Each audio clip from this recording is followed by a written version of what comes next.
Good morning, everyone. Welcome to the day two of the National Conference on Energy Efficiency in Planning for Enhanced Urban Resilience, organized by the School of Planning and Architecture, Vijayawada, in collaboration with the National Institute of Disaster Management, NIDM, Government of India. To begin the day's session, I would like to welcome the first keynote speaker of the day. I take this opportunity to introduce Professor Dr. Abdul Razak Muhammad. Professor Dr. Abdul Razak Muhammad from the Department of Planning, SPA Vijayawada, is an urban and regional planner with a basic master's degree in sociology. He completed his PhD in urban and regional planning from RMIT University, Melbourne, Australia, MPhil Sociology from the University of Madras, Masters in Town and Country Planning from the School of Architecture and Planning, Anna University, Chennai, and MA in Sociology from MK University, Madurai. With about 40 research articles to his credit, Professor Dr. Abdul Razak Muhammad is a lifetime member of the Indian Sociological Society, New Delhi, the Institute of Town Planners, India, and holds a membership in the Research Committee of Housing and Built Environment, International Sociological Association, and a membership in the International Network of Urban Research and Action, Germany. I welcome you, sir.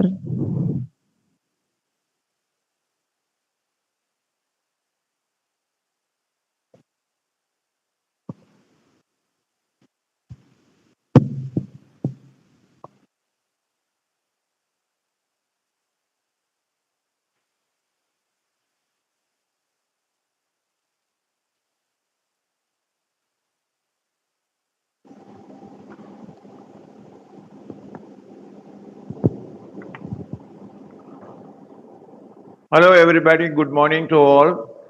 Those who are present here in offline and those who are participating this in national conference and online. So I would like to express my sincere thanks to the director of this institution for giving the opportunity to give a keynote speech on the topic of today's conference. And yesterday also we discussed about this energy efficiency in planning for enhanced urban resilience. So I would like to see that energy efficiency in relation with the urban resilience, with the focus of the people and their activities centered around in urban neighborhoods, how it should be beyond the technology, where the contribution from the people as a community, as an individual, do justice to the resource conservation in terms of energy. So I quickly go through these slides. The context which I am trying to establish in this particular presentation is making existing urban neighborhoods in cities and new urban development approach should be based on more of ecological and human-centric, and making livable places is an urgent priority in the global efforts to pushing for sustainability beyond technology. All of us aware this the international focus on the sustainable development goal is the way out for today's concern about how we can live and make cities more livable and healthy living for the people. So we know that sustainable development goal is cut across many themes, but ultimately as a planner, I would like to see that how our concern towards the sustainable cities and how to make communities livable. So now the technology, as we all know that taking the urban or rural way of life in a different perspective. So what I feel that technology should allow people to live safe and healthy at their houses and neighborhoods and cities.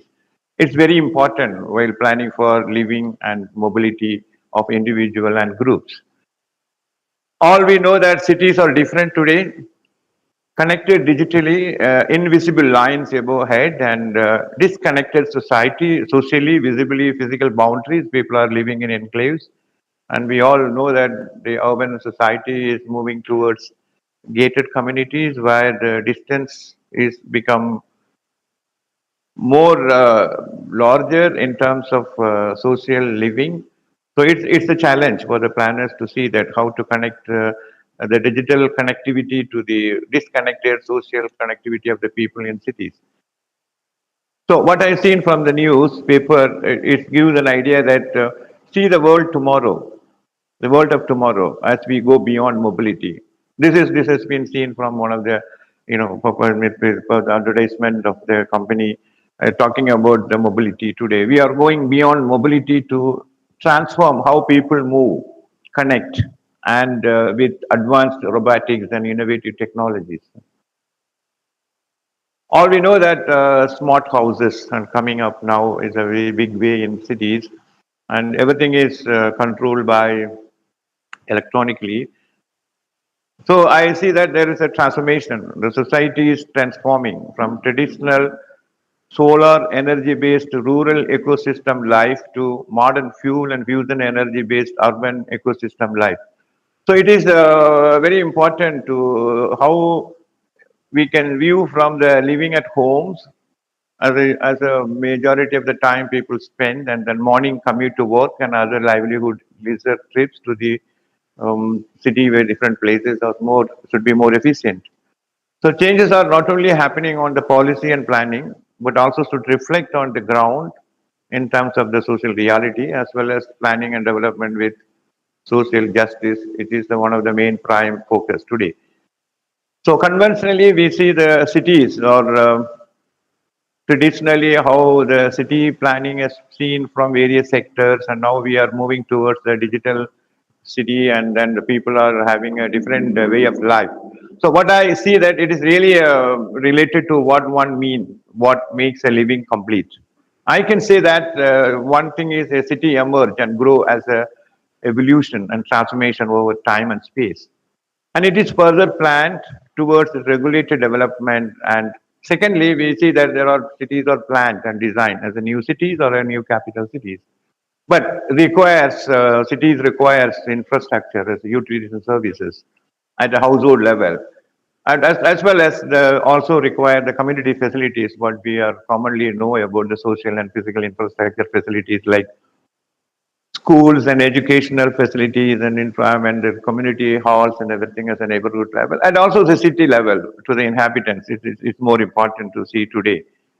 So all we know that the urbanization is a way of life now today. It is a necessary evil. Many people talk about that. So it's a process that involves simultaneous transitions and transformations across multiple dimensions, and including demography, economics, politics, social and physical change in the urban and rural landscape. And each of these dimensions are present different indicators and different in terms of its definition in planning and the execution of planning and the development in the light of the urbanization, which is because of we are looking at the census and other documents how the Indian urbanization system is moving forward towards maybe people are talking about it may reach another 10 years, it will become more than 50 to 60% people living in cities. Challenges for our urban or for the planners is need to be ensure that how we can create access to shelter and basic human services as the provision of energy, water, education, health, sanitation, other livelihood facilities. But however, we see that the shelter, energy, water, and sanitation is really lacking. It's a nightmare for the urban poor to get access to this. Even today, in all cities, there is a huge gap in terms of demand and supply of water and energy. The reality in terms of the physical and social aspect of urban development rather than economic and social factors and which are fundamental. It is been said 40 years ago as by the UN Habitat. What I see that it's also somewhere we can observe the way of life in cities, giving more and spatial and physical aspect. But at the same time, what's happening to the diverse economic and social communities living in cities are contained with the infrastructure and other livelihood needs. What scientists says energy as an ability to do work. It's a human, everybody need to energy to do some work. It's a very common word, but it is used in different contexts and different ways. More and more, the modern civilization is possible because of people have learned how to change energy from one form to another, and then use it to carry out our household and other activities. Energy exists in many forms. All of us know that it's the light or heat or mechanical or electrical or sound or chemical and nuclear to atomic. So each energy, each form can be converted into or changed into another form. Even water is a resource, but make it available for people to drink. So we need another resources for generating resource into another form of resource for available for human use.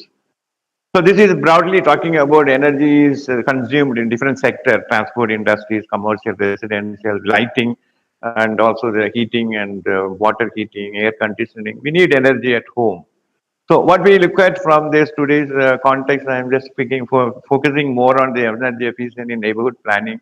It's important. Buildings are functional and comfortable for people who occupy them, and also the local environment, which is much more important. People who spend their life as well as work in buildings, either it is a hospital, school, offices, airport, railway station, indoor setting, which expressing the concern about the building's indoor air quality and carbon emission.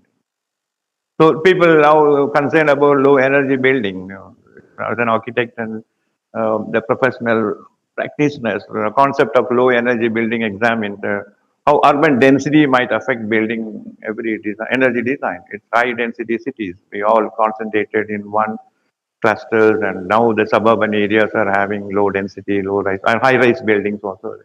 So evolve appropriate strategies for low energy building design is densely populated areas may be a way out. So planning framework, the framework should consider residential environment where the planners should re-examine priorities and regulations for the point of view, from the point of view of sustaining landscape process and functions. The natural process, which is more important, what I think that how people can best use the natural processes and elements in the housing and the site design. Important to know how natural process elements, the factors are able to utilize and emphasize to a greater extent by site planning, site design, and how we go to create so many site elements.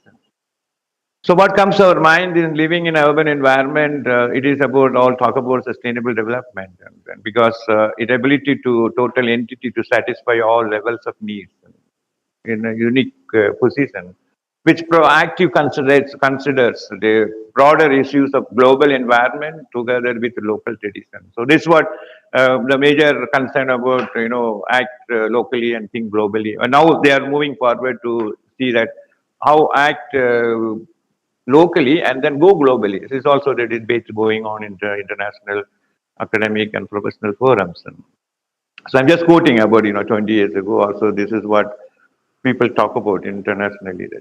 So local sustainable development deals with improving the quality of life and the local community to represent use of the local resources. But becomes more important how to tap the local resources. This is what the focus, even in terms of governance. So how the local government can make things active to the residents and inhabitants of the local area, because this also reflected in the national programs of area development plan, Amrut schemes and everything. So what I think that it is a house should also need to be sustainable and urban constructions and recommend serious technical approaches along with different phases of sustainable design and construction. So there is a need for a cooperation among different stakeholders or with the different disciplines, including architecture, planning, building science, services, and economic sociology, and uses as also very important in that. So what I am trying to see that green practices, people talk today about green economics and green infrastructure, but as a resident of a house, or a citizen of a city, or a citizen in a neighborhood, what one can engage, what they can do to they contribute towards resource use and resource conservation becomes more important today. So what we can see from a green practices towards manage energy at home, at houses. So energy conservation and efficiency is responsible for managing energy. Residents should be able to understand the various technologies available in market, choosing the most efficient appliances, electrical appliances, which is also very important compared to the least efficient appliances, which may be cost effective at the same time also become energy efficient. Residents can also list benefits of the switching to energy efficient fixtures, even electrical connections and in an environmental perspective. So energy savings appliances, all things we use at home, air conditioned to the cooking utensils and then instruments, fans and everything, ceiling food. So it's also important for the residents to know the energy saving related to inverter and battery uses and maintenance. So practically to think about the users are the more important in terms of energy management at a household level. So there are, I just picked up some points to say that how briefly when think about 10 ways of, or maybe in hundreds ways of how you make your home efficient, one should learn and try to do it as you know, as much as possible. Yeah. So one example, as I tried that lighting appliances is talking about the old, you know, the different type of, you know, the instruments we use at home, the electrical appliances we use at home. We made aware buying a lighting appliances, one should look at from watts.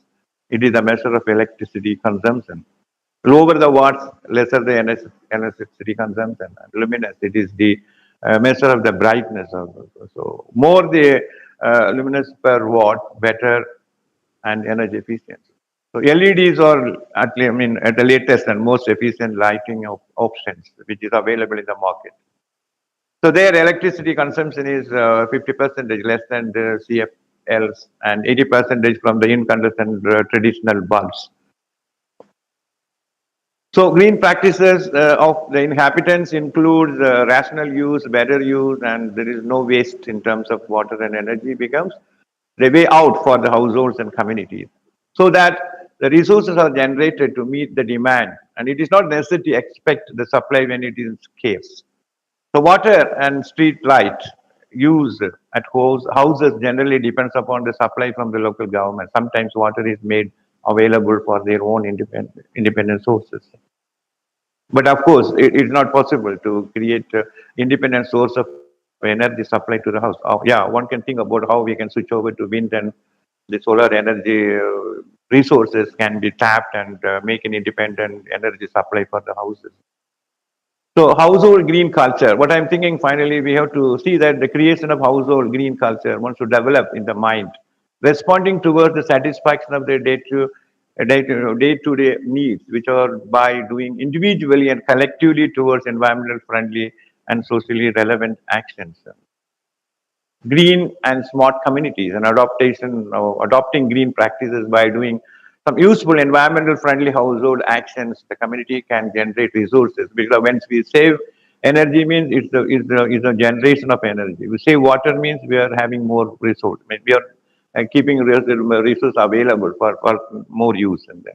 So this will generate a sustainable living area, not only the house and will be great green and small communities in the neighborhoods. So in our cities, is it livable or not? I have certain question in my mind. Say that issues of city development, sense of community, green habits, housing needs is a combined to make lives in our cities livable or not. The first thing is how will our urban neighborhood environment change in the near future? Today we have seen how our neighborhoods design and living environment before the COVID-19 and now we see what is the situation where this our neighborhoods are going to become similar or it's going to change according to the technology. So design of houses earlier, we never thought about having a internet connection. Now it is inbuilt in design. So infrastructure connecting to the in houses, you know, maybe tomorrow how a neighborhood is going to become. Are the neighborhoods we live in now likely to contract or expand? It's going to uh, lose its importance or it's going to expand? Or it depends upon the locations and also the people. In foreign countries, people are moving out of the cities and then the houses are abandoned and then it becomes a real problem for them to people live and even for the real estate people think about how to manage the business. So what is the situation? It's going to be a contract or it's going to be expand, and when we need to more and more people coming to those neighborhoods. Because I read some information about the city attractiveness. Now people talk about internationally. Every city is competent now, competing with each other to attract investment for infrastructure development. But they are going for infrastructure in terms of building high-rise, apartments or high-end infrastructure like metros and other high-end internet. what these recreational facilities, where we can see that today we have so many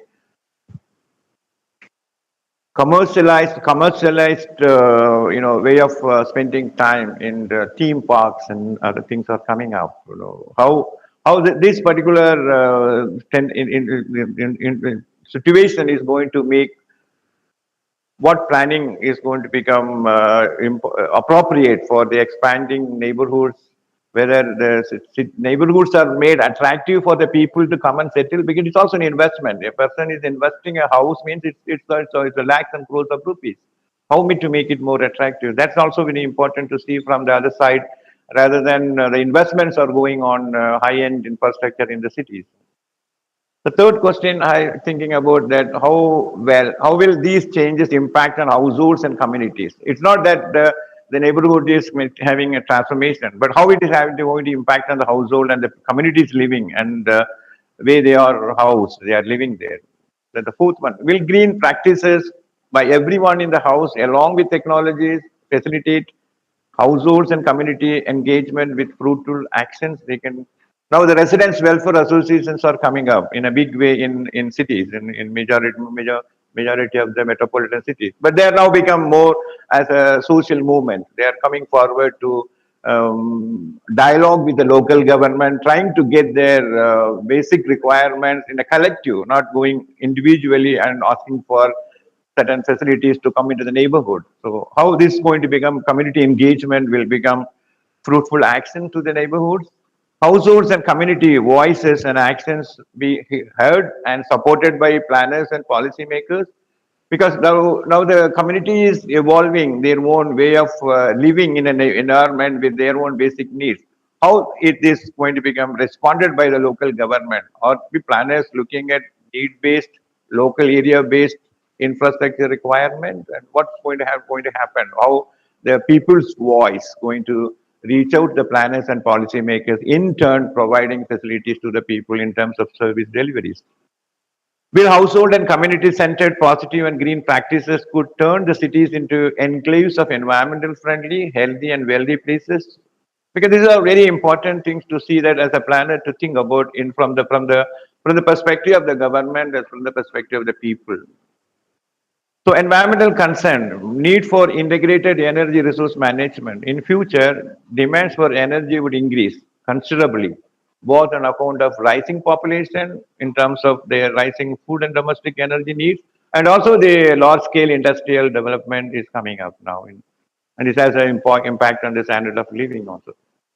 Energy conservation is a decision and a practice of using less energy, turning off the light when leave the room, unplugging appliances when they are not in use, and walking instead of driving are all examples for energy conservation. But it's all individual centric. It's not done kind of again instruments. Our technology can introduce to reduce the energy conservation. But what is the human effort, which is more important? Every individual, every family, every community follow, and there is a huge kind of change one can expect that.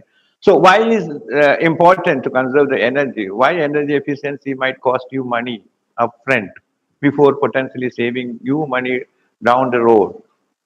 Energy conservation is something can put into practice immediately, either at a little or a no cost. I can give an example what's happening in my house. So during electricity off, you have an inverter working. And once in a while, we know that the electricity goes off, the inverter is taking the charge of giving you light. But what I do normally every day, switch off the main connection in the house every night, and the entire night only the fan. Maybe in the very hot summer, electricity, we need air condition, but it's sometimes difficult. But actually the fan is running with the use of the inverter, so you are consuming energy in the whole night. So that's one effort one can try to see that how, because your electricity bill also will be reduced also there. Otherwise what's happening is we only think of the inverter when there is no electricity. Automatically it gives the light. But why not every day? Every day if I am using the time 10 o'clock to 5 o'clock, no electricity. Electricity is off. Main switch is off. Only the fan is running because of the inverter. But that's also experience in Chennai. It's a very short circuit. There's always, difficult to get full load because the locality is more population, but the supply is very less. Load setting is a big issue. When there is a current available, also I could see that the fan is moving very slow. But I switch off that one. Suddenly, fluctuation it's goes on increasing. Sometimes it is reduced. Sometimes it will become very slow. So it becomes a routine in a normal electric supply. But when I switch off the main and then put the fan, it's running very fast. I don't. So one can think of many ways. It's not that scientifically one has to do a lot of research and find out the output, then come to practice certain things in the house. It's a common sense. One can do something about. So it is important to see that energy as a resource, water as a resource, land as a resource, human as a resource. But energy, just we see that something light and other thing. But it's a resource. We have to use that as how it is been used in a proper way. But it is like energy as a resource that is renewed by nature and who supply is not affected by the rate of consumption is often termed as renewable energy. So the need to search for renewable, alternative and non-polluting source of energy should be the top priority of the local government towards achieving self-reliance and regional energy supply. Local government can take range of approaches to promoting energy efficiency, both in the own operation and their community. It's the office, it is the local government is responsible how they are conservative in terms of using energy in their offices also. Many times, even in Delhi and Chennai, some of my experience, the government officers running using energy, electricity, they don't pay the bill also to the government. Sometimes, it becomes a big they use also without any rational. So now it is important how they can promote energy not only to the communities but also in their own operation. The link between provide background information, option for increasing energy efficiency in the sectors, actions of local government can take, and technical assistance, information resource. They can supply information. These are the materials available. Why don't you people buy this one and then use it? So that kind of effort the local government has to definitely to make on. The energy need to be managed as common pool community resource held. It's also community resources. They can come together at the state and under the public trust doctrine to achieve food security, support livelihood, and ensure equitable and sustainable development for all. So this is what I have seen on 24th of April 2023. The Andhra Pradesh government has organization set up EC cells, energy conservation cells in almost about 70 autonomous organizations have to so far constituted energy conservation EC cells in Andhra Pradesh. It's a very good effort. What I'm talking about, the energy conservation. It's not only very hi-fi thinking. It's others' work. It should be seen as our work. It is me, part of it, and then it's a good effort. I think what's happening in Andhra Pradesh.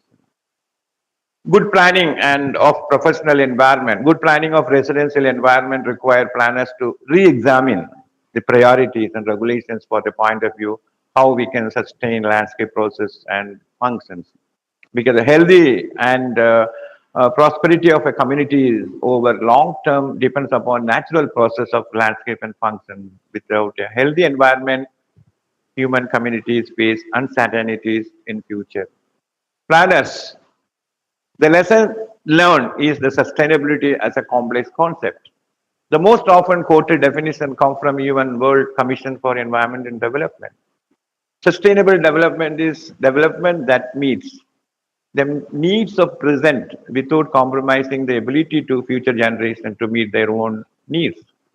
Sustainability doesn't mean living without luxuries, but rather being aware of resources consumption and reducing unnecessary waste. That's more important. I put it as a highlight, waste. Here I would like to say one point. We are commonly using the word wastewater. But I don't see in the dictionary of nature there is something called wastewater. But I always think that it is wasted water. It is by us. So I don't think water H2 is equal to water. I don't know, maybe H3 is equal H3O is equal to wastewater. I don't think that such kind of a things are existed. So reducing the, when you are consuming energy, we should think about how we can reduce unnecessary waste, is maybe energy in terms of electricity or water, anything else. So a sustainable living is a lifestyle that attempts to reduce an individual's or society use of personal resources and earth natural resources, because it's all from the nature. It's not used it for our own like, but we have to see how it is being supplied from the resource from the nature. So I have seen one picture about when you have a street without trees and with trees, what happened to your energy, I mean, your comfort level. So that means the people living in the street may not be using much of electricity in the house. I don't know. Maybe possible that, that's the way you see planting trees also very important. Not only the electrical appliances matters. People should take in as a challenge that change lifestyle to achieve personal values, such environmental friendliness, voluntary actions, both give higher level of well-being. And it's also more sustainable when you're talking about leading a nature and community-based lifestyle. It's more healthier also that it is the first and essential step to kick-starting a way of sustainable life. Are we moving towards to greener city? This is one of the conference I've done 10 years ago in Chennai. And then we're talking about how we are going to make cities are green. So what is that? Planting trees makes the city green? No, it's the house. We make the house at the green. We're talking about street lighting. So what I was trying to say, the solar panels could be used for street lighting, integrating with every household in a group of, individual or collective. It costs only 20,000-30,000 rupees for the investment in the beginning, but it has a very long, standing benefit for a long time, where we are thinking about in my own neighborhood, which we have come out with an idea that we are going for every house is going to install solar energy lamp in the house. During the night time it can be used for the inside the house, or where it can be tilted, and after 10 o'clock it can be tilted to the street, and it will get the full light in the street. You don't need a street lamp where you always look for the local government to come and change the bulb and the street lights should be on. One can think about making greener cities is not that planting trees, and it is planting a lamp, so solar energy based lamp. That itself is an important. Sustainable living is more talked about today. It's a very simple and practical, not ideas telling to others. It is doing, experiencing, and making others around us to do further and further. That starts from individual and it goes to the next house, next house. It's really a moment of pleasure and satisfaction. I love me and my nature. It gives me a feeling following a love route for success, not for fear route to feel defeated, helpless, and frustrating. Living to sustainable living. Just wanted to finally to consolidate. What are you giving? Trying to see energy as ensure everyone natural environment resources is for the globe and for you. End note. I go back to the previous slide I mentioned to you, all of you. Scientists define energy as the ability to work. So our ability to work. So we need energy for the human body. At the same time, we also need energy of various kinds to support our life. It's all in your hand. Act now. Thank you all. Before I conclude, one word but I have to tell all the participants, think differently, not indifferent. I like this particular caption. We cannot solve our problems with the same thinking we used when we created them. That is what Albert Einstein is saying. So think and act. Thank you very much for the opportunity.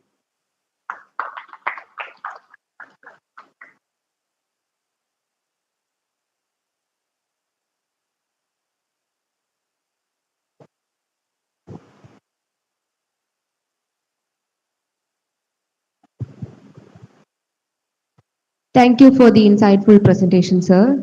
Now it is the time for questions. If anybody from the audience has any questions.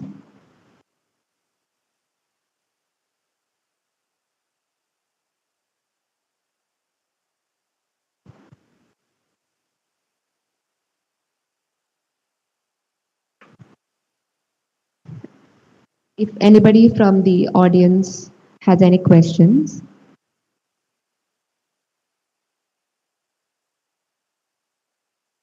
Now we shall commence with the first technical session of the day on the theme Urban Resilience Planning in 10 minutes. Thank you.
Good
morning, all again.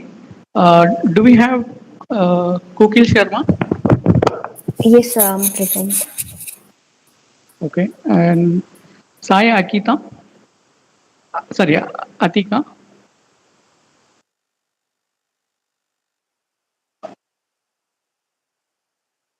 Yeah. Yes, sir. Yeah, you're there? Okay. Jayalakshmi? Yes, sir. Then we have, yeah, one person offline, right? Yeah, that's okay. Tarun Sharma? Yes, sir. Okay. Rachita Lal? Yes, sir. Yeah, okay, fine. So all the presenters are here, sir. Maybe I'll just request this one to just formally introduce the chair and then we'll start the sessions.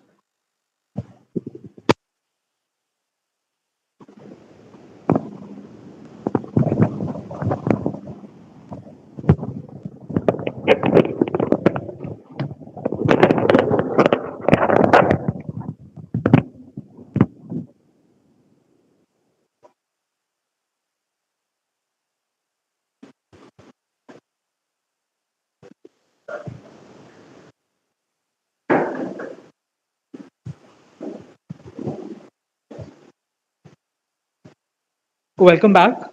So now we'll commence with our technical session for the day on the theme Urban Resilience Planning. I would like to welcome the session chair, Professor Dr. Abdul Razak Mohammed, Professor, Department of Planning, SPA Vijayawada, and also session co-chair, Dr. Amitav Sarkar, Associate Professor, Department of Architecture, SPA Vijayawada, and all the respective presenters.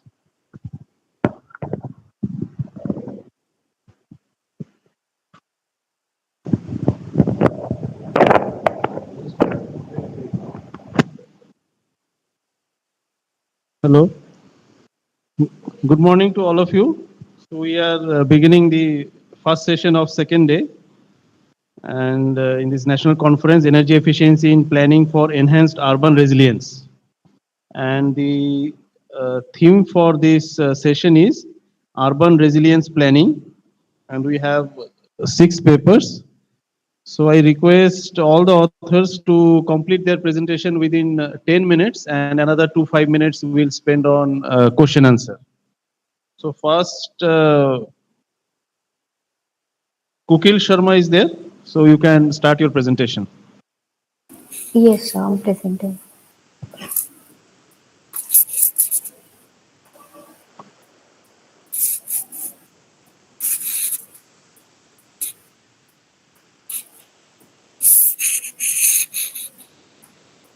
Yes, sir. Is the screen visible? Hello. Yes, Am yes, I please go audible? ahead. Yes. Okay. So, good morning to one and all present here. First of all, I would like to thank NIDM and SPA Vijayawada for giving me the opportunity to present in the particular conference. And my study is titled on Urban Resilience Planning in India, a comprehensive strategy for enhanced energy efficiency and sustainable growth. So, I'm Kopil Sharma from NIT Raipur. would like to carry forward with my presentation. So here's the overview of the urban resilience planning. So the complete overview of the study is that in the era of increasing global population, urbanization has become a vital goal, and India's urbanization presents significant challenges for its policymakers, such as resource loss, increasing energy demand, climate change, insufficient infrastructure. So, the aim of this study is to discuss the idea of urban resilience planning and examining the challenges faced by Indian cities, and concludes with the suggestion for improving resilience planning strategies in India. So, the challenges of urban resilience planning in India are, the first one is high energy consumption. So, the increasing demand for electricity poses a significant challenge to India's energy infrastructure, with energy production relying heavily on fossil fuels. The second one is climate change impacts. India is facing compounding threat of climate change related disasters such as changing rainfall patterns, extended heat waves, severe floods and droughts, increasing existing vulnerabilities in its poorly equipped cities. The last one is lack of coordination among stakeholders. So, the fragmented governance structure and inadequate cross sectoral collaboration hindrance, hinders resilience planning, results in inefficiencies and development roadblocks. The next topic is on literature reviews and the current state. So here are the few points from the literature reviews of the cities and the literature reviews of the city. So urban centers in India are adopting resilience planning approaches to integrate energy efficiency. Such cities are Pune and Ahmedabad. Among the top four cities, I have taken these two, and Pune has designed on all-encompassing resilience scheme, including energy conservation initiatives and fostering the use of renewable energy. And Ahmedabad is the another city where the framework entails an exhaustive building code mandating energy-saving designs and retrofitting, enhancing public transportation, and advocating for renewable energy sources. The resilience plans involve collaboration between government institutes, private enterprises, and civil society groups in raising public consciousness and developing capacities. A holistic stance derived from case studies and literature examination on urban resilience planning highlights the importance of energy efficiency that involves vulnerability evaluation, resilience strategy formulation, execution, and tracking and assessment. The implementation of the resilience strategy involves capacity building programs and public awareness to involve and inform residents. So the current state of urban resilience planning efforts in India faces challenges due to the disjointed nature of urban governance, which hinders the execution of a comprehensive strategy. Political will and sufficient financial support are only essential to address this and bridge the gap between policy and execution while improving infrastructure and institutional capabilities. The next is derived from case studies and literature examination, the phases of urban resilience planning, which includes vulnerability evaluation of a particular area, then resilience strategy formulation, that device in this we should devise a complete resilience strategy addressing energy efficiency solutions and other resilience aspects, and base this plan on a long term vision for urban growth, embedding explicit objectives, time frame and performance indicator, then proper execution with incorporation of all the stakeholders and with the involvement of locals and who are the beneficiaries of the plan should be there, and tracking and assessment. So continuously scrutinize and appraise the resilience strategy effectiveness to focus on its energy efficiency components and to detect improvement opportunities are very important to work well with these phases of urban resilience planning. Then next is the comprehensive strategies for resilient urban development. So the strategies which I found after the studies are citizen engagement and awareness. So the active involvement of citizens in the urban resilience planning process is critical for fostering a sense of ownership in sustainable practice. Awareness campaigns, workshops, training programs should be conducted at the community level to inspire eco-consciousness behavior among citizens. Now, policy framework for urban resilience planning. The government has done a commendable work. They have initiated a lot of missions like smart city mission, Atal mission for rejuvenating and urban transformation. But a comprehensive strategy tailored to enhance energy efficiency and to promote sustainability is still needed. Renewable energy integration. So, India pursuits of renewable energy presents a unique chance to incorporate robust infrastructure into new and existing urban landscapes. Embracing energy efficient design principles such as passive solar heating and cooling techniques can notably decrease overall energy consumption within structure and warrants through consideration. This is one of the example for the renewable energy integration. Now, energy management systems. So, employing sophisticated building management systems and demand side management tactics can facilitate optimal resource distribution while reducing electricity expenses. Green building and infrastructure. So, green building design incorporating natural ventilation, energy efficient lighting, rainwater harvesting can significantly impact energy usage pattern, and through these strategies we can minimize our impact on the earth. Now, to conclude the whole study, I'd like to have some points. First one is fostering resilience in Indian cities is crucial for combating the impact of climate change and other pressing concerns. While steps have been taken and made, much is still to be done to guarantee that our cities are well equipped for the challenges ahead. Through a unified approach of increasing institutional capability, encouraging interagency collaboration, campaigning environmental sustainability, and raising public awareness and involvement, we can create urban landscapes in India that are more robust, eco friendly, and welcoming to all. Additionally, addressing the perspectives and necessities of vulnerable and disadvantaged community is essential. The urban poor and marginalized groups often bear the brunt of disasters and climatic shifts in India. We must prioritize and integrate their voices into decision making processes to ensure just and effective urban resilience planning. These are the few references, and with this, I'd like to conclude my study. Thank you.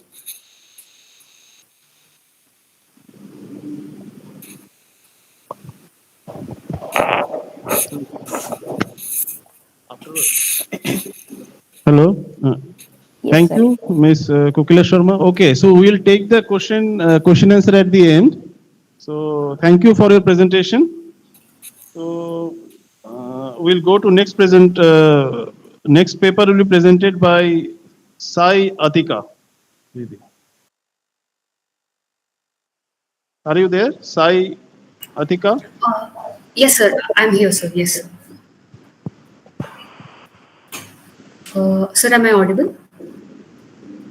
Yes, go ahead. Yes, you are Yes, sir. audible. Please share your screen. Yes, sir.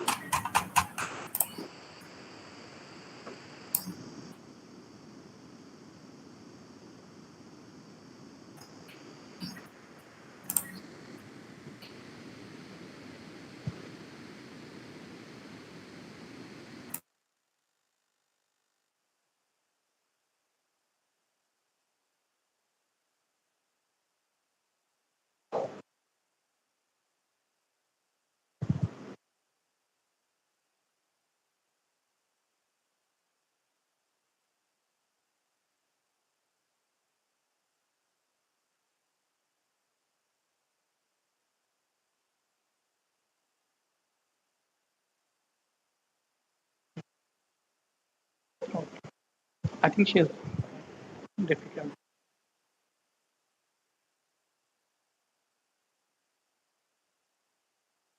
Should we go to the next one?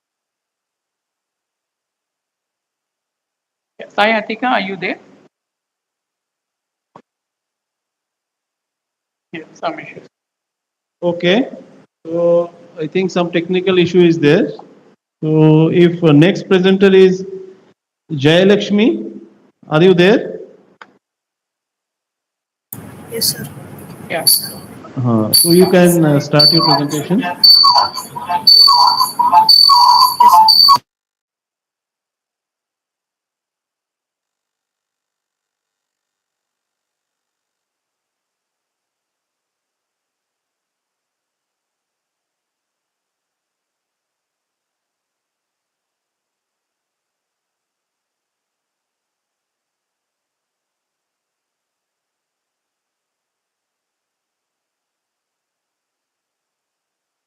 Please put it on full slides.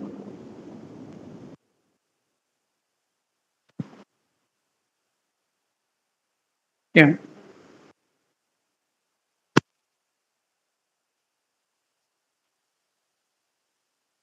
Yeah, please go ahead now. Yeah.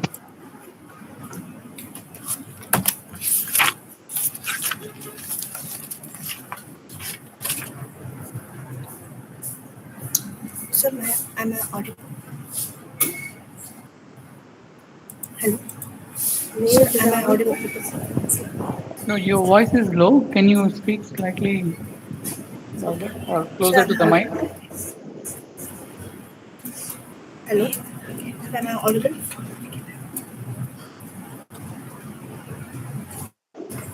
Sir, Your voice is low.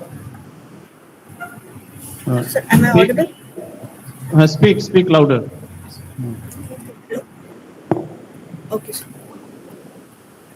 So can you hear me now? Yeah, please go ahead. Okay, thank you. Good morning, one and all. My name is Jayalakshmi, student of MR in Landscape Architecture at Dr. MGR Educational Research Institute. First of all, I would like to thank everyone who are all present here for giving me such a great opportunity to share my thesis process at this platform, the companion modeling a way forward for the collective landscape futures.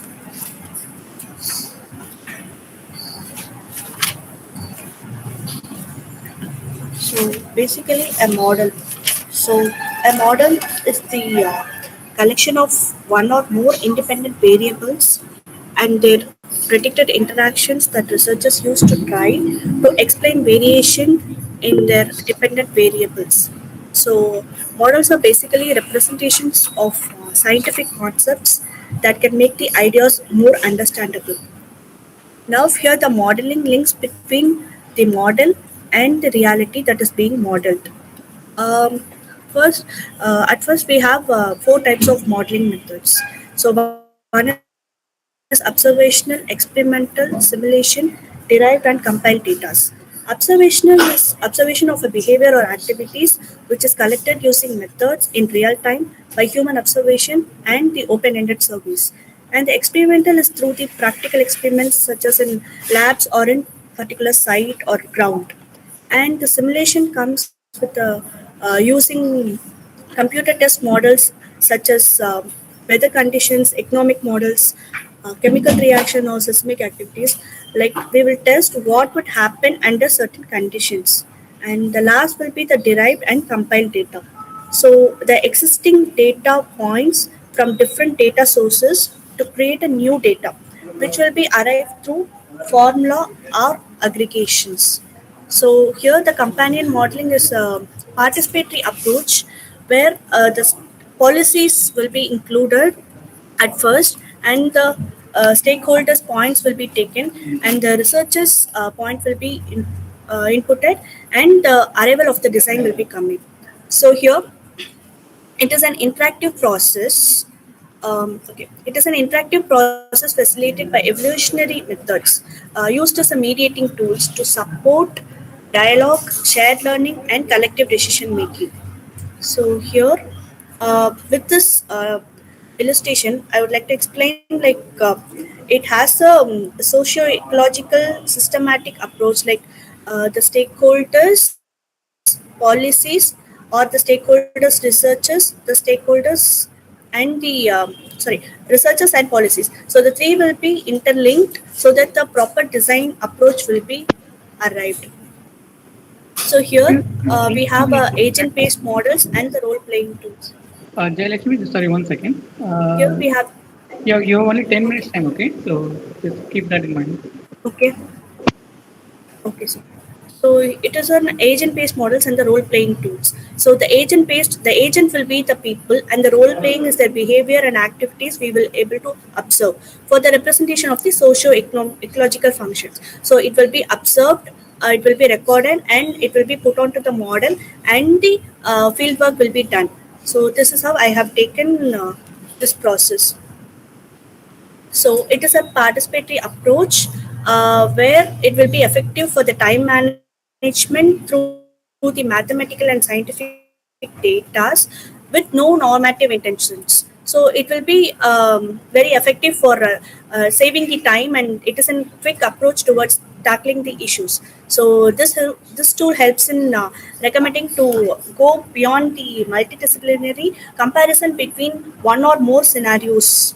So one can go beyond the boundaries of the scientific field so that a conclusion can be arrived. So once the conclusion is arrived, we can able to put on the site, and it can be compared with the data, and we can analyze with that. So here the stanza represents a double dimension. One is rhetorical and action based. So the rhetorical will be the person's questioners and the answers, and the action first will be their behavior. So with this data, we will able to arrive the stakeholders' behavior theory. Then by discussing the model hypothesis, we will arrive a model which can be implemented in the site, and it can be observed. If there is any need or a change to be done onto the done to the model, it can be done. And once again, the model will be recreated and put on to the field again. So it is not an ended process. It is an integral process, part of the process. So it will be repeated once again if any need or changes to be done. So this is how it works: the field work, modeling, simulation, and again the field work. So here we will be first the process will be initiated, and we will observe the problem on the field as a survey. Then the modeling will be done, and again the workshops and role playing games will be done. First, when we observe the problem, we will take the problems and the strength of the site also. Then the modeling will be done. After that, the workshops will be conducted, and the role players or the agents, which is peoples, we will ask the point of them so that the adjustment of the model can be done according to the local stakeholders' perspectives. Then again, the simulations will be done. In my thesis project, I have done the fieldwork modeling and not the simulation, but here the design will be done on the fieldwork. Again, so this is how I have taken this modeling method. So step one will be the field work. So here I have done the data collection. So the data collection is done with the done to the site study of Marty Road Metro Station in Bangalore.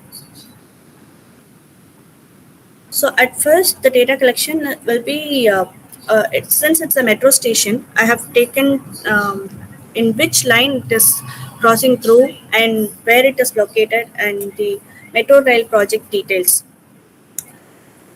And then here what is the nearby transit systems, and it will be helpful for the datas can be collected for the particular sites also.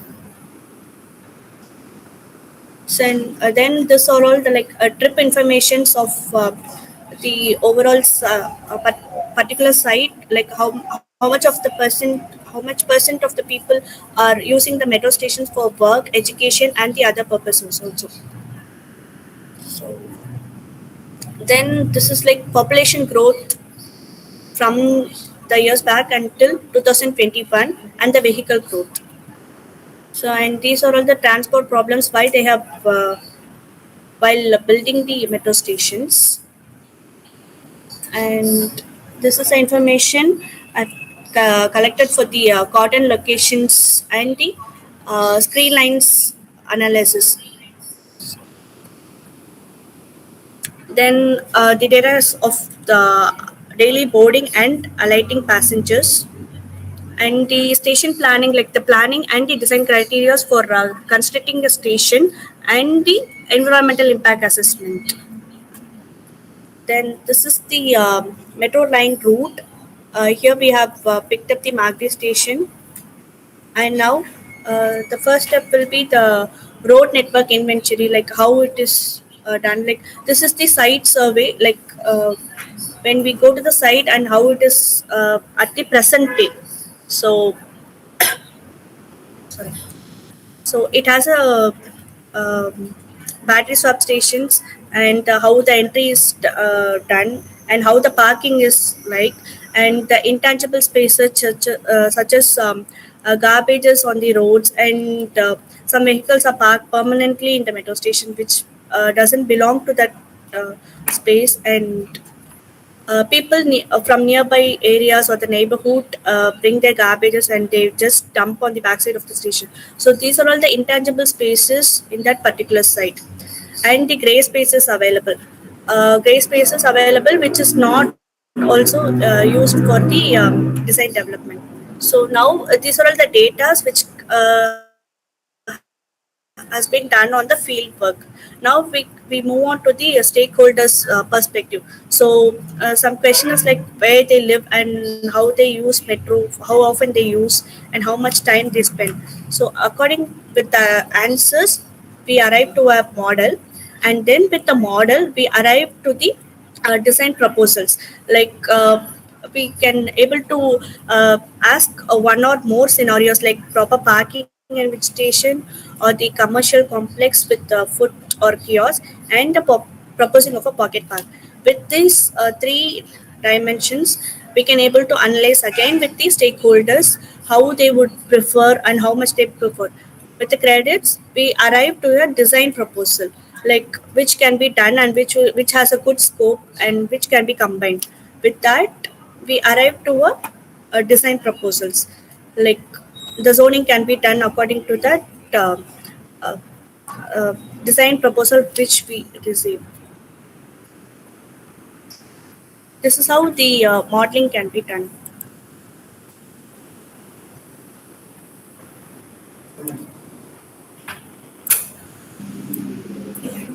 Thank you, sir.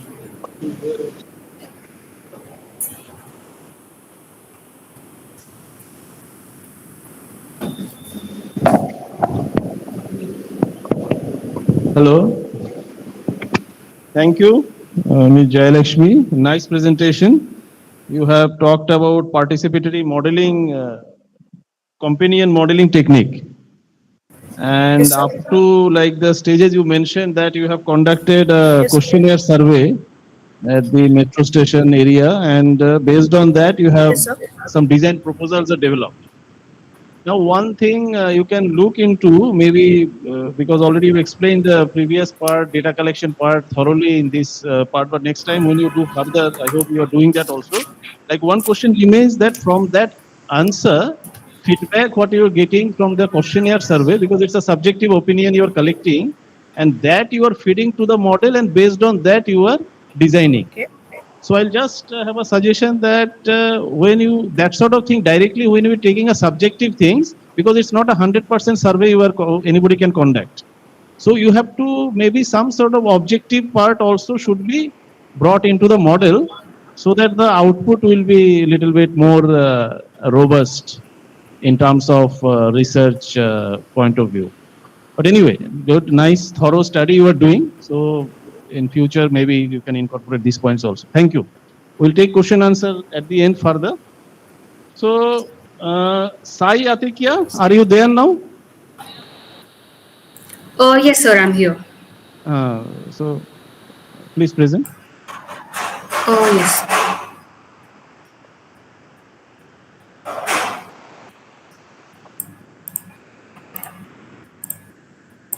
Sir, is my screen audible? Yes, loading. Yeah. Is my presentation audible? Yes, please go ahead. Yes, sir. Good morning, everybody. My name is Sai Aitika Vivi. I'm currently pursuing my master's in urban design from School of Planning and Architecture, Bhopal. My current study, strengthening the city's blue-green connection for enhanced urban resilience. A case of Adilabad precinct is being done. The study is being done as a part of my thesis under the guidance of Professor Karna Sen Gupta. Moving forward, this will be the structure of my presentation. Uh, as we all know, as the cities are increasing in terms of the built-up areas, the natural resources are facing the brunt of our development, especially the blue-green infrastructure. Blue being water and green being the ecology, flora, fauna, and our habitat as a whole. In a study done by WRI, it has been observed that in cities like Bangalore, Hyderabad, Delhi, and Chennai, as the built-up area is being increased in the last 2 decades, consequently the blue-green cover has also been decreasing, as we can see in this slide. So, in the case of, if we talk about in the case of Hyderabad, like my study is based on the metropolitan region of Hyderabad. As we all know, the city of Hyderabad has a chain of connected man-made lakes. These lakes act as a alternative flood and drought mechanism, and they also support a lot of flora and fauna. However, as we see, these lakes are actually depleting and are vanishing in course of development. First, it's the channels, and then the lakes as a whole are disappearing. So, why blue-green infrastructure? So, blue-green infrastructure, it helps a lot. It helps us to maintain our groundwater. It helps us to regulate and enhance microclimatic conditions, natural remediation of wastewaters, and it also acts like a flood and drought mitigating systems. And it acts at and blue green can be looked at different scales, such as a local scale, which can be buildings and streets, neighborhood scale, and city scale. By only connecting the blue and green, we can improve. We can reap the complete effect of the natural systems that we have in place. Uh, we observe that in the core of our cities are completely saturated in terms of density and development.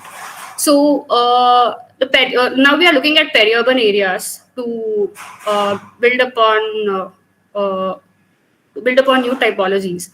So if the peri-urban areas should not happen, should not follow the same fashion as what the core of the cities have included. In my study, I have tried to look at formulating form-based strategies to address the changing dynamics between the blue-green and the development to balance ecology and urbanization. My objectives are to study the ecological networks within my context area, then to look at what threats are there to my blue network area, and look at the kind of build form that can be looked at, so that we can balance both development and ecology, as development is also very important for our cities. So within the HMDA boundary area, I have tried to look at the blue and the green network, and then I have come down to the context area, which is the Adilabad Lake system in the Ghatkesar area in the HMDA area. So this area has the development has occurred, especially has increased the development pressure in this area after the proposal of the after the construction of the ORR in this region. So the overall structure of my study is like this. So I'm looking at the extremities of urbanization and ecology, and then coming down to look at the literature in terms of urban design theories and policies and the kind of case studies, and then apply these to my and look at these to formulate some kind of a framework to look at my context through mapping and scenario building to come at the result. So, like we discussed previously, there are different scales with blue-green infrastructure. So my study is also at different scales. At the city scale, I'm trying to look at what the drivers of development are, and to look at the areas which are like very crucial to the natural systems. Then to come down to the context area and look at what kind of a development pressure is there in that area, and also understand the local ecological system, and then come down to a smaller precinct within the context area where I'll be giving some strategies. So in the literature, I have strategically looked at these 4 points. First is to understand the spatial growth of cities and identify the various drivers of urbanization.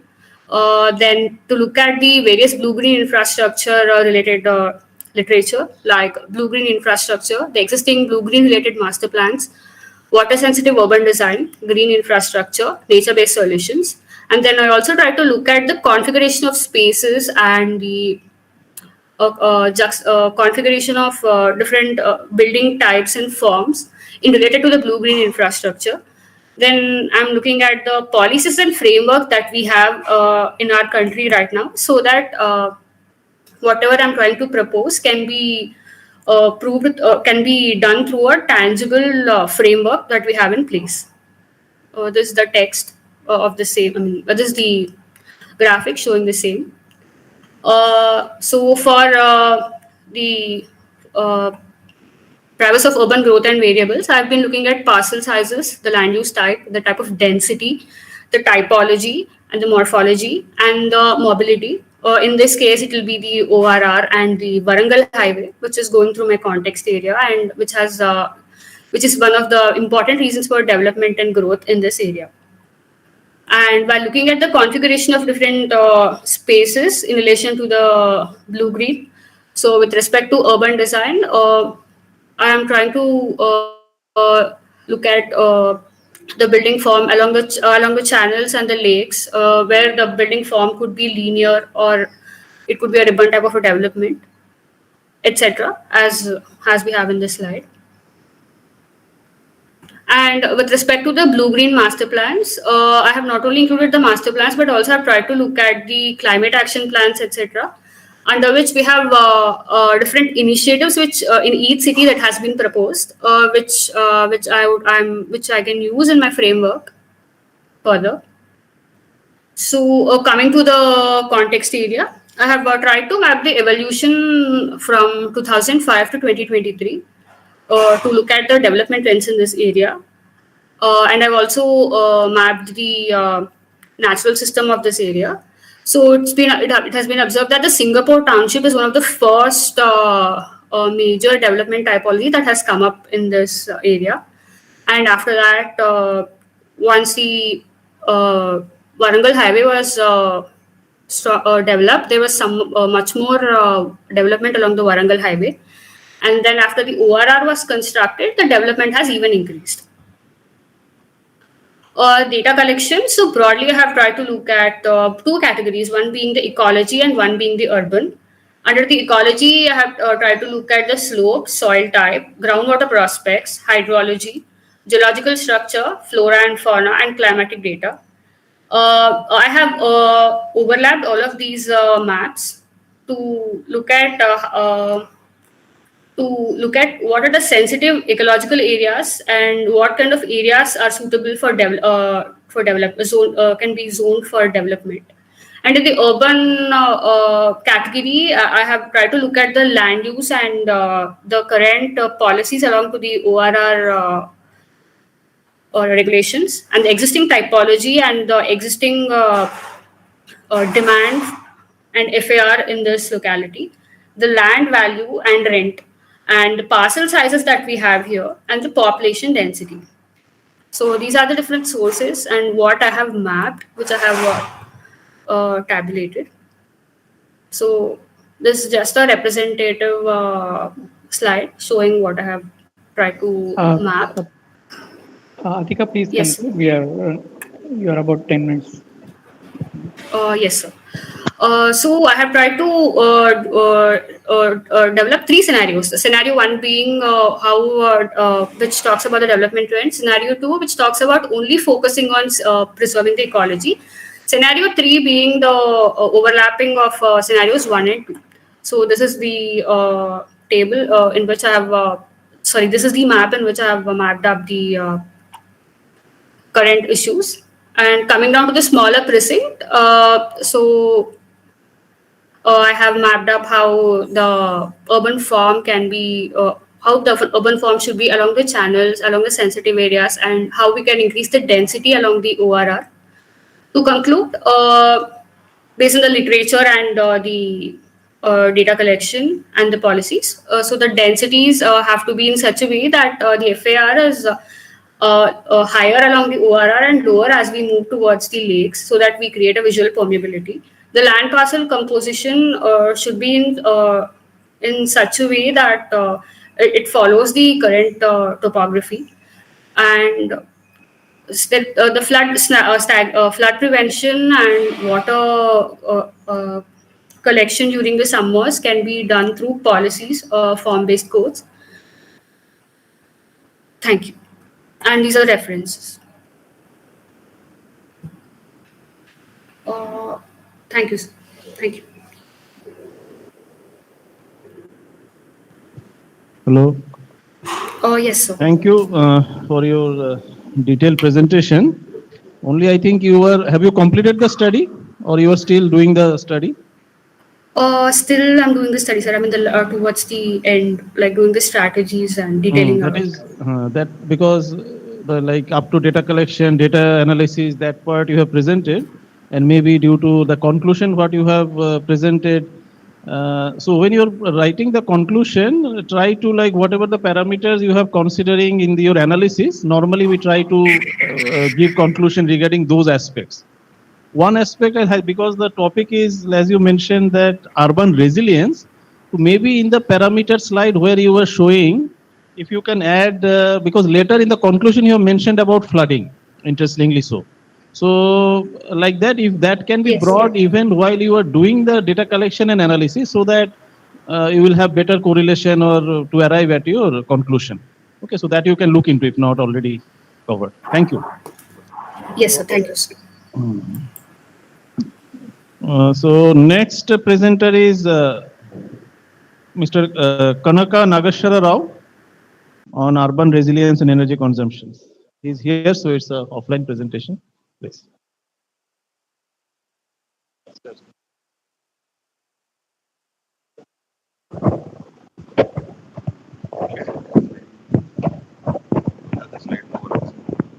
Slide more.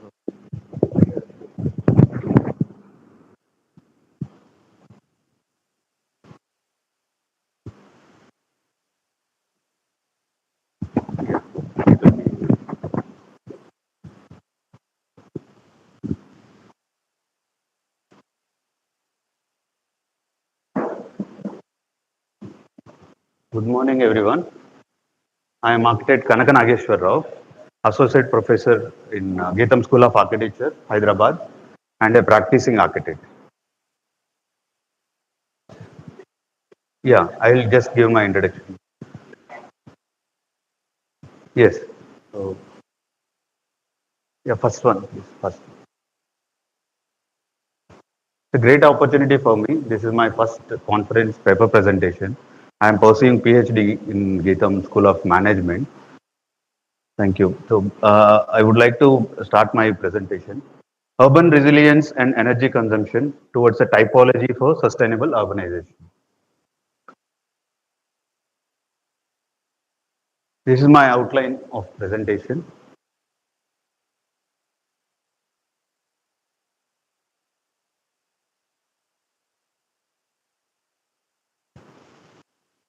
People living in cities is continuously rising day by day and year by year. And by 2050, it is going to be 6.3 billion people all around the world. And it is crowded day by day in cities, especially all over the world. So it is more important to help cities to become more fair and sustainable.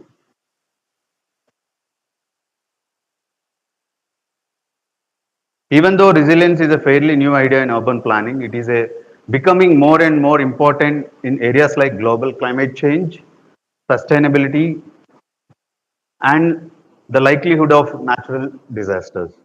Sustainable urbanization study, the important areas are going to be urban resilience and energy use. But cities are also complicated systems that face many challenges and pressures, such as natural disasters, technology failures, and social conflicts, which can have a big impact on their ability to grow and develop in a sustainable way. The rate of urbanization keeps going up. The need for resilience and sustainable urbanization is also going in parallel. To encourage sustainable development, we need to come up with a typology which will group cities. Each city is different. In that sense, we need to group them typology wise. Urban resilience and energy use are two important areas. For equitable and sustainable urban growth, it's important to support cities that can handle different challenges and pressures. Creating a typology that describes the different types of urban areas based on how resilient they are and how they use energy can help policymakers and urban planners make decisions that lead to more sustainable and resilient development. My aim and objectives for this paper is going to be like aiming to draw conclusions about urban design by looking at the current state and trends of energy uses in cities, as well as possible ways to use less energy in future. Urban resilience and energy use, the case studies of few towns and cities, makes a typology for sustainable urbanization that combines the ideas of urban resilience and energy usage. The macro urban form is one idea for building cities that is based on making them more resilient. The aim is to add to what is known and understood about how cities are resilient and how much energy they use in context of sustainable urbanization.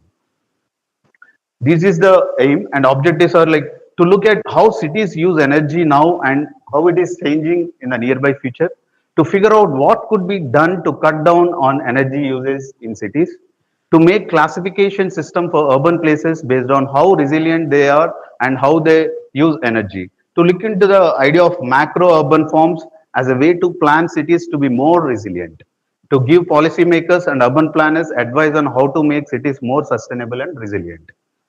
Methodology. This study focused at recent 5 years literature on energy sources, how much they are used and how much they can be cut down or reduced. Resilience in cities and energy context, renewable energy sources and energy output around the world. The shape of the cities, the building of stocks and the way people's activity in the cities can lower the amount of energy they use. Urban resilience and energy consumption towards a typology for sustainable urbanization, a systematic approach that draws on existing literature and empirical data to address three key topics: energy sources, their consumption and their potential for reduction, urban resilience and energy context, and renewable energy sources and global energy production. City layout, building stock, and consumption patterns can be used to reduce on energy usage in cities. Literature review. A study in 2019 considers urban transformations and fundamental changes towards a sustainability. Another study in 2019 explores how combining temporal population and land data will nighttime lights data can aid in understanding urban infrastructural transitions. Another study in 2019 investigates the drivers of Tunisia's total energy consumption and energy intensity by analyzing data from 1971 to 2013. The author identifies key factors that influence energy consumption and suggests policy measures to reduce energy intensity in the country. Likewise, there one more study I've gone through in 2020. The author present a planning strategy and integrated system design for microgrids to help realize sustainable energy supply patterns in a decentralized manner, improving community resilience and environmental sustainability. The study focused on a rural community in China. One more study in 2020 focuses on the link between transport energy consumption, urbanization, and carbon emission in 19 sub-Saharan African countries over 31 years. That other shows that urbanization and transportation energy consumption are key drivers for carbon emissions. He suggested policy measures to reduce emissions while supporting urban development. Another study in 2021, the author provided a comprehensive review on the major methods to stimulate building energy use at an urban scale. Their study focuses on how the challenges of stimulating building energy use in complex urban environments and highlights the need for integrated models that can capture the interactions between buildings, infrastructure, and environment. One more study in 2021, the other reviewed the Earth observation potential in monitoring the evaluating nature-based solutions implementation in cities, indicating that satellite observations combined with complementary data source can provide an evidence-based approach. In 2021, author Mahmood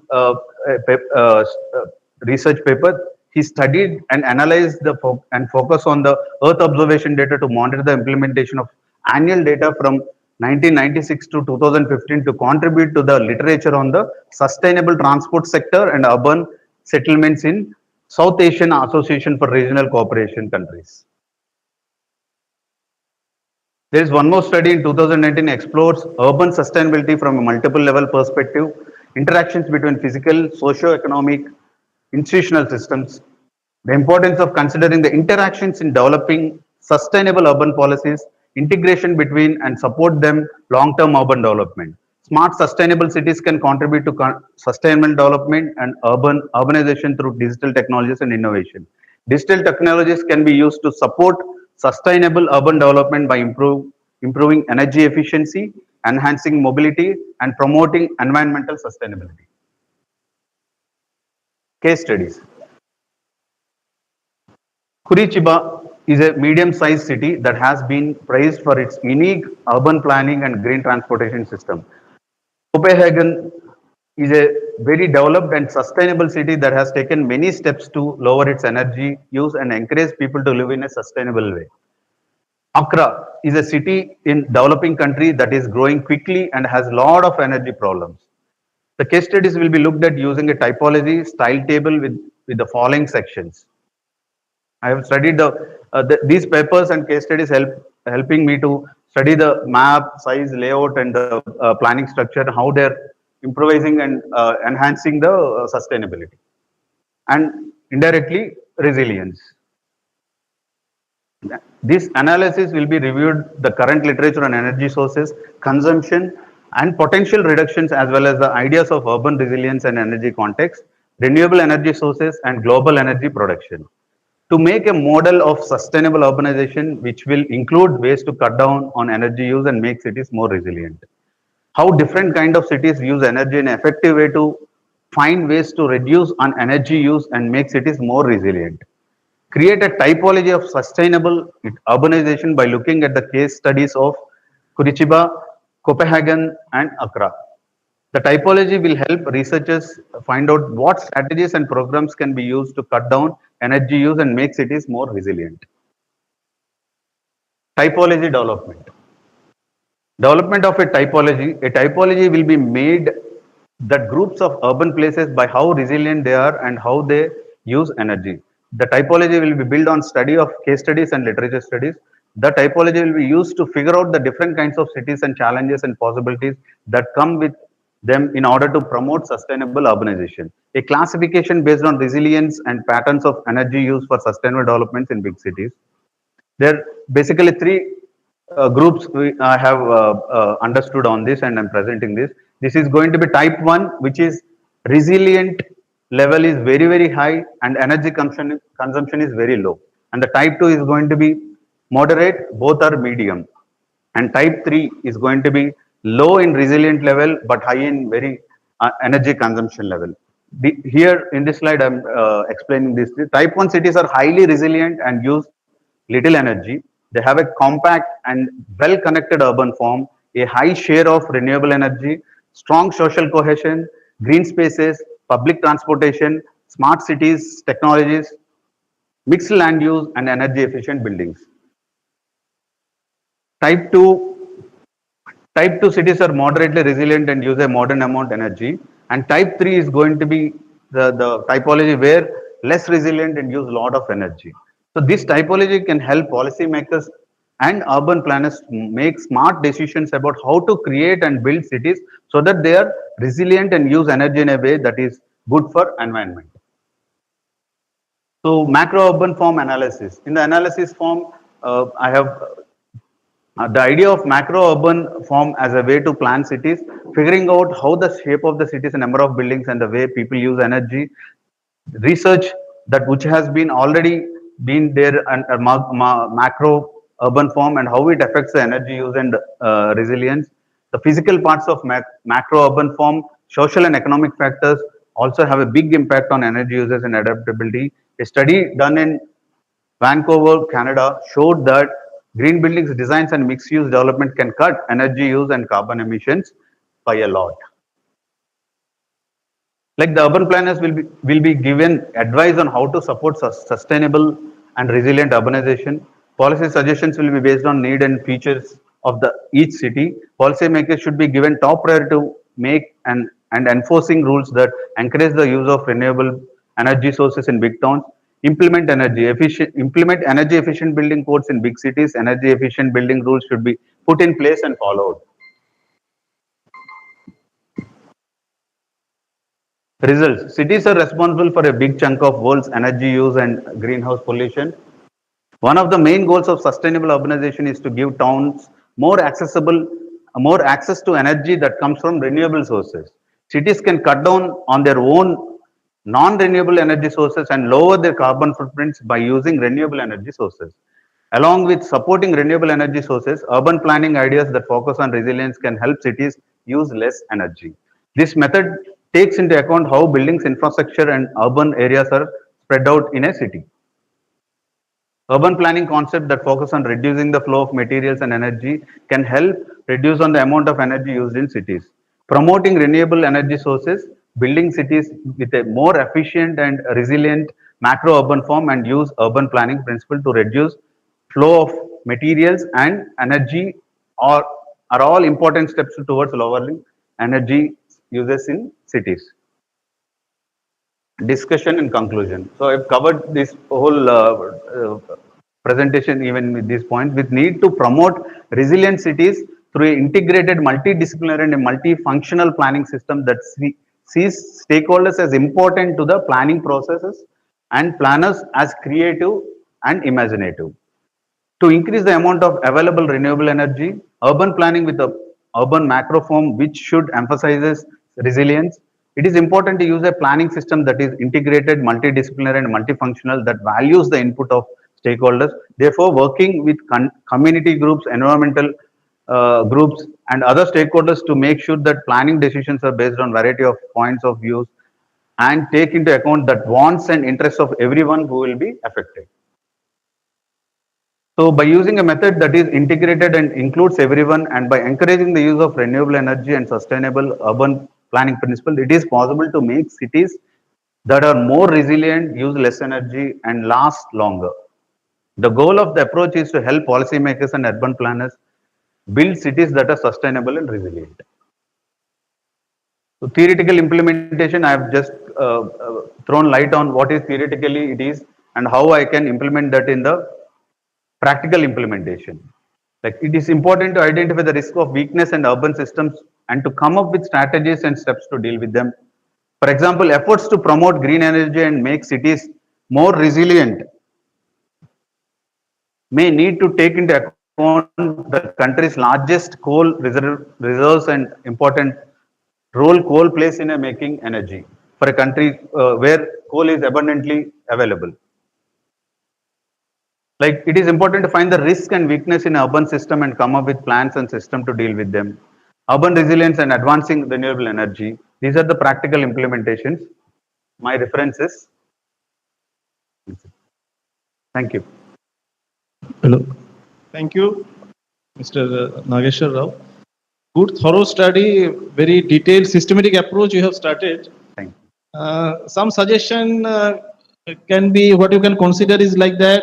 One of the important part what you highlighted in your study is the benchmarking of various cities. Okay. So when you say compact or the terminology what you use tier 1 or type 1, type 2, type 3, So normally, maybe you can mention find out some benchmark. Okay. Yeah, so what are you talking as a type 1 means what will be in terms of say emission level, per capita consumption, that from the literature and the all other standard format, you can look into that so that you know that type 1, type 2, type 3, so how much compact in terms of those. Correct. Along with that, other related parameters will be there. Another point like that. So accordingly, some of those empirical values you can introduce. And methodology. One thing what I'm feeling is that because you want to pursue PhD or some kind of research in that, so you can focus into which area you want to work. So in that, because somewhere some papers talked about the transportation, some talked about some other thing, but at the end you have talked about resources like raw materials, coals and other. So that is again a resource availability, again another way of looking at it. Back and forth movement, carry forward, like that twinkling effect. That area is also there in the research if you can. So see that whichever area you want to do, so that the time will be limited and you will be having all your energy can be pushed toward that area. Got it. Thank you very much. Thank you. Thank you. So next, at the end, like.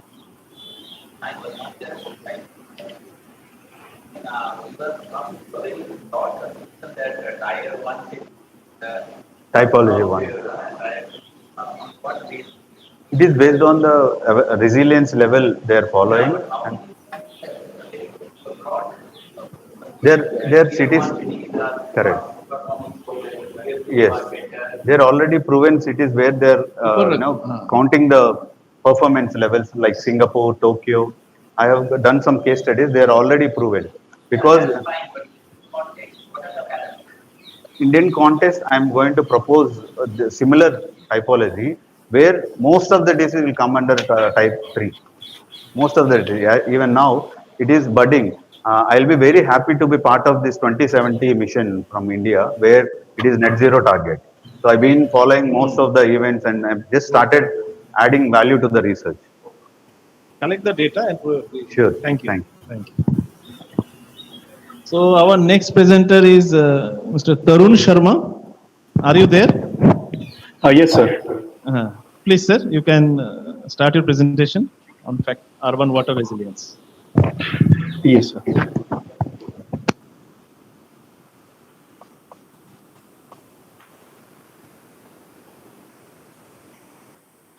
Mr. Tarun, please keep it to 10 minutes because we have a keynote at 12.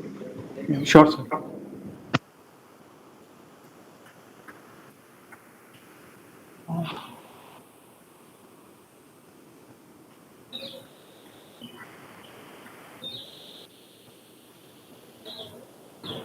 One minute, sir. I'm just facing an issue in.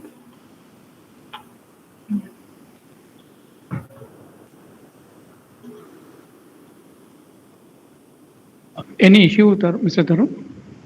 Yes, I'm just facing an issue in just projecting the slide. Just a moment, sir.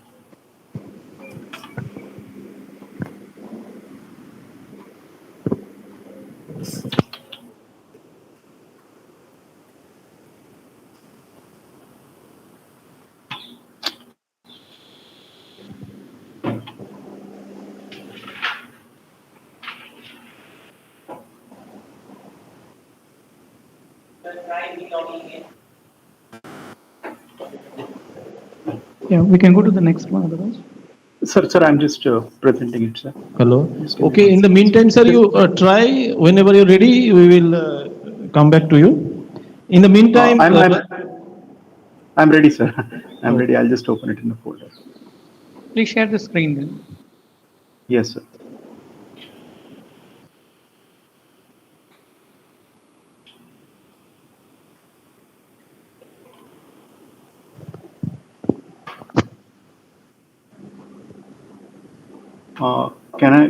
Can you see the screen, sir? Yeah, we can see your folder. Please share the PPT. Okay. You have to open your PPT and then share the screen. And then on your own screen, the windows will come and you have to click on your PPT. That way your PPT will be shared on screen.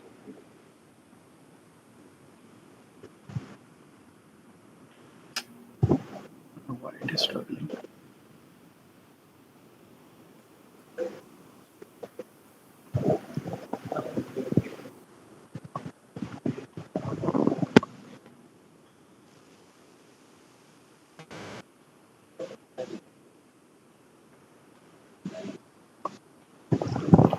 Mr. Tarun, Yes. yeah, fine now. Sir, is it there? Yes, I'm sorry. I'm sorry. It just Yeah. got stuck up there. Yeah. and please keep it to 10 minutes. We are running short of time. Sure, sir. Sure. Okay. Okay. Yes, sir.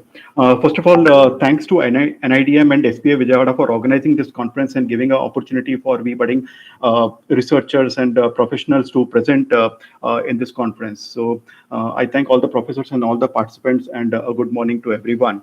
As part of my, I am a student at SEPT University in Faculty of Planning pursuing my research study. And the paper I present here is related to the factors affecting urban water resilience in an evolving urban context. I take the case of Ahmedabad and Gandhinagar here. This is a part of my overall area of interest in water resource management and urban planning development from the point of view of resilience. So I take a opportunity to start with the current context.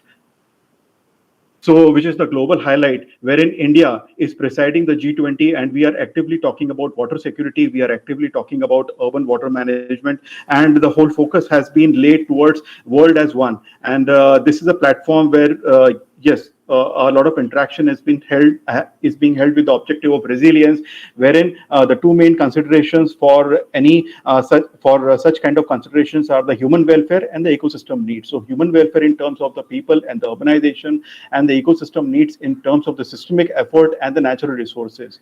So this becomes an interesting point to address the challenges ahead and seek an active participation of all the communities and provide some active solutions as a cross-learning mechanism.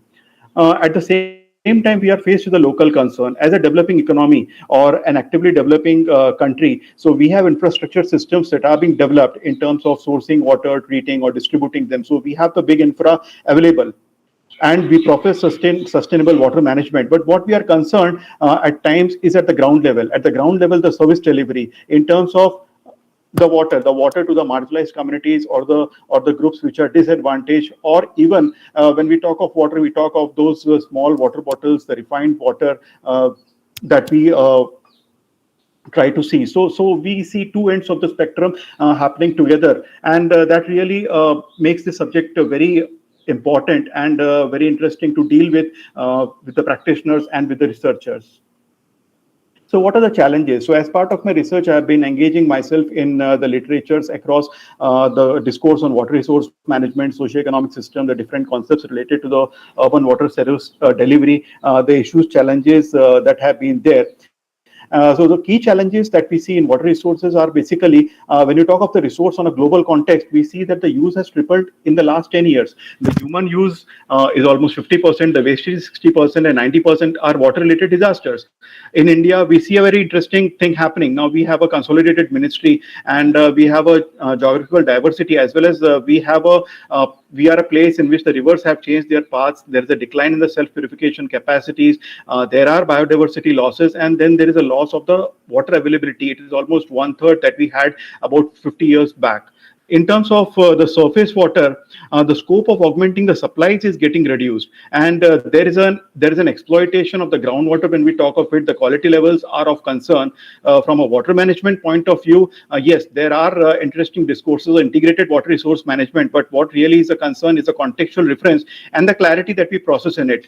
The frameworks and the implementability, the clarity in those things, the issues of scale and the range of its application is something very interesting to look at. And there are several researches going on in this domain. Governance forms a key function, because as part of the public service delivery approach, this takes a front seat. All these things, when I talk of water, then obviously it's not about a singular water that I can say. It is always interconnected, be it urbanization, agriculture, or the industrial. They are all interconnected and they all impact each other.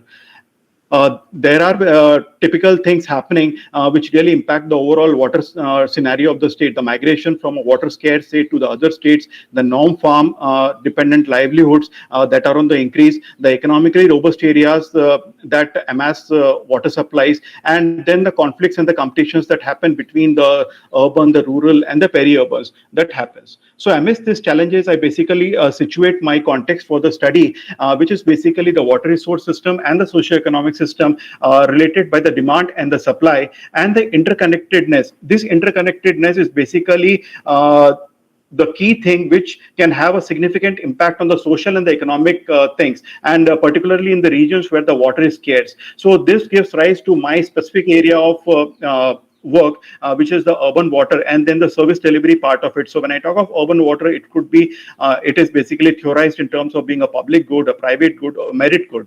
And when I talk of service delivery, it is at the congruence of the built environment, the governance, and the urban life that we live, and the constant changes in the patterns of consumption that we have been seeing throughout. Now, this gives me an interesting idea into the different approaches that one could look at. Now, whether these approaches come from a contextual point of view or just get related to a policy and a reference, gives me something interesting to deal with in terms of the planning, management, and the developmental aspects. So that could be from a resource point of view, from a supply and a demand point of view, or from the consumption point of view. Now, this altogether would lead into positioning or giving a set of interventions from the water resource system and the socioeconomic system point of view, and that could be implemented in terms of an institutional frame, or as a policy frame, or a programmatic intervention, or a project on the ground. So these are the avenues in which I situate my context.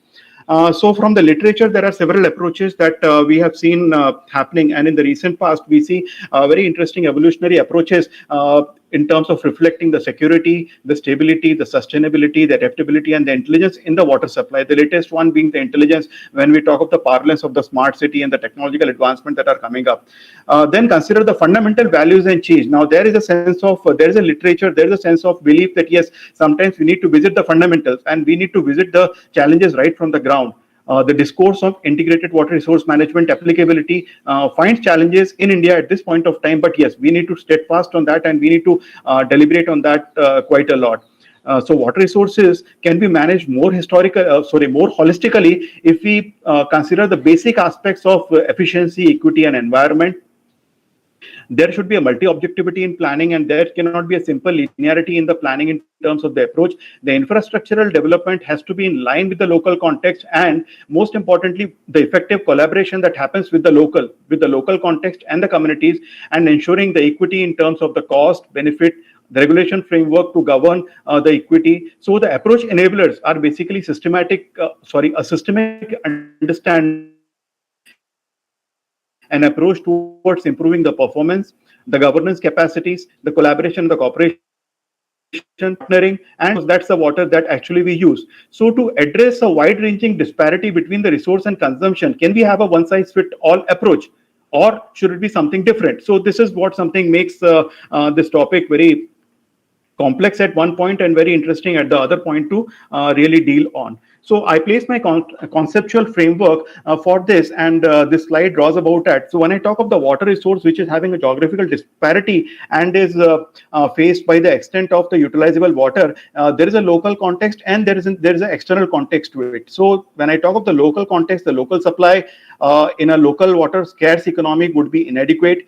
This would mean an inefficient supply to meet the local demand. The local demand on the other side is fed by the urban development that we have and the water access that we possess or we gain over a period of time, giving to sometimes the local urban water scarce condition. Now, this becomes the frame of my main research area, basically the urban water service delivery framework, and then connected to it is the external part. Now, when I have a local constraint, I am basically subjected to an allocation or a supplementing of the supply with the external thing, like a big dam, a reservoir, or an external river, and then the external has got its own external supply and it has got its own demand. Now, this is a place where the competing users will come. The competing users, first of all, on a spatial thing between the local context and the external context, as well as between the users between the different regions. So the contestations would happen in terms of space and the administrative things.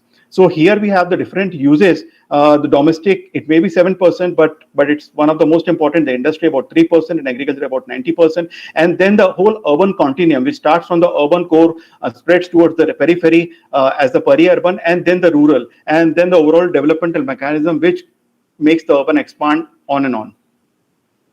So my research methodology basically consists of studying this whole urban continuum on one side, and then the overall supply and demand. Yes, sir. Yeah, please conclude. Yes, sir. Okay. And the source aspects on the other part in the source development context. So here the information relates to the urban part and the water part, and then the interaction happens at the strategic level, the managerial level, and the operational level to get the overall contextual understanding of this overall methodology of this overall subject. So my study area is basically the overall urban continuum of Ahmedabad and Gandhinagar, which is about more than 2,000 square kilometers and about 90 lakhs of population, and that because that gives me an understanding of overall development is evolving, and then the water resource management really happens.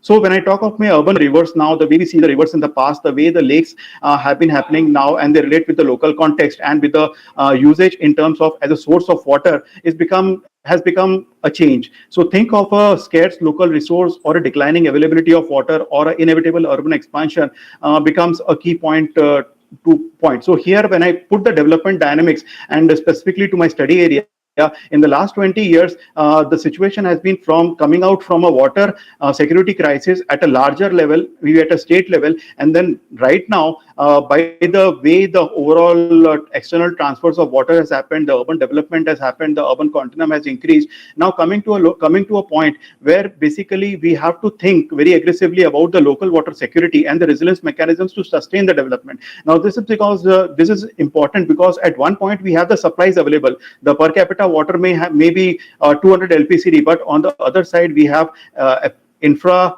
which is having the inefficiency, so you may lose water or we may draw the groundwater, again a cause of concern. So here the development dynamics lie, and that's where the supply and the demand side factors may keep a important thing to see on. So when I talk of the supply side factors, it could be the local water resourcing, the external water transfers, the purpose, the criteria behind that, the composition in terms of the conjunctive use, the infrastructure efficiencies, addressing the NRWs or the UFWs, the governance in terms of the supply side management, the real-time monitoring, the groundwater regulation, the price structuring mechanism, the advent of technology.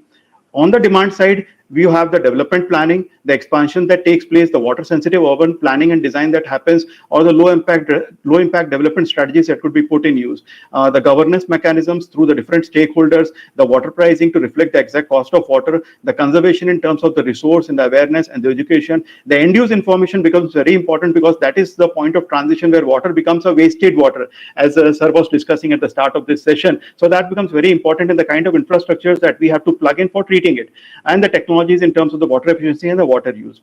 So when I talk of identifying with water, we are discussing about one water, and it's not about the different waters, and the contextual pathways for it would be in terms of identifying these water challenges across the uses and users to address the problem, the deep institutionalization in terms of the governance, the socio-technical landscape that has to be built in terms of influencing the development, and in terms of addressing the water behaviors, the consumption patterns, and the needs as users, as we all as users. So it is closely linked to the developmental cycle. Water fit to the purpose is something technically we have to look at, the adaptive systems that has to be brought into context, the socio-cultural developments that has to become a part of it. So at the last, when I say I try to conclude this, that basically it's all in our hands. It's a choice we have, that we are locking water or think of a situation where you have the flood as a disaster and we have water everywhere, and you really try to see that whether your pipe is in water or the water is in the pipe. Now that's a paradox or something just on a lighter side, but yes, it is water. We need to respect water and the water respects us. So all water is good water. we need to be beware of our share. We need to be very conscious, be on the supply side or be on the demand side, and treat it as a resource in a very, very, very meaningful way. So we reflect that in our local plans, and it sets the global stage. That was the initial point where I started that, yes, this is something that India can really, and we can really work upon as researchers and practitioners. So I end on this note that basically, as Patrick Geddes has said in 1918 in his interesting work on conservative surgery and civic reconstruction, that it is the cities in evolution and the people in the evolution, and they must progress together. So that's the transition, and I say that it's not an end, it's a transition that we have to really see upon and work upon it. And that's the list of my references. So I place my acknowledgement for the supervision of my work by Dr. Parsasarthi, who is my thesis guide, and the different agencies by which I am interacting. Yeah, thank you so much, sir. Thank you, Mr. Sharma. So our next author is Rachita Lal. Are you there?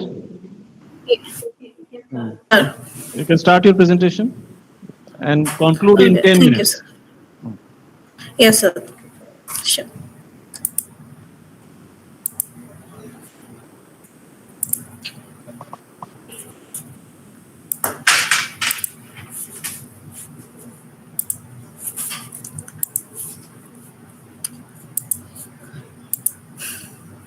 Hello? Hello? Yes, we can hear you. Can you? Yeah, put it on full screen. Yes. Presentation mode. Yeah. Yeah. Thank you. Yeah. So good afternoon. Yeah, sure, sir. So good afternoon, everyone. Thank you for giving me opportunity to talk about my topic. My topic is about an inquiry that I'm asking a question where that is, does high-rise building help in mitigating the urban thermal environment influence of densification of a city on land surface temperature? A case study of Ahmedabad. So before going to my topic, I want to say some major important point from IPCC 6 assessment report, which is done in 2021, where it quoted that the India will see increased heat waves and heavy rainfall events, while glacier will melt further, along with more compound events from rising sea levels like flooding. Indian cities have climate adaptation and mitigation plan, heat wave action plan. Still, Indian cities is facing hot days and nights in every summer season, and also during the summer season in 2021, 105 crore people face high strong heat stress for more than 300 hours. So if we say that the Indian cities are in the major brink of extreme heat waves, and it is one of the major concern for many in cities, it will be better. This type of study where we can majorly focus on the land surface temperature, how different factors of urban built form affecting the land surface temperature, this type of study will help in mitigating and understanding the mitigating factors. So my study is focuses on the how rapid urbanization is changing the city built form, where because of rapid urbanization is creating a geographic expansion and sprawl development beyond the administrative boundary. As a result, is generating more carbon footprint, increasing unemployment, vehicular traffic, and energy demand. And at the same time, as we can see that the whole India 1995 LULC and 2015 LULC, where the major changes in built up happened, where the 25% of built up changes into 48% of built up. So in Indian cities, to control this sprawl development, we TOD approach was used, which can densify the city and promote the sustainable development. But at the same time, it is also densifying the cities. It is creating more built up coverage within the city boundary. In a study, it is found that as one unit increases built up land it increases 14 unit of LST, and the planting trees can lower the daily maximum temperature in metropolitan areas around 1.5 degrees Celsius. So from the literature, we found out which type of density development is good in for the city, and it is found out that the compact city development is good, where it can generate less LST than the sprawled and unplanned development. However, it is also in different literature. It is also found out that the unintentional community compact community may unintentionally increase the danger of heat waves by trapping the heat and slowing the wind speed, because they have high density and narrow street and high building and few open spaces. So there is a dispute between the which type of development is good or good in terms of land surface temperature. My study, this type of study is divided into three different parts, from micro to the macro. In micro, it is focuses on the individual building blocks.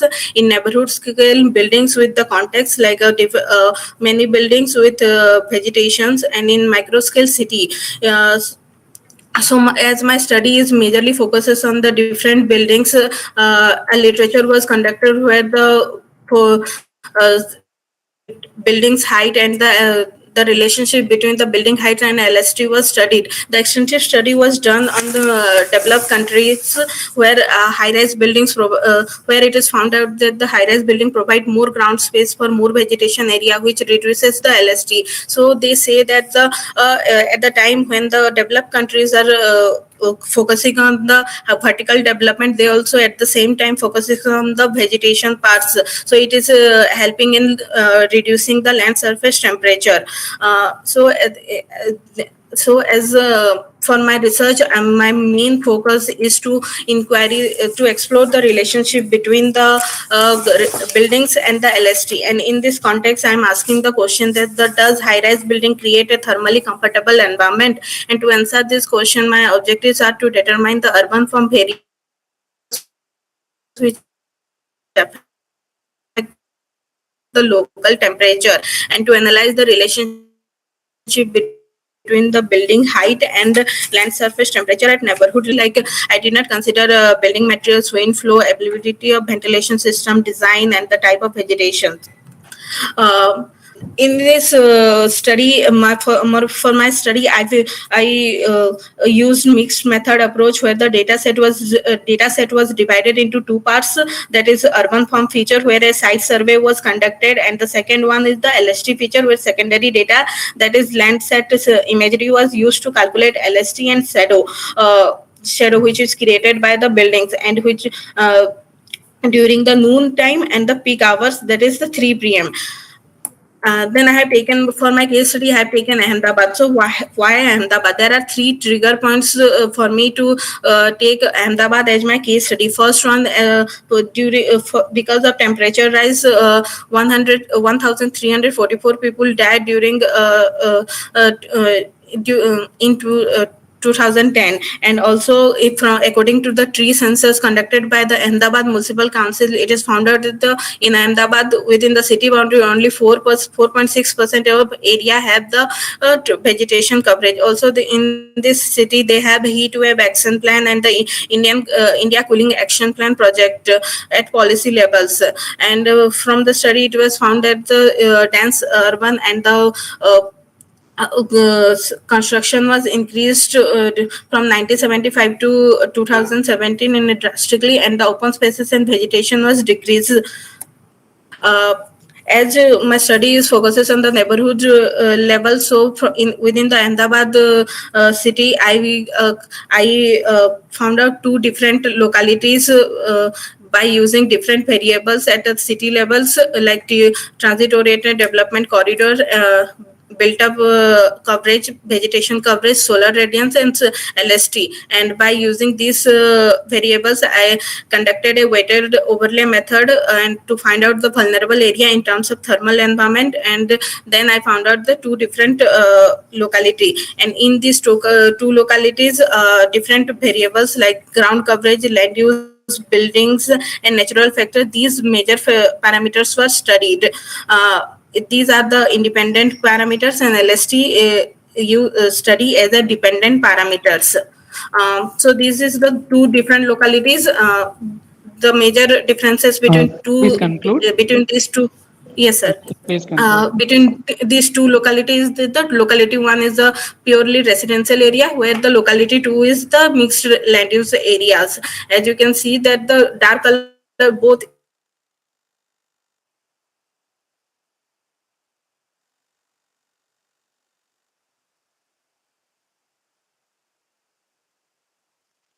in mid-rise, and the light color is representing low-rise buildings. It's conducted from 2010 to 2022, and from that we found out that the as the year is increasing, the LST is also increasing. As you can see the graph in 2019, due to some climatic factors, they have it's calculated less LST, but UHL line was taken in vertical and horizontal wise, and it has calculated particularly each building's LST, and it was found out that the low-rise buildings have high LST than the mid-rise and the high-rise buildings. To know that why it is happening, we conducted a shadow impact analysis, where it was found that the low-rise shadow area than the high-rise building, and same type was done for the second localities, where it was found that the mid-rise and the high-rise mid-rise building are generating more LST than the high-rise buildings. In second locality, they have more greenery because of this. Second locality is generating less LST than the locality one. So as my main objective is to conduct a relationship between the LST and the building heights, we have done a regression analysis to know the relationship between. But as in both the localities we have limited number of high-rise buildings, it shows that they are not, they do not have any specific relationship between those areas, those between the high-rise buildings and the LST, but as shadow impact and the other LST calculation is showing, it has a relationship. So to conclude is the if we saw from the TOD approach, in both areas are coming under the transit oriented corridor line, different land use characteristics. And in second locality, as they have more vegetation and they are preserving the open spaces and green spaces, they have less that area have less land surface temperature than the locality one, which was purely a residential area.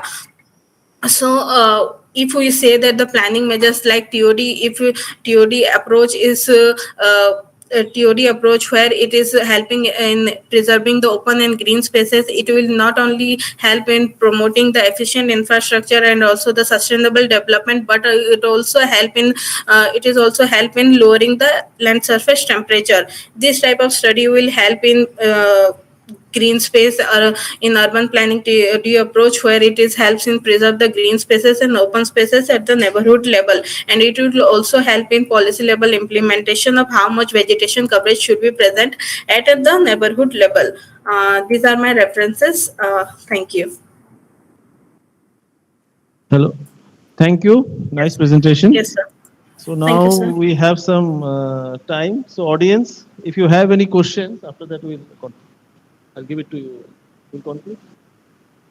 Okay, since we are running short of time and there is one more keynote address is there, so I'll now request our session chairs, Professor Abdul Razak ji, to summarize.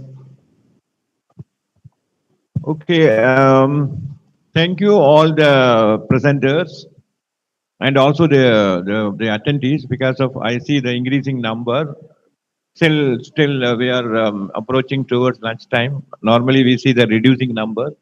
So thank you for all of your participation, and I would like to thank all the presenters, not only with the speaker who has presented the papers, but also there are good number of others who is also joined the session, maybe having something to distribute, something to share with us, but unfortunately, please bear with us. And we have to ask you to, manage the time. But in this one, I think the thanks to the first speaker, Kukil Sharma, second speaker, Sai Aktika, and Ms. Kama Sengupta. And the third speaker, the Jayalakshmi, but the other co-authors are Dr. Parsudarajan and Vaishnavi. And also the fourth, the Nageswara Rao, along with Satya Ravi Kishore, Tarun Sarma and Rachita Lal and Badabatiya. So I really admire, appreciate all the speakers come out with a very interesting presentation of your research work. And it's some of you have a long way to go. And our my co-chair, Dr. Amitabh Sarkar, given very intensive, input during the after your presentation. That I think I'm not to go into elaborate that. Since we are waiting for the next keynote speaker is ready with his presentation, as he's all the way, he's going to speak to us from Sweden. So at the final, I would like to say that the varying ideas emerging from different parts of the country where you are doing your intensive research, please come out with certain conclusions and suggestions which will be of helpful to the planning domain as well as for the people-centric activities will be of great contribution from our academic side to the professional and the community.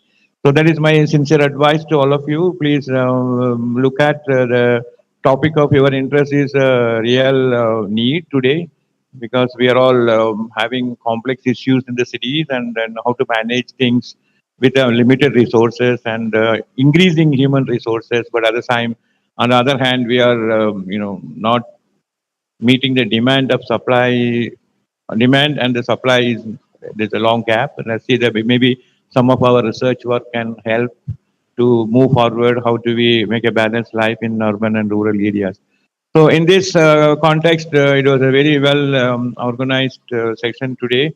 So I want to specifically thank the organizer, Dr. Janmajai Gupta, Dr. Payas, and Mr. J.S. Bhagavat for having a very well organized session today. And then I will also take the thank to the director who has given this opportunity to chair the session. Thank you all and be present. Yeah.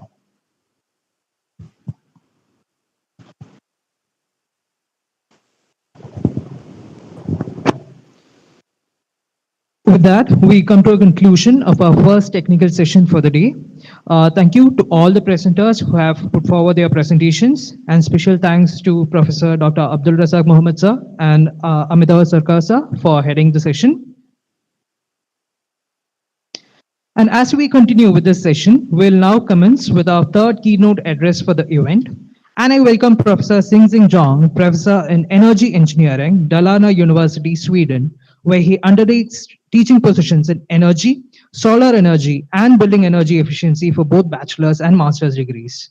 Professor Singh Jong has a bachelor's degree in heating, ventilation, and air conditioning, a master's degree in sustainable building design, PhD in solar energy systems, and an MBA in global energy.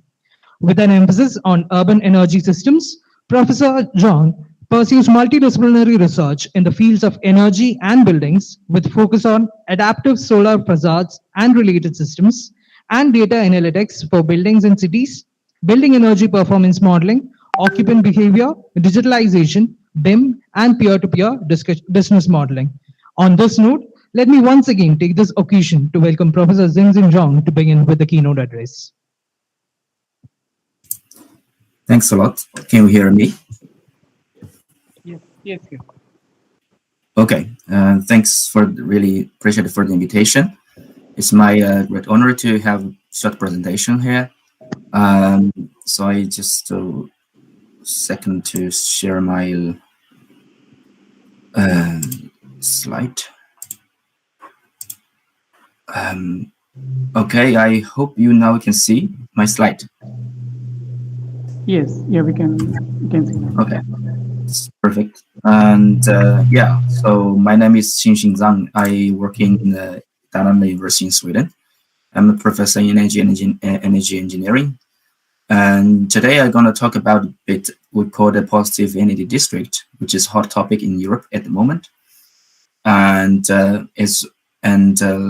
the context could be a little bit different from that in India, because, for instance, we have the biggest challenge from the heating demand.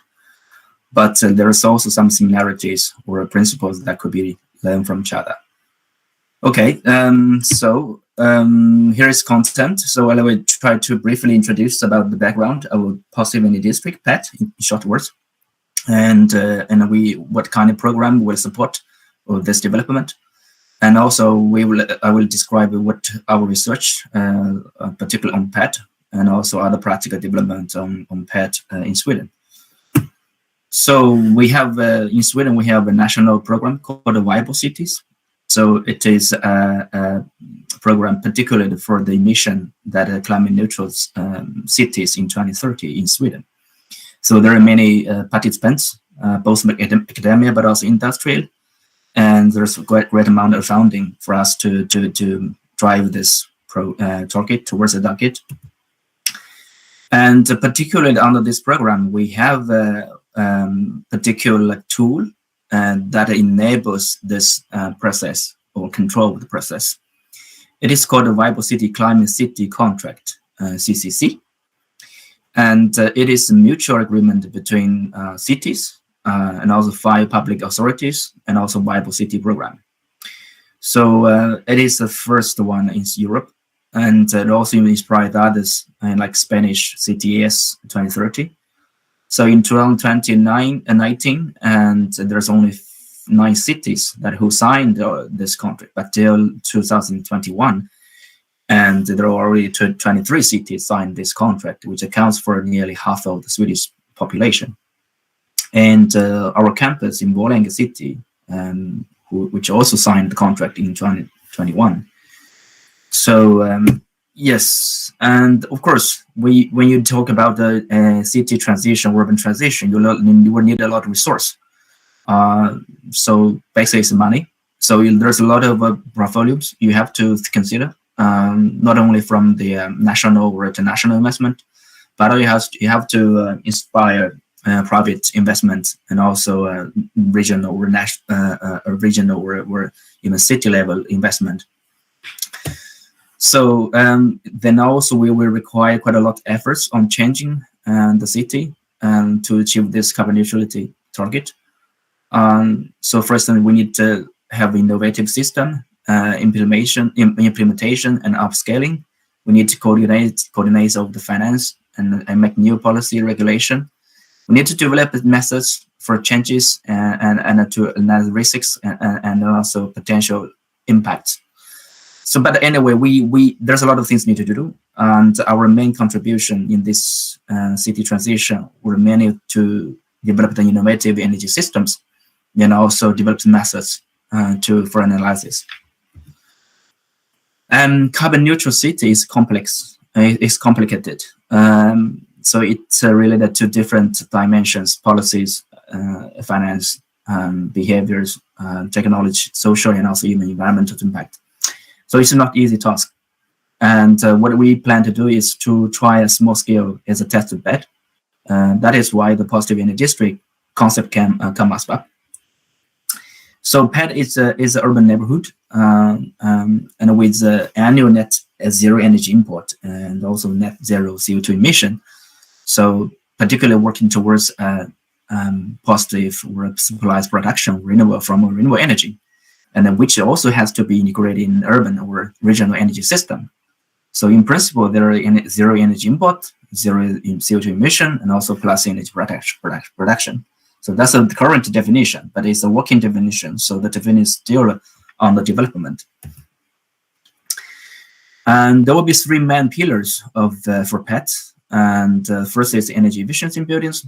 So there will be several ways to improve that by changing, like adding thermal insulation, and change triple layers of windows, and also recover heat. And the second pillar is the flexibility of energy.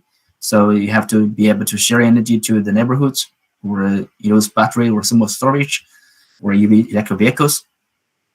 And thirdly is about the supply of renewable energy, where you mostly see solar photovoltaic panels or solar thermal panels, and also some waste heat resource. The scope for a PET is quite flexible. Most PETs has a physical boundaries, But in some pets, they are also virtual pets, so which means they don't have physical boundaries. So they import renewable energies outside from the boundaries.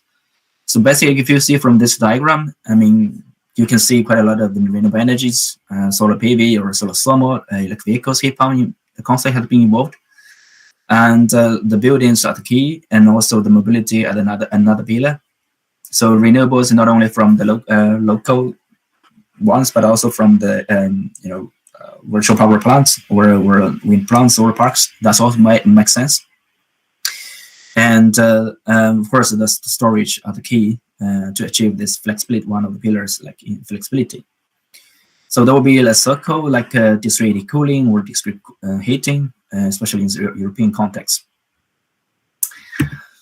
And what we are doing about the PET. So we've been active in the International Energy Agency, IEA. So we've been receiving funding from our national funding agency, Energy Agency, to participate in this task. Our main task to define the scoping PET and the modeling PET, and also transfer knowledge to Sweden. So we have quite a lot of several workshops together with different municipalities, utility companies, science park, and also national research centers, and try to discuss how we can really develop a PET in Sweden. In addition, we'd also try to active in another program called the EU Cost Action, and we've been the first university to provide or to host the first training school for positive energy district.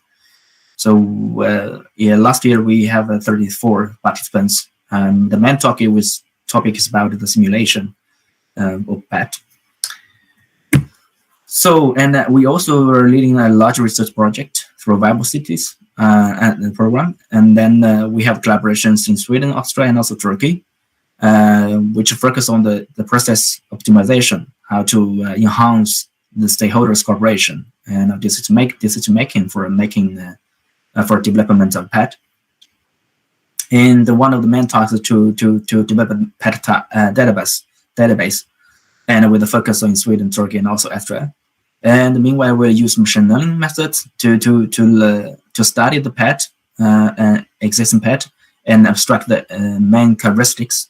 And then we will develop digital models in the demo cities. Like we have 5 cities especially in 3 countries. And in addition to this project, we have quite many activities that are related to PET. For instance, we've been working on the digital models, energy demands, storages, district heating and networks, and controls and business models, a lot of things around the concept. So it's actually a multidisciplinary research group. Just a few examples. First, we've been developing 3D models, the whole city, but it's still on the shoebox level. But it's able now to be able. We can be able to simulate the energy demand in a while.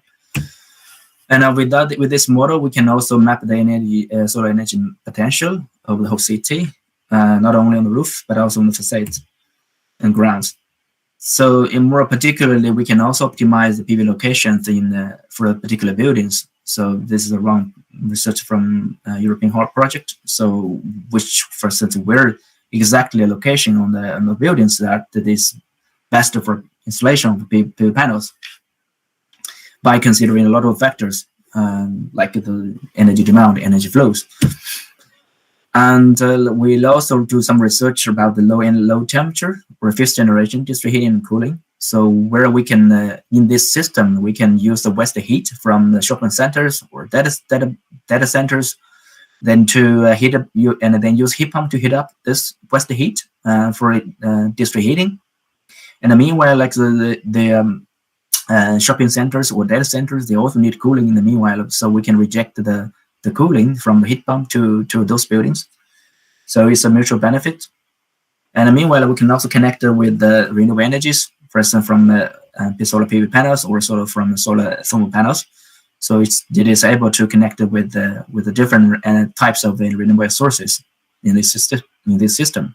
And in most cases, in Sweden we have the third the system between 3rd or 4th generation. But that's the next generation of district heating and cooling network. And besides, we'll also develop the peer-to-peer, P2P business models.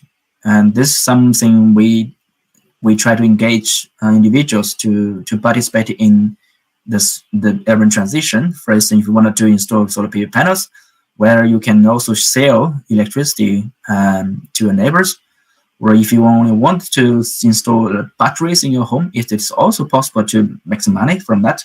So this is what we call the peer-to-peer business models. There are different types of ownership and also different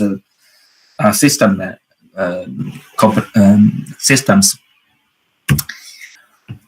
And there we also has developed a practical pad in Sweden, which is near our campus. So there are 3 residential buildings, around 53 apartments. So after 4 years in these European projects, we achieved that nearly 72% of renewable energy contributions. Meanwhile, we'd also use other technology, like these composite PV panels and glass-to-glass PV panels on the roof, and also facades. And especially we use the Energy Hub, which is a microgrid direct current network. So electricity can be shared among the 3 buildings, and where the excess electricity from the PV will be directed to heat pump to produce more hot waters in storage.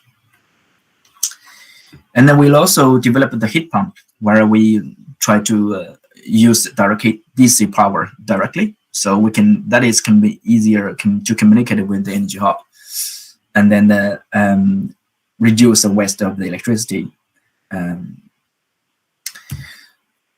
And other practical developments in our PAT in Sweden, I just introduced a few examples. So here is one example in Lund, Brunskog district. So this is a very large district, has quite many sub-districts, and it's around like 40,000 residents and workers, and so 50% of accommodation represents accommodation. But anyway, so this district has 2 biggest European laboratory in the world. So that's why they can use a lot of waste heat from these 2 laboratories. And in addition, they also use solar PV heat pumps and to make use of to make the whole system efficient. 1 second, I don't know whether this can work. 1 second, I can stop presenting. I will share another one. That's the 4 videos. This is a video. Let me know if you cannot hear this voice.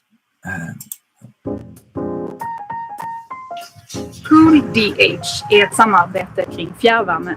The speaker speaks in Swedish, but there's a forced translation beneath the video is in English. En låg temperatur där Eepeur kommun i Danmark och Lunds kommun i Sverige deltar.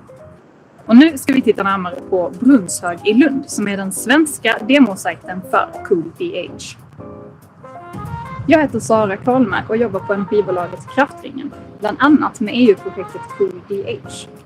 Syftet med CoolDH är att ta fram nya och effektiva lösningar för fjärrvärme med låg temperatur, både genom att installera nya system som här på Brunshög i Lund, men också genom att renovera befintliga system som det i Eepeur, där gammal infrastruktur byts ut till nya och moderna ledningar. Här på Brunshög utvecklar Kraftringen världens största fjärrvärmenät med låg framledningstemperatur. Och med låg temperatur så menar vi i det här fallet 65 grader, vilket är mellan 15 och 40 grader lägre än i konventionell fjärrvärme beroende på årstid. Den totala ledningssträckan i nätet kommer vara ungefär 4,5 kilometer lång och värmen ska framförallt komma från den stora forskningsanläggningen Max 4 som ligger här bakom mig. Max 4 behöver fjärrkyla till sina forskningsprocesser. Den kylan producerar kraftringen med hjälp av grön el och effektiva kylmaskiner i vår energicentral på Brunnshög. Värmen som alstras i processerna på Max 4 förs över till energicentralen där vi förädlar den så att den kan föras ut på Brunnshögsområdet i form av lågtempererad fjärrvärme på det nya nätet. På så sätt blir det forskningen som värmer staden. Genom att använda låg temperatur i fjärrvärmenätet så minskar värmeförlusterna. Vi kan använda plastledningar istället för traditionella stålledningar. På så vis så minskar kostnaderna och vi kan erbjuda värme till ett bättre pris. Hej, jag heter Filip Sandberg, jag är kommunstyrelse. So I will stop there because it's quite a long video. I will share my video on this again. Okay, but you got the kind of basic concept how this system works. So it's actually part of the next generation low temperature district heating and cooling system. And the second example is in Linnöre district in Lund. It's less or a smaller district with 16 buildings, where they can achieve like nearly 91% of renewable energy contribution. So basically, they use quite a lot of energy. Innovations, for instance, to retrofit the buildings, windows, balconies, and also renovate whole HVAC systems and lighting systems. And in the urban energy system point of view, so they change new pipes and also substations for district heating. They also incorporate with the solar PVs on the roof. They also include some smart meters and free exchange energy data for optimization in terms of control. And the mobility, they also involve the EV fast charger in that district. And the last example is called a American Village in Lund. Again, it's a quite similar district, low temperature district heating system. So it has nearly the same concept. So to provide heating and cooling in 15 commercial properties and also residential buildings. So they only need a 3 gigawatt supply energy annually. But yes, I have a really compact presentation. So my main conclusion lies in we have so strong support from government to develop the PET and also carbon neutral city. And energy efficient buildings from the demand side are really important to achieve PET. That's the first step we have to do. And the PV and also batteries are key components for us to achieve PET. And district heating, especially the supply side, which means the core. This is the core for PET. And the low temperature district heating cooling represents the future. However, there's insufficient knowledge and information for decision makers. And especially now we have a lot of work to do with the social engagement to accelerate knowledge transfer. So yes, basically that's all from me, I think. Yes. Hope you have any something from the presentation, or if you have any comments or questions, feel free to address now.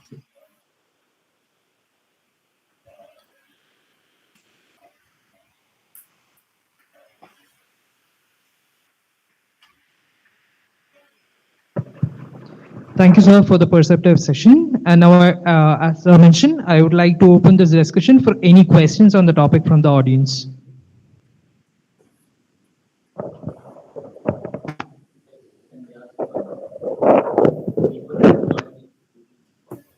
Please know that people who are joining through Google Meet can also ask questions. Just raise your hand using the facility and just ask your questions.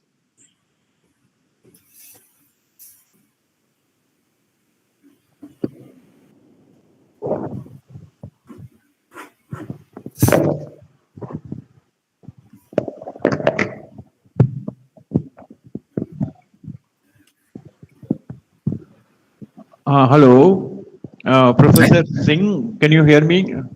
Yes, I can hear. Very informative, and we were just listening to your enlightened presentation.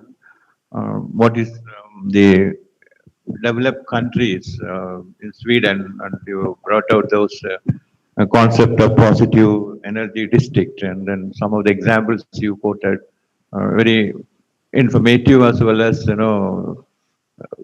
if we were to think how it can be or it could be done in developing countries. For example, then you talk about that city field and Lund city, one example. So how those technology or practical ideas are, used in other part of Sweden or other countries, or how you think that can be made available to an extent where Indian context will become maybe useful for that at a city scale or even a household level. Yeah, exactly. Yeah. Thanks for the question or comment. I think that is one of the key parts that we would like to upscale those technologies, and especially for the low temperature district heating and cooling. It is really a good technology that can be used in various contexts in different countries. So because many cities have both heating and cooling demand, and where they also you have a lot of several big shopping malls, where nowadays we have a lot of data centers. So where we can also exchange heat, using the low temperature waste heat to provide those heat to hot water usage or to other purpose. But meanwhile, when we use heat pump, so the cooling will be also rejected from the heat pumps. Then we can provide the cooling instead to those shopping centers or cooling or data centers. So those one examples of the technology that can be real upscale, reused in other countries. And in Sweden now we're trying to push more and more about this technology, but it's not easy because it has to connect with the renovation of the urban structure. So you have to really change all the pipes beneath the ground, because when you have talking about low temperature, and then the water flow is different and the size of the pipe will be different. So then that's a lot of cost. So it has to be done step by step. Yeah, interesting. Well, one more observation, and in your presentation and the last sentence, which I am more fascinated to learn from you, the social engagement to accelerate knowledge transfer. Okay, very rightly you have brought out in the end, because this is a challenge for many countries, including developing countries and developed countries. What is the way you approach to disseminate to the society, get their concern towards the new technology in terms of adaptation? Mm-hmm. Yeah, that's really and good. what's the way forward? Yeah, maybe you can highlight that. Yeah, thank you. I think this is something we haven't really done well, especially in developed countries, even Europe. So, because as you see, in the PET or in a carbon neutral city, one of the main pillars is energy flexibility. The energy flexibility is different from the others, like energy efficiency or renewable energy supply. And energy flexibility has to be connected with the individuals. Yeah. Right. So if without participation from individuals, then this goal will not be achieved. So that's why we found now it is more important to engage people, individuals.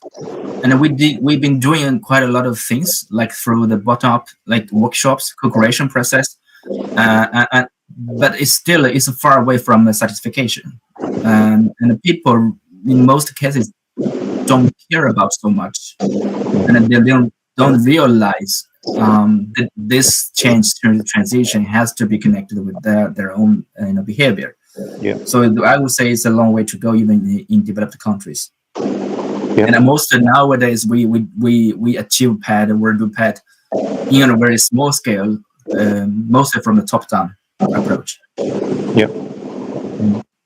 Thank you, Professor Singh, for your wonderful presentation, your time, and very kind of you. Thank you.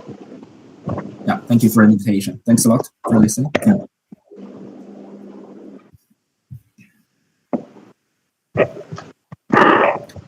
Yeah, thank you, Professor Zhang. First of all, for coming as a keynote speaker. It added a new dimension to our national conference, having an international speaker as one of the keynote speakers. So we are thankful to you. And you discussed things which are not yet really being followed in India, like district heating and district cooling. We have a lot of catching up to do. You primarily showed examples of Lund area in Sweden. So it's just out of curiosity that I'm asking, so how much percentage of the electricity is through those centralized grids? I mean, the entire energy demands for the entire settlement in which the few examples you were showing, is it through the centralized grids or it's only a partial amount? Yeah, if you could just elaborate, sir. Yeah, in the cases that I showed, especially in Lund, I think everything is connected with the main grid. That's for sure. But they have their own storage, so basically they will prioritize their local electricity use, and then if needed, they will import from the main grid. So that's why we really encourage the different layers, development of the different layers of the grid.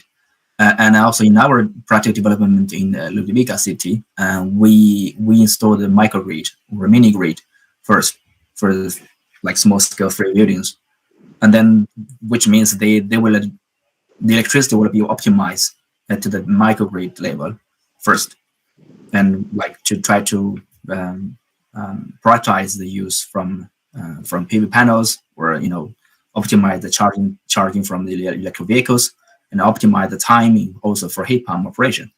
So those really localized optimization that has to be done with the microgrid level. But when you talk about but it has to be connected with the main grid, because meanwhile it has to provide service or backup or even import from the main grid. So it's a bit complicated, but it's some technology on the market. So. Yes, and second and last question from my side is that, I mean, we do read about it, and it's sort of well known here that Sweden has eliminated its wastes. I mean, every small percentage of waste is also reused, recycled. So is it actually true? I mean, even in Lund, you are doing that, and even yeah.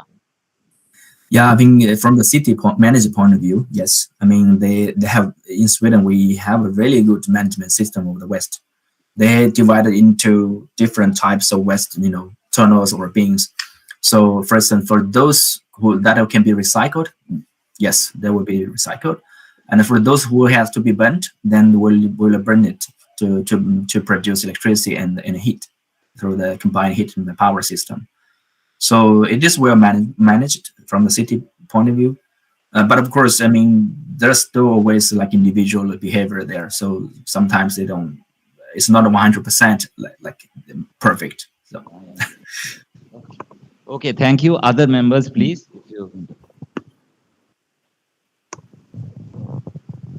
It's very nice to thank you.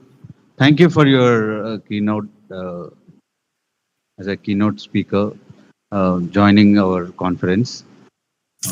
It's a well articulated presentation.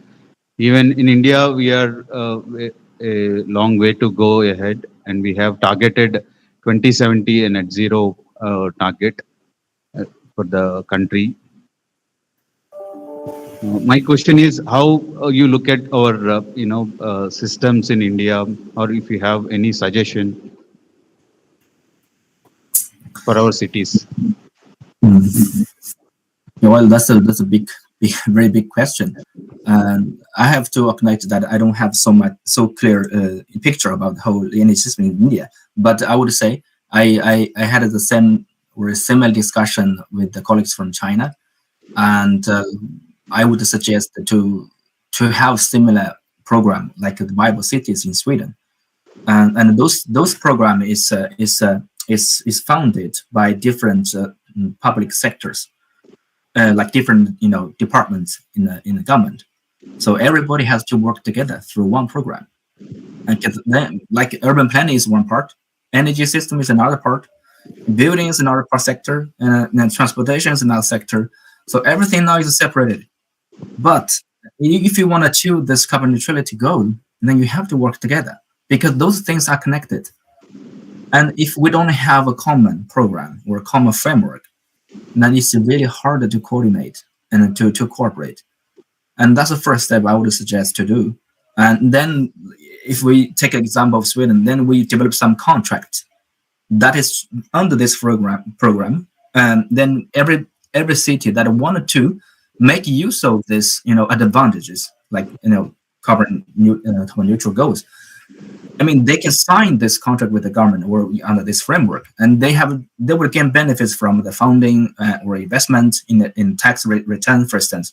So they needed to do not only from top down way, but also they'll have to go to the bottom to ask of individuals, or individual companies, and individual households, I mean, to get engaged into this whole process.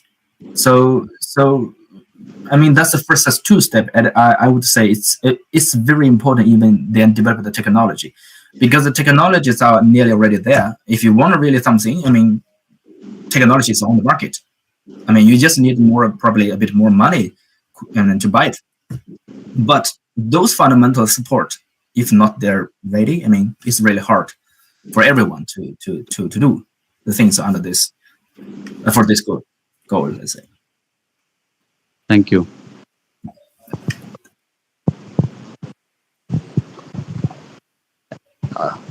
Good afternoon. This is Keynote. My question is now for India, the district cooling is a very long way to go. So as in the building level, do you propose as in the which complement the district cooling? Well, that's again, it's a big question. Of course, district heating has its own advantages, like with the more centralized energy management and also energy efficient in terms of system point of view. But again, it will connect with the energy infrastructures in the city. So if purely from an academic point of view, I would say yes.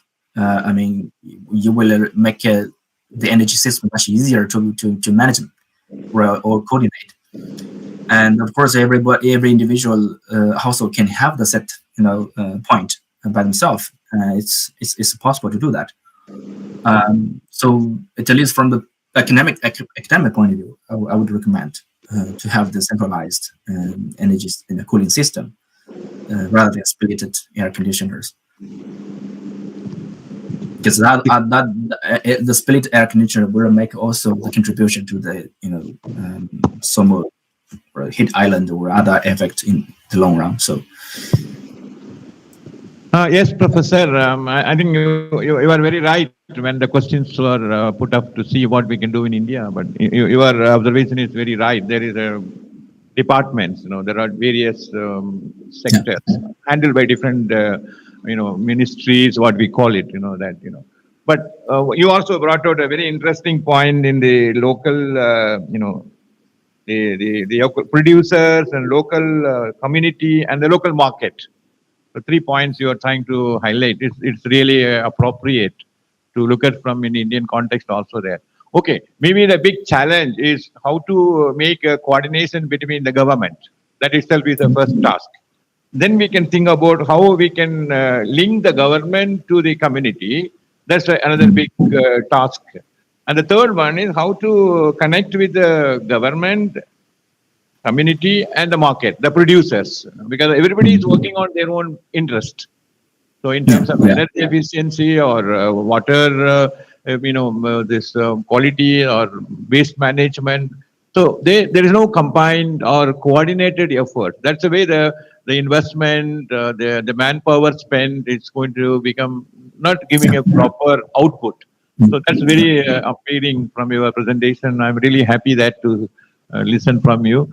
And obviously there is no one answer to give how to make these all forces together. It's a lot of efforts to do, and connecting with the community and government itself is a big task. Then community also not one community. There are so many diverse demographies. Even in India or other countries, they're all multilingual, multinational communities are there in everywhere in the world and big cities. So that's also we have to see, because it's a very big ocean in terms of our research as a professional and academics. And I'm very happy that your presentation enlightened so much of new avenues and ideas, not only in terms of the technology, from the academics and research point of view. So I appreciate and then agree with your points, and then really happy that you spare your time and then it enlighten us. Thank you so much. And what's the time now? You are. Thank you a lot. It's You finished your 9:30. breakfast or you are going for lunch? What is the time? No, it's just 9:30 in the morning. 9:30. Okay, we are moving towards to have our lunch. We are 1 o'clock now here in India. I wish you have a great lunch. So you have a great day ahead, and else connected again virtually or physically. We'll see that opportunities. Okay. Thank you so much.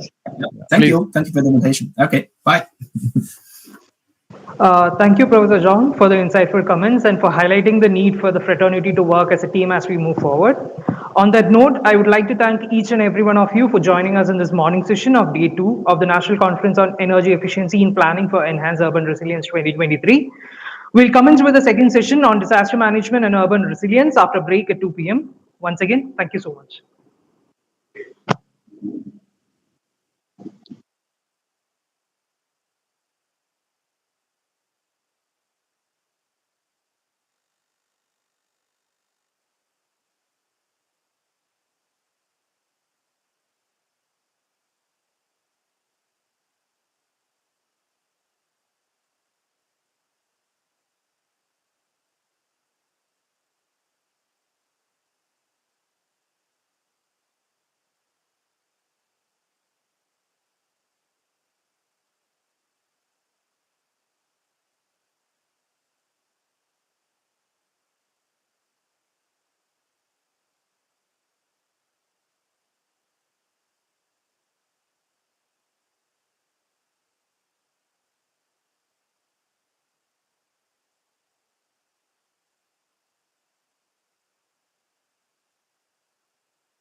Miss Arpita?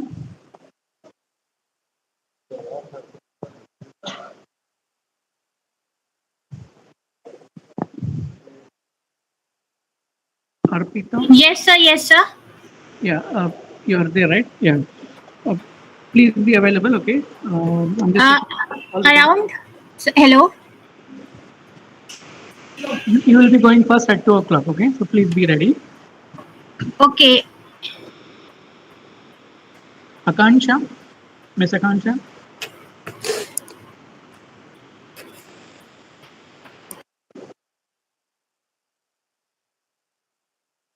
Miss Akansha? Okay. Varsha? Miss Varsha? One. Yes, I'm. Yeah. Hello. Yeah, please. I can hear you. Yeah. Thank you. Please be available. We'll be starting. Okay. Sure, And sir. the next person, Aparna.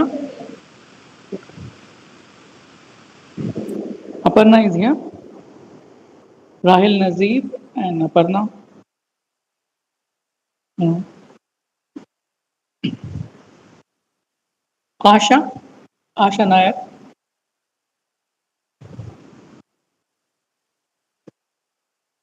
Kirti. Kirti Naidu. Sir, yes, I'm present. Here.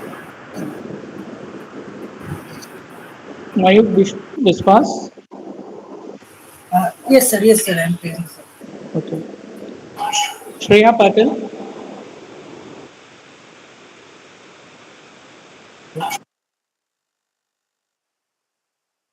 Avipsha Mohanty.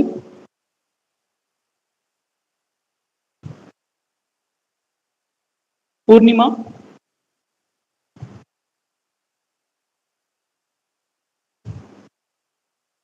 Roshni.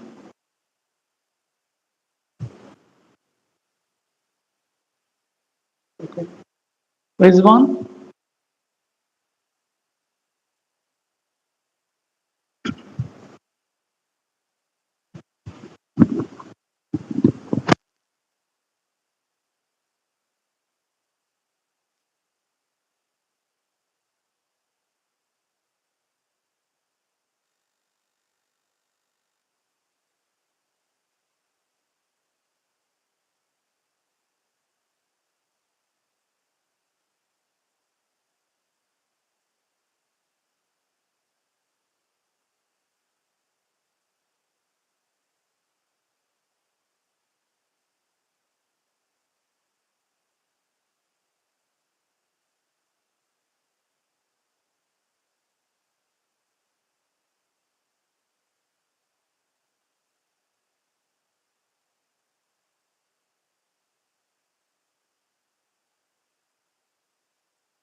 Good afternoon. Now we have session 2 on the theme Disaster Mitigation and Urban Resilience, chaired by Colonel P.S. Reddy, Joint Director, National Institute of Disaster Management, NIDM, Vijayawada, and co-chaired by Yogita Garbyal, Young Professional, National Institute of Disaster Management, Ministry of Home Affairs, Government of India.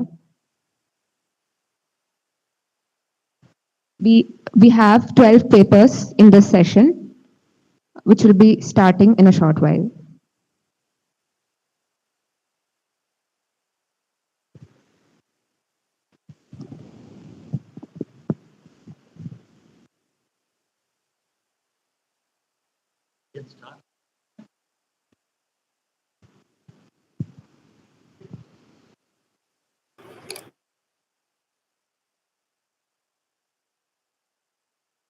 Good afternoon to all distinguished guests and all participants.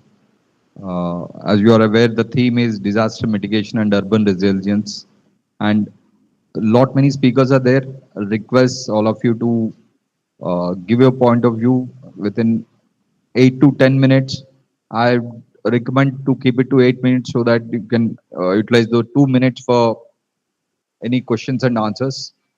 Rather, we can have after 4 speakers, we can have these question answer sessions for all the 4 speakers, and then continue with the 5th speaker. I think we'll go about that.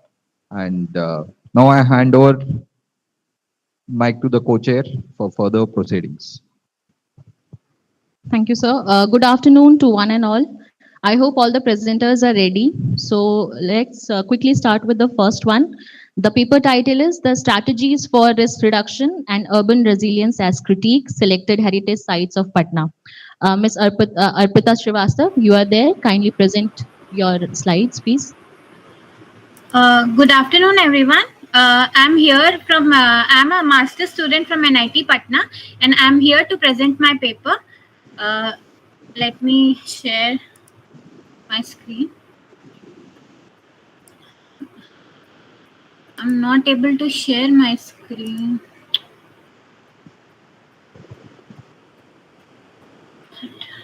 You can click on press now.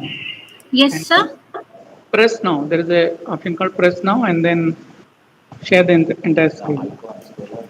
Your entire screen. Yeah.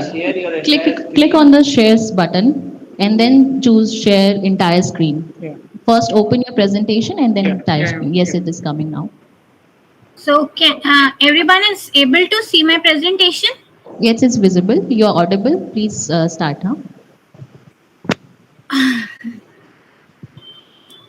Okay, so my presentation topic is strategies for risk reduction and urban resilience as critique, which involves selected heritage sites of Patna, and my co-author is Dr. Vijay Kumar Das.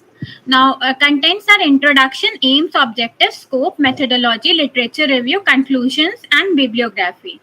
For abstracts, it has been long known that urban population and natural factors are major factors for a catastrophe to happen. The risk factors include increasing urbanization, environmental degradation, lack of infrastructure in the city, socio-economic disparities, poor urban governance, illiteracy, and people's tendency to be lazy and careless towards naturally occurring calamities.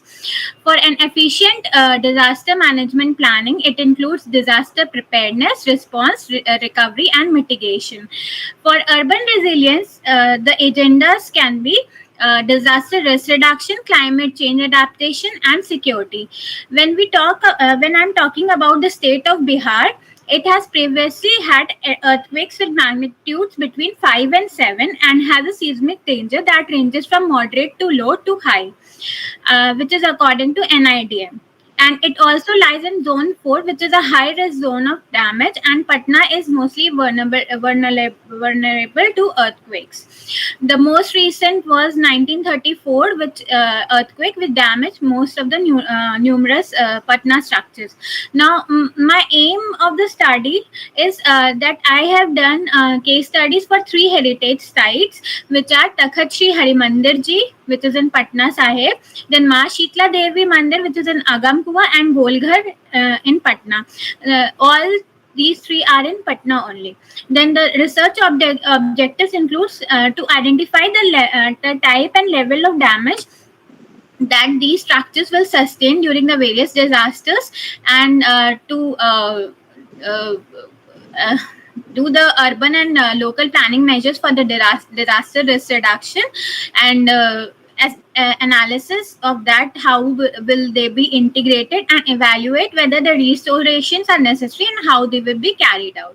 Now, aim will be preserving and retaining cultural heritage values, retaining the authenticity of the place, because all the three places are well known and heritage structures. Then using traditional technologies like using bamboo scaffoldings, etc., and a degree of acceptable risk should be established. Now, objectives include risk reduction strategies at urban and local planning measures, like eliminate or mitigate the hazard, reduce vulnerability, reduce exposure, and inculcate the other strategies. Now, scope. This is a map of the source is NDMA, which includes the natural heritage and the cultural heritage. And in the cultural heritage, there are two divisions: tangible heritage and intangible heritage. And the tangible heritage consists of monuments, buildings, and sites, historic presents, towns and villages, objects, and collection. In that, monuments, buildings, and sites, my three of case studies are, which I've already told it before, that Harimandir ji and Ma Shitla Devi Mandir, Agamkuwa, and Golghar. These are the views of. Now, methodology consists of, like, for an efficient disaster management planning, it should be disaster preparedness, response, recovery, and mitigation. Preparedness is because we need precautionary activities. If Patna is vulnerable to earthquake, then people should be aware of the conditions that earthquake can come. Then prevention, we should not. We should prevent certain building materials, certain technologies which can, like, give enhancement to the most affected by earthquakes. Then response is all the activities which should be taken immediately after the earthquake can occur in that region. Then recovery refers to reconstruction, rebuilding. Reconstruction is long term, which also includes people help and other present and future needs. Then mitigation is action of reducing the severity or the severity of the hazard. Then resilience, which my topic is also talking about. Then resilience it's connected to, but it is a little bit separate from sustainability, adaptability, and vulnerability. And in order to improve the urban resilience, national and municipal governments would need to be finding the local disaster responsible management strategies, so to lessen the effect of climate and all the hazard incidents. Now, types of disaster, which, like I've talked about earlier, that earthquakes were prominent, but floods are also prominent. Cyclones, epidemics, heat waves, cold waves, landslides, etc. These are all natural disasters. Human-induced disasters can be road accidents, stampede, fire, or chemical exposure. These are the situation of earthquake in 19 pictures from 1934 in Bihar, and this is of Kosi flood. This map shows the schematic hazard zonation map of Bihar, and like Patna lies in zone 4, so it is a high risk of damage. Then this is the Google Earth map. This is Gandhi Maidan, which is very famous in Patna, and this is Golghar. Then this is Ma Shitla Devi Mandir, and here is Takhat Shri Hari Mandir. Now, talking about Takhat Shri Hari Mandir Ji Gurudwara, it is a famous Gurudwara in Patna, which is also known as by Patna Sahib. Then it was built by Maharaja Ranjit Singh in 1780, and he was the first Maharaja of the Sikh Empire. Disaster hazards which like I address, they can be like implemented, or they can be a basis of the structure is related to environment and climatic, that white marble color is fading due to air and smoke pollution. Stampede, because it is surrounded by narrow roads. You can see these roads are very narrow roads, so stampede can occur. And also new constructions are going along all these like areas. So then in case of fire hazard, fire tender movement is cannot be possible because of the street widths are so narrow. Then in floods, heavy rainfall, flooding can happen, but minimal chances because it's an old area and not so like prominent to floods, because I've asked some few of the people also about flooding in the area. Then terrorist attacks can happen because it's a very famous area and people from all over the world come here. So the present situations are depicted by these pictures, that markings and signages are absent, and security lapses are there, and mitigation for fire is even in the basement of the parking. There are no fire safety measures were taken. So we can Please conclude that fire. Please conclude, madam. Yes. Hello. Yeah, please conclude. You're taking time. Okay, sir. This is for Mata Sheetla Devi Mandir, and a little bit 2 minutes more. The present situation is here that railway track is nearby, so the sound is very like vibration coming in this area, and the places are in very deteriorating condition. So proper mitigation plan should be, and reconstruction should be done.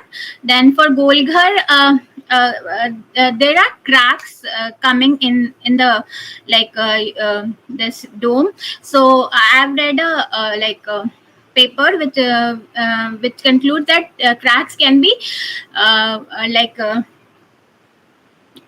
the cracks can be like covered by using a textile fiber, reinforced thin walled reinforced concrete or textile fiber can be placed, and then we can just turn it now.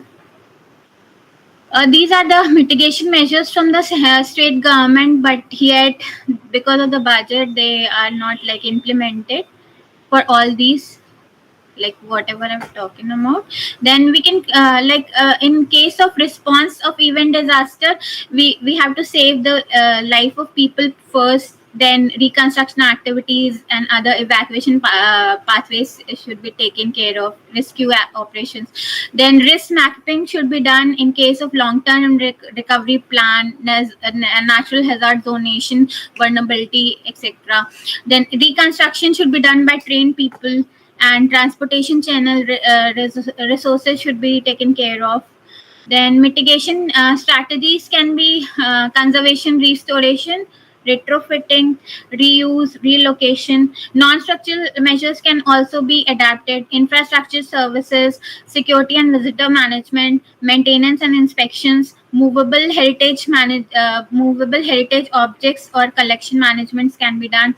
Now these are the I've concluded that mapping of special corridors can be done, like in case of Takhat Shri Hari Mandir. Then installation of security system, differently able persons adaptation should be taken care of. Proper signages, proper documentation can be done. Then organization of seminar with the help of local community, etc. Now, financial arrangements can be departmental budget or making provisions, which I've showed.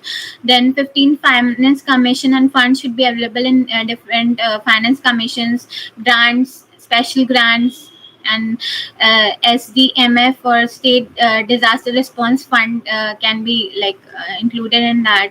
And funds for monuments and heritage management communities can also involve in raising funds. Then a way forward is that buildings in Patna should be like studied from heritage perspective and can be listed according to their heritage importance, and their intra and intercity connectivity shall have to be improved, and adequate parking facilities should be avoided, which is like very less in all these three heritage structures which I have taken. And vulnerability should be assessed, and the building should be retrofitted because some weather damaged buildings, and staff should be well trained. That is the most important. Mock drills should be organized, and awareness and sensitization regarding heritage should be taken care of through various media. Now, these are my bibliography. Okay, thank you, Arpita. The topic is really, really important. The building resilience of our cultural heritage. However, I have just few suggestions that your whole presentations looks very generalized. So you have taken 3 sites as you have mentioned. However, all the recommendations, mitigations, and all the awareness strategies you are saying, it's more on a generalized aspect that it should be done. However, because we are focusing on a research papers, so I think it should highlight specifically for the 3 sites that you have taken, and other things like the objectives and the methodologies that you have also mentioned in your PPTs, that can also be modified into the topics that as per your selected sites you have done, like Yes. what you want to do, not like the disaster management the stages, but more like what you want to do in the study, and then what you have achieved through the study. So that I think need to be modified. Apart from that, do you by yourself visited these sites, and when you visited this, if you visited the sites, then did you see anything? What all parameters you checked?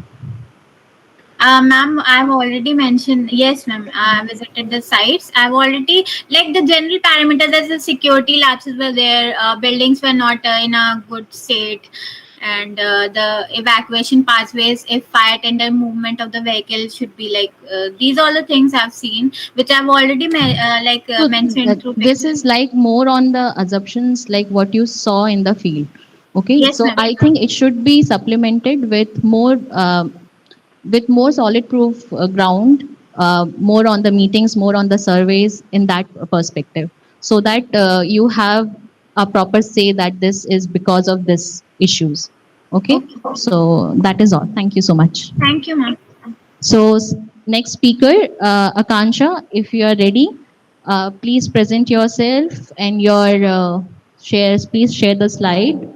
Your topic is on evaluation of the significance of wetland management in reducing the disaster risk in Indian context. I request you to please limit yourself to 8 minutes.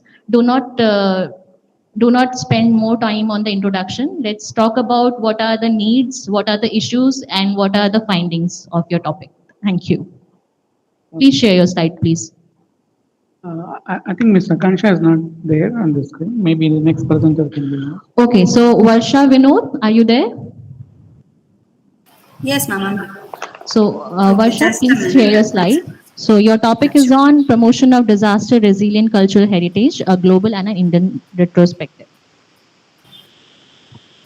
Yes, ma'am.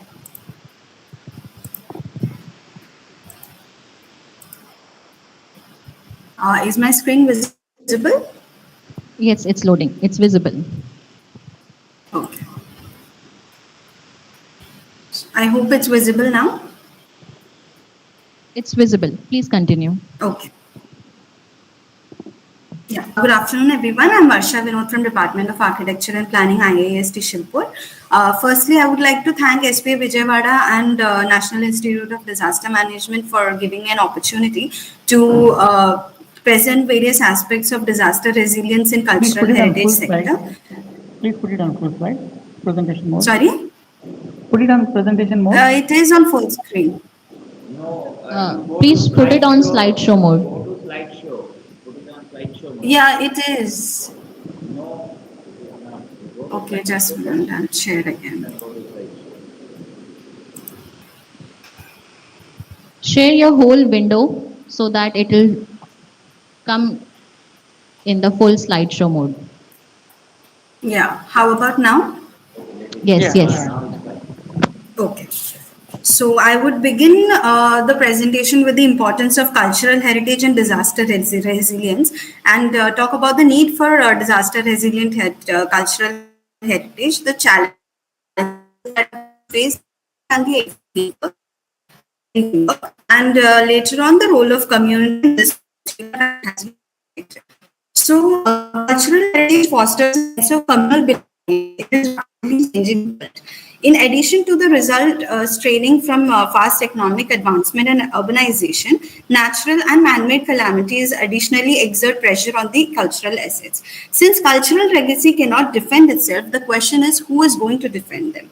So it is the responsibility of the stakeholders to maintain the value and reputation of these heritages during emergencies. India, being a country with varied geographical characteristics, is prone to numerous natural and man-made disasters. So this is the vulnerability of significant historical and cultural legacies, and emphasizes the critical requirement for protective policies and guidelines and various programs that involve the community as well.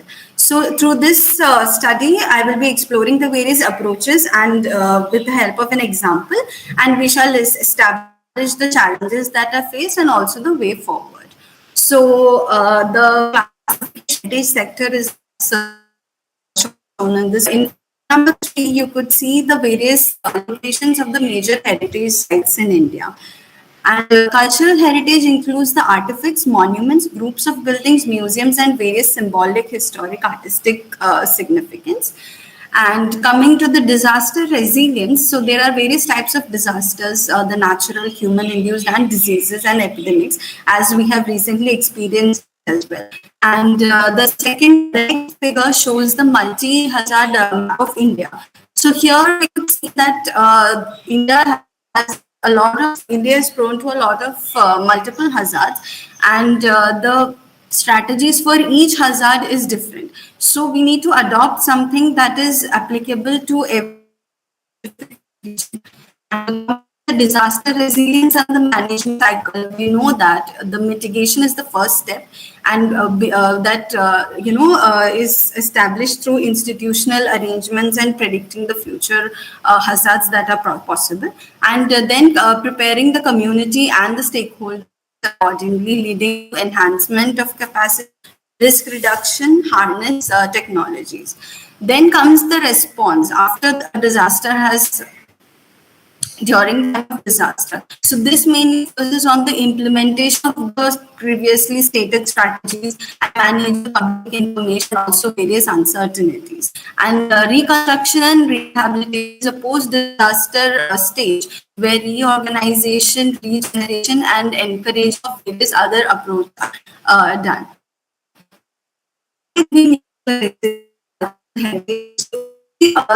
Was the heritage sites with the map of, we could see that most of us are in the disaster hazard prone zones, and we have to focus on the prevention on the protection of these heritage sites and the precincts. So the difference when planning disaster risk reduction for sites for cultural heritage is to address the threats not only to the life and livelihood associated with sites, but also to the heritage values that are embodied along with it. Sorry to stop you, but your voice is breaking and your slide is not moving if you have changed your slide. And please make it quick, okay?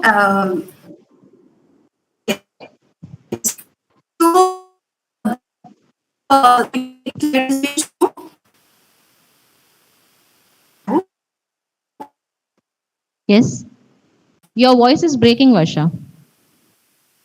Yes.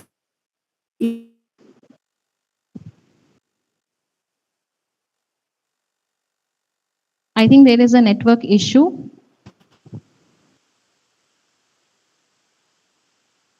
Varsha, can you hear us?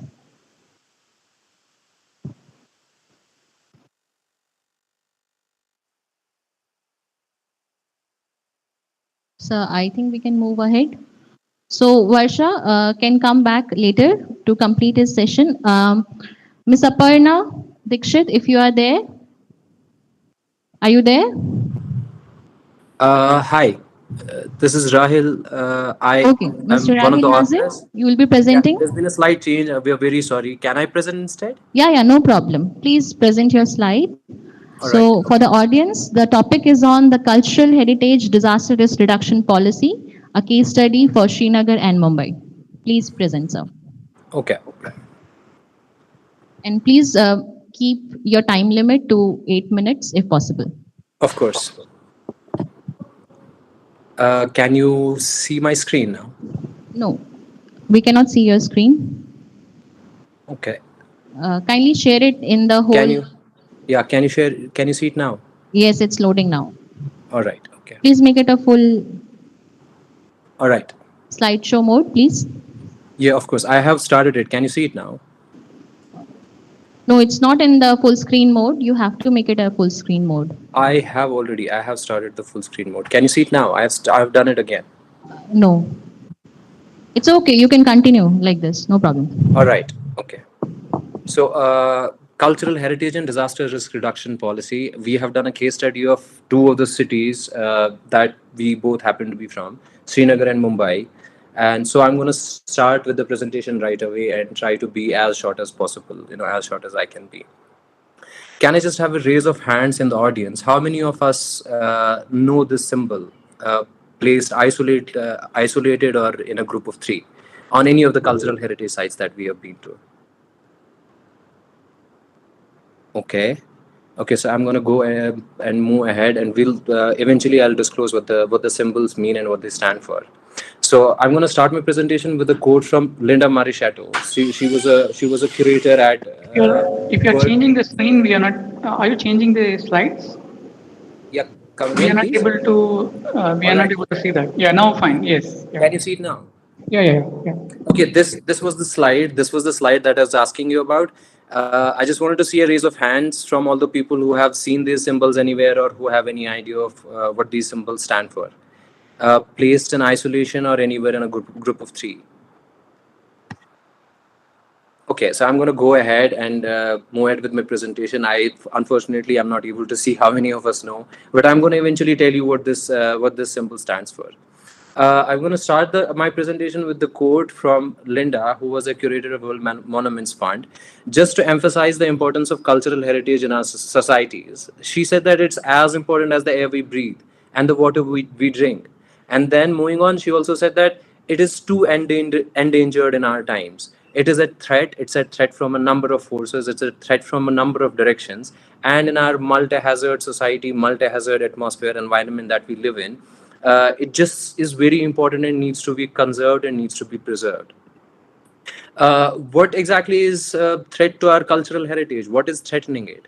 We broadly divide all of the threats in three major categories. We have environmental threats, in which we kind of place all the natural risks, all the natural hazards.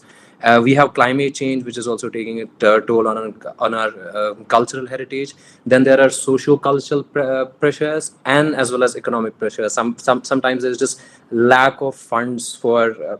There is intent to save some of this cultural heritage, but there might be financial constraints, and so we'll not be able to do what we exactly need to do for preserving the cultural heritage.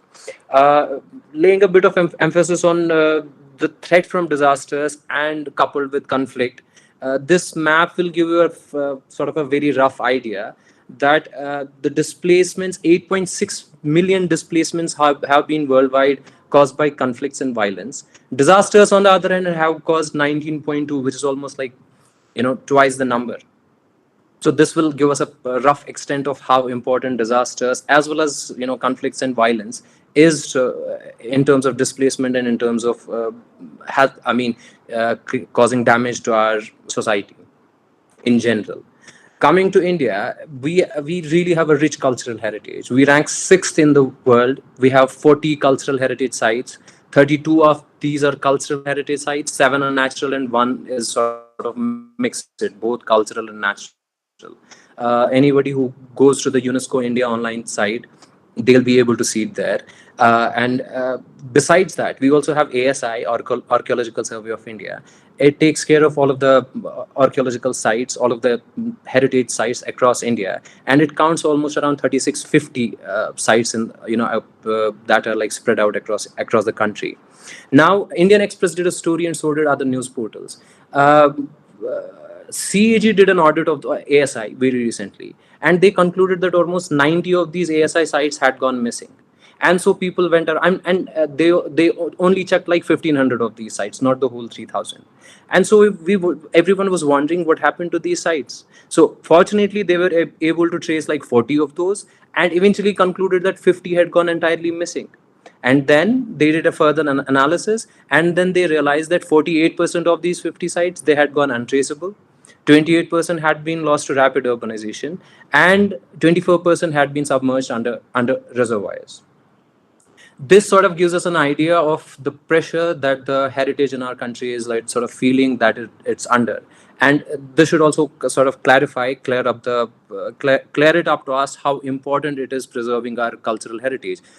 Since we have already also established that it's as important as the air we breathe and the water we drink. It is what connects us to our past, and it is what will lead us to the future. This plan is a development plan for Pune, and it is just a very complicated map. It comes to me, and it will just give us an idea of how the development plans in our country, in our space, in the whole global context are. They happen to be very complicated maps, and unfortunately, a lot of focus on cultural heritage across the world, and especially in our context, it's lacking, and it needs to be there. So we decided to look into it. We decided to look into what it is really that's missing from our heritage plans, what it is that is missing from our disaster management plans. And so we decided to do Srinagar, where I happen to be from. We decided Srinagar because it's sort of a low-key city, not very fast, all the while it's under a lot of pressure from tourism, which we have already established as a threat to cultural heritage. Then our next choice was the financial capital of the country, Mumbai. We went there, and we sort of wanted to establish how Mumbai is doing in cultural heritage. Now, sort of in order to get a context of the global, the idea, the episteme of the cultural heritage conservation, we also went to London. London was an equivalent to sort of Mumbai, because obviously it is sort of the financial hub of the world.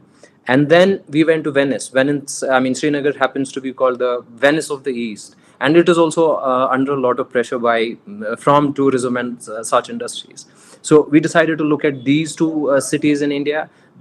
These two cities happen to be the focus of our paper, but simultaneously we also wanted to contrast it with London as well as Venice, so as to get a perspective of what is going on globally in cultural heritage conservation. Now, coming to Kashmir, Srinagar is obviously now it's a UT, and so Srinagar happens to be the capital city of the region.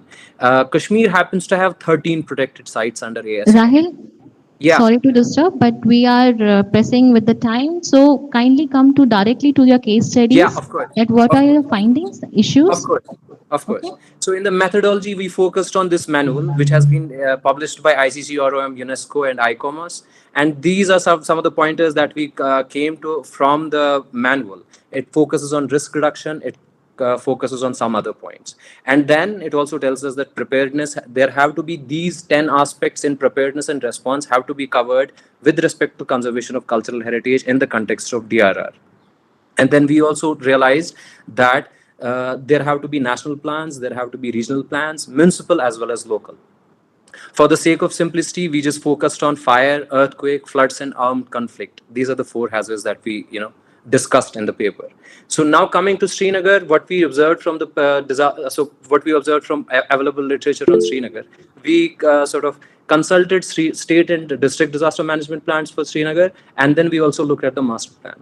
As much as being elaborative, the two disaster management plans, they lack all or any kind of mention of the cultural heritage of the places. But master plan does happen to have a very detailed chapter on conservation of cultural heritage, and it also divides the city into 2 cultural zones, 2 cultural heritage zones. And then it also lays some emphasis on improved disaster risk reduction infrastructure in the city. Now coming to London, the department responsible for disaster risk reduction is Department of Culture, Media and Sports. It also happens to have GA, LHER. I mean, now all of the cultural heritage sites in London also happen to have in place an emergency response plans, and they also happen to have constant continuous drills on all of these plans. They also have a London resilience that has a detailed record on all kinds of risks that these sites face. Coming to Venice, again a very important city, a cultural city. The declaration on building resilience, there's a declaration on building resilience at the local levels towards protected cultural heritage sites. They also have a disaster management, prevention and management mechanism which is in place, and there is also a lot of law and legal background to all of these instruments that are in place for conservation of cultural heritage. Now, coming to Mumbai, a very important city in context of the cultural heritage, it happens to have 3 World Heritage sites, and it is one of the cities that also happens to have a disaster risk management master plan. Now, Srinagar has a master plan. It doesn't have a disaster risk management master plan, besides having a state disaster management plan. Now, it counts, there's a nuclear facility, is one of the cities in the world that has a nuclear facility within the city, and it counts that as one of the biggest threats to the cultural heritage and in general to the other landscape of the city. However, again, there is no detailed focus on cultural heritage in the Mumbai disaster management plan. However, a standard operating procedure is in place that asks people to, about do's and don'ts of disaster management in general. I'll move on to the second last slide of my presentation. The key findings of my presentation, what we realized was there is a generic DRR policy available with almost all of these cities, but a site-specific plan is not there. The context has to be bottom up. There have to be plans at the site level, and then they have to evolve into national plans. But we happen to have in all of these global cities as well as in India, we happen to have national plans, state plans, with the site plans, it has not percolated to the site levels yet. And then there has to be a lot of focus on the contextual core. We have to incorporate the contextual core of a country, our traditions, and so disaster management plans have to be in accordance with them. Coming to the very first image that coming again to the point that there have to be national plan, rather than being top down, it has to be bottom up. The plans have to start at the local levels, and then they have to evolve into the national plans. The question that I asked you in the very beginning, all of these cultural heritage sites, they are supposed to have this poster so that in case of a conflict or in case of a war, everyone knows that these sites are cultural heritage sites. They are supposed to have this when they are in a group of 3. It is known that it is a specially protected site, and if it's just there in isolation, then we know that the site is protected and it is like a cultural heritage site. I will conclude my presentation here. I am so sorry if I took like a bit of extra time. If there are any questions or any observations on the presentation, I'd be happy to. I think Dr. Aparna is also here. She might want to take. Thank you, Rahil. All It right. was indeed a nice presentation. I think you covered good points here. But as just a few suggestions, I think maybe you have, but it's not showing in the presentations. That's probably some of the best practices that you can take out from each of these cities that you have mentioned. And in the starting also that you mentioned the similarity between the Venice and the Srinagar and London and the other Mumbai. But when you are giving out the presentations, you are just finding out the issues and the challenges or the mitigation measures for each city. But you are not comparing, right? Or you are not relating with each other. So probably that dimension also you can add that. Okay. And then on the local best practices like the traditional that you have highlighted, that should also reflect, I think, in your paper. So overall, very good. For question answers, we'll be taking once we finishes the 4 sessions. Okay, so you need to wait. So Varsha, if you are connected again, we'll come back to you. So kindly just share your presentation quickly, please. Sure.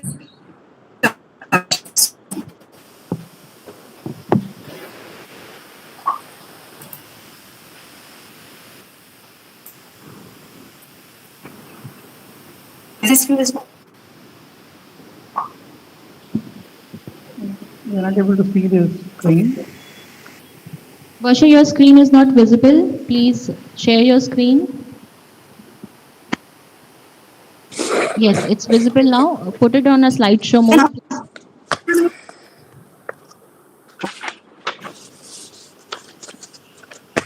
Kindly put it in a slideshow mode, please. Yeah, it is. I'm not. Is it not visible there? It's not. Actually, I request all the participants to keep the sharing screen in the whole window, like the whole sharing your whole screen. If you just click on the sharing of a slide, then it does not show slideshow mode. So later on, everyone can do that. Yeah, now it is good. Please go ahead. So, there are many instances like Bhuj earthquake 2001, Sikkim earthquake in floods and floods.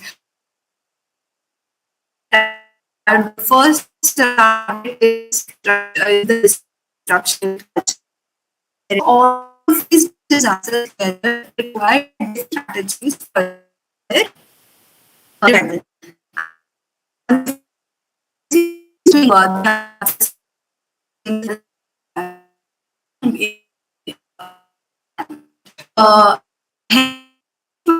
Madam, your voice is still breaking. I think there is a network issue with your internet connectivity.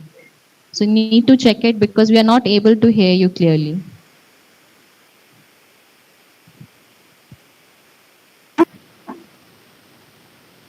Hello? Varsha, your voice is breaking. We are not able to hear you.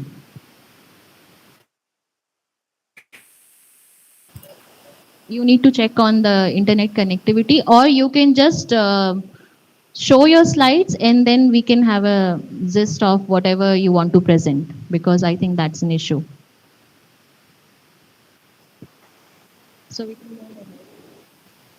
So I think we can now move ahead. Akansha Bharadwaj, if you are there now, I think I saw your message. So Yes, if you ma'am, are there, I'm kindly present. present.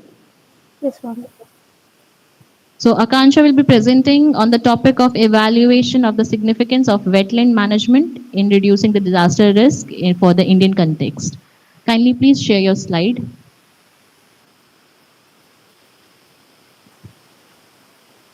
Can you see my screen?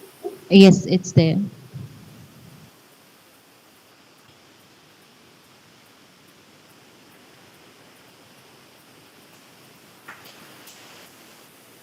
So, Yes, a it's very good visible. You are afternoon. audible. Yeah, continue. Yes, ma'am. So, a very good afternoon, everyone, respected chairpersons, and my dear fellow delegates. I'm going to present my research on evaluation of the significance of wetland management to reduce disaster risk in the Indian context. I am Akansha Bardwaj and I'm pursuing a master's in urban planning from Indira Gandhi Delhi Technical University, and then I'll further move on to the question arises that what is wetland? So there is significantly a large definition of wetland that exists from various organizations, but the most well-known definition is that of the Ramsar Wetland Convention, which defines wetlands as area of marsh, peat, or water, whether it's natural or artificial, permanent or temporary, with water that is static or flowing. It is either fresh, brackish, or salt, including the areas of marine water, the depth of which is at low tide does not exceed 6 meters. So we know that the benefits and the values are significantly very high. So it can serve as a source of water. It can also serve as a flood control and storm buffers. It can be used as for various products. And the wetlands can also be used as a water purifier and recreational and tourist places. They can be also used as an educational and research and for the carbon sequestration. They can be used as a habitat for migratory birds and the biodiversity hotspots as well. So we can see that there are a lot of values that a wetland can add in isolation. However, due to its the definition that is so wide, the categorization of wetland in various countries as well is varied in terms of the characteristics of the wetlands. However, if we see the definition and the categorization of the Indian specific wetlands, the National Wetland Atlas has categorized the wetlands into 3 levels, as you can see in the table. So, The various classifications broadly defined into inland and coastal wetlands, out of which, if we see the percentage of inland wetlands that exist, about 69.23% out of the total wetlands that exist in India. So, what was the need of studying wetlands specifically in urban areas? So, as per the United Nations Framework Conservation of Climate Change, we have seen that due to the human-induced activities, urban wetlands, especially which is in the landlocked cities, are probably disappearing 3 times faster, being the most ecological valuable ecosystems. So the hypothesis from this study was to ensure and prove that the wetland management could help in disaster risks, especially in reducing the water pollution in areas. So the research question was confined to why should we restore these wetlands and how these wetlands could prevent the increased contamination in the rivers in our urban areas. So the scope of the work was primarily to define the role of inland wetland management in landlocked cities through a case-based approach, and this was done through a targeted problem-solving approach to wetland management, and so it is analyzed in the study. So the methodology again says about that the case through a overview of a case study projects, specifically 2 case studies that I've taken is the Neela Horse Khas Lake in Delhi, and the other one is the Bhoj wetland which exists in Bhopal itself. So coming to my first case study, the first case study was to understand the restoration of Neela Horse Khas Lake, which was one of the wetland area in Delhi. So the area of the wetland was around 0.07 square kilometers, out of which the wetland type that it has been classified as is the floodplains. The scale is, however, at the city level, and the project was implemented in the year 2012. And the intervention that was taken into consideration was at the project level, with authorities involved, including the DDA in Delhi, and the site is located in South Delhi, adjacent to the Sanjay 1 Neela Horse Khas, which is a freshwater lake, and it is part of the Barapulla drainage basin, which drains into the river Yamuna. However, the lake is slowly drying due to the dumping of waste. So the major problem areas in this lake was the dumping of raw untreated sewage from the surrounding colonies that exist within the locality. So, understanding that the various strategies and interventions that were taken into consideration to revive the entire system. Dredging was the first intervention that was taken into consideration to revive the water depth and the removal of constructed debris that existed. Then the waste treatment plant was used to restore the water supply, and the desilting of river was done. And then the embankment with natural landscaping was also done, taking the sediments, like the sediments were desilted. And the construction of the wetland system for wastewater was also done. So about 0.5 mld wastewater could be treated there. And the natural water treating system that also include the in situ remediation of sewage water through 2 different filtration zones and aquatic plants without using power. So and then further on the project level, the Neela Biodiversity Park was also proposed. So as you can see in the figure, that the condition earlier was that the before the restoration, the lake was shrink to a very small area. However, now the lake is prominently in a very in a better condition now. So the results showed that there was definitely improved in the quality of water, and about 300 migratory birds beside the resident birds visit the landscape now, and it is a recreational space that has become for the tourists and the people around the city. So the outcome was mainly in the terms of the environmental and economical. So the quality and the quantity of water has definitely improved through the natural ecosystem based approach, and it is sustainable as well as low maintenance, as it requires zero energy consumption. However, in terms of economical, as we can see, the lake is currently a tourist spot within the Delhi now. Coming to the second case of conservation of Bhoj wetlands. So it is on a much bigger scale. As we can see, the area is about 37.29 square. Sorry, Yes, I sir. think you have to conclude first, okay? I've already taken 8 minutes. Yes, sir. Just two slides more. Yes.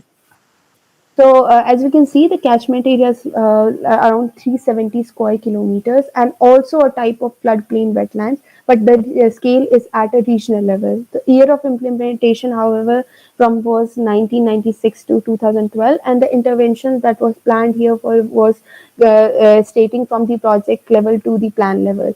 So, located in the city of Bhopal, the Bhoj wetlands consist of the upper and the lower lakes, and it is recognized as the Ramsar site, which is one of the internationally recognized convention for wetlands. And it is a man-made lake constructed in the 11th CE, and it is a source of drinking water for around 40% of the citizens in Bhopal itself, providing 29 mgd of water in the area. So the problem areas that were identified were the reduction of water storage capacity in the lake, the deterioration of water quality, reduction of water spread, and the growth of invasive aquatic plants. These were the certain organizations that had taken up the role of wetland management in Bhopal. So the strategies were mainly categorized into four aspects. So they had identified the inland activities, the shoreline buffer area activities, and then further the catchment area and the management area activities. So in the lake activities, as you can see, the installation of water oxidation system, dredging and desilting of lakes were done. Weed removal, aquaculture was also introduced, and the deepening of spill channels were also introduced. Further, moving on to shoreline and the buffer areas, we have fringe area protection was done, and then the creation of buffer system between the human settlements and the lakes were also taken into consideration, and the prevention of pollution due to the washing activities were also taken into consideration. Further, if we see the catchment area, so the catchment area treatment was also done, and the system, especially the infrastructure in terms of the sewerage system and solid waste management, also taken into consideration. Further, the public awareness and interpretation system for use for the management strategies in Bhopal. So this was the conservation and management plan that was done for the Bhopal wetland, Bhoj wetland in Bhopal. So coming to the results, there was surely improvement in the water quality of Upper Lake in 2006, but with all the parameters showed a positive improvement. However, the further study shows that there was definitely, due to the mismanagement of the wetland, the further degradation of wetland water quality was also seen. So coming to the conclusion, the scale of the project varies obviously. But though we can see that the management can be done at various levels, and still they can show a reduction in risk due to the management of these wetlands. So taking the case of Neela Horskas, it showed that focusing on the lake water quality and quantity has been revived using the natural ecosystem based approach. And on the other hand, if we see the Bhoj wetland, it showcased that the implementation under various strategies, considering the upper and the lower lake, they showed various implications in terms of the lake catchment and the city and how it can be integrated in the system. However, there is a possibility to explore more on the context of wetlands. So, yeah, thank you so much. And that was the references for my study.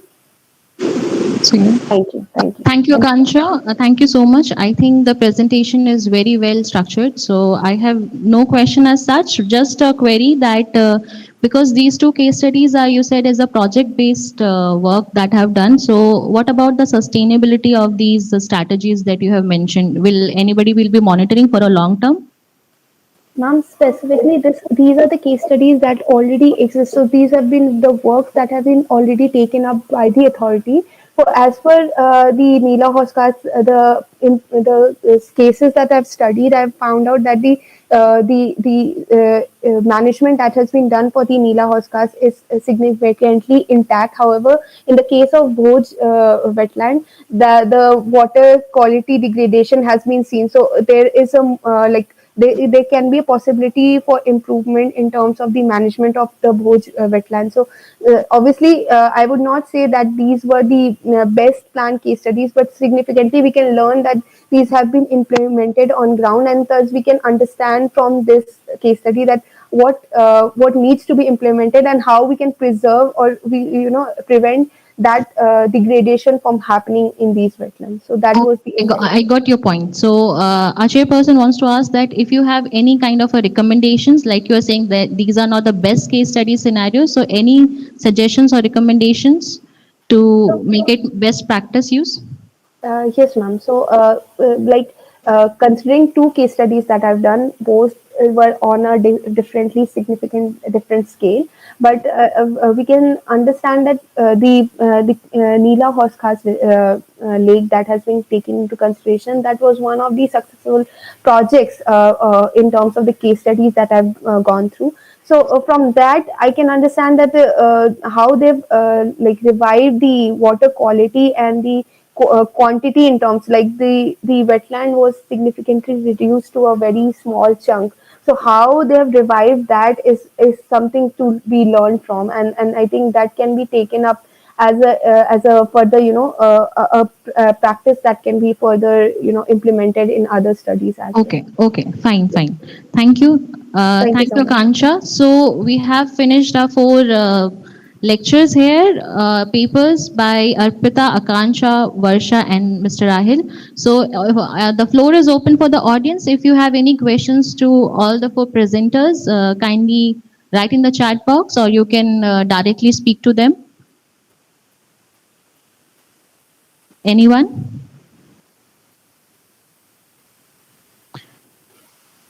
If not, then we will come for this break for open discussions after 8th session. So let's quickly move ahead because our presenter is already waiting. So, okay, Miss Asha. Okay, so Asha Pinair, she's here and presenting on building urban resilience through an adaptive tapestry, urban forest ecosystem conservation and regeneration in Kalamesiri, Immaculum, Kerala, India.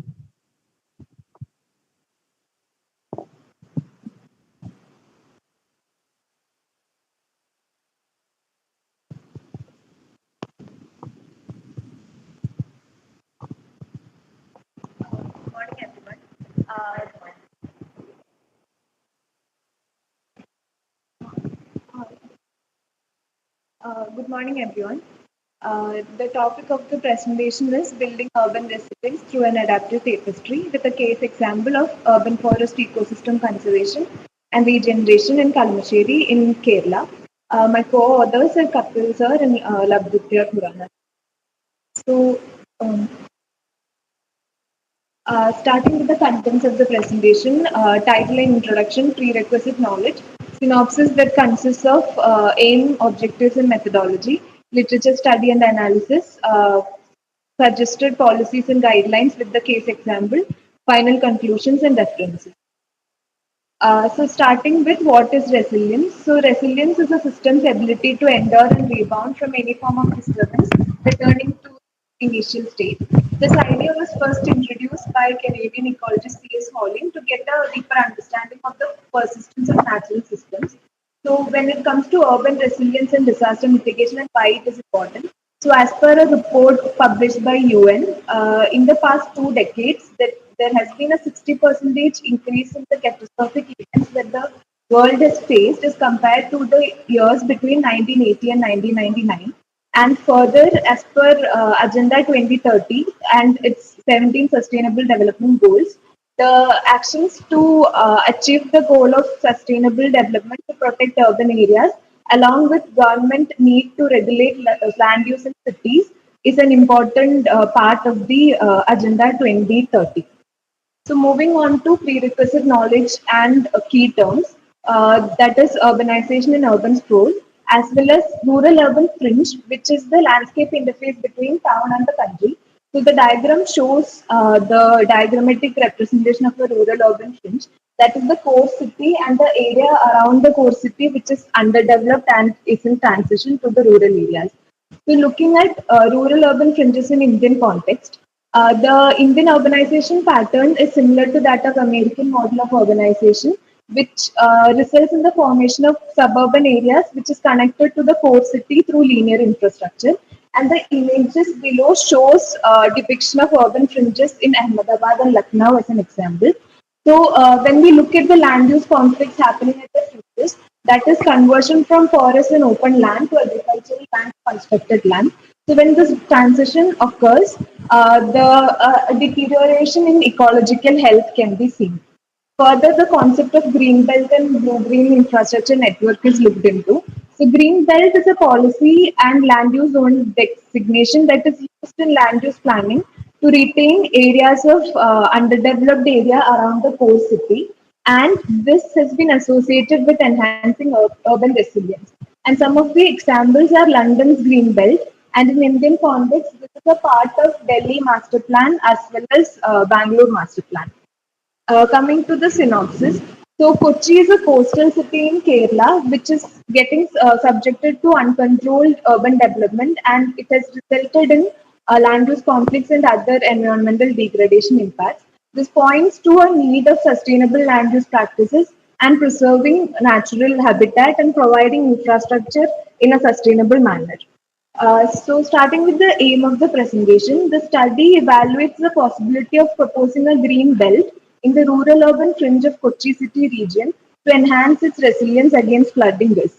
Objectives are to analyze the impact of the changes in land use over the past 2 decades in the study area on its flooding risk, to investigate the challenges associated with the rural-urban fringe and their broader ecological impacts on the city, and to identify the gaps in the existing policies to establish comprehensive policies and guidelines to enhance the resilience of the city with the proposal of a green belt at the fringe. So this is the methodology that we carried out. So the literature study is divided into two, that is the prerequisite knowledge on urban resilience and blueprint infrastructure network, and preliminary study, which consists of changes in study of changes in LULC in Kochi city region and appraisal of the status of the rural-urban fringe. And further, for urban ecology mapping, a study was done at the urban ecology status of the rural-urban fringe.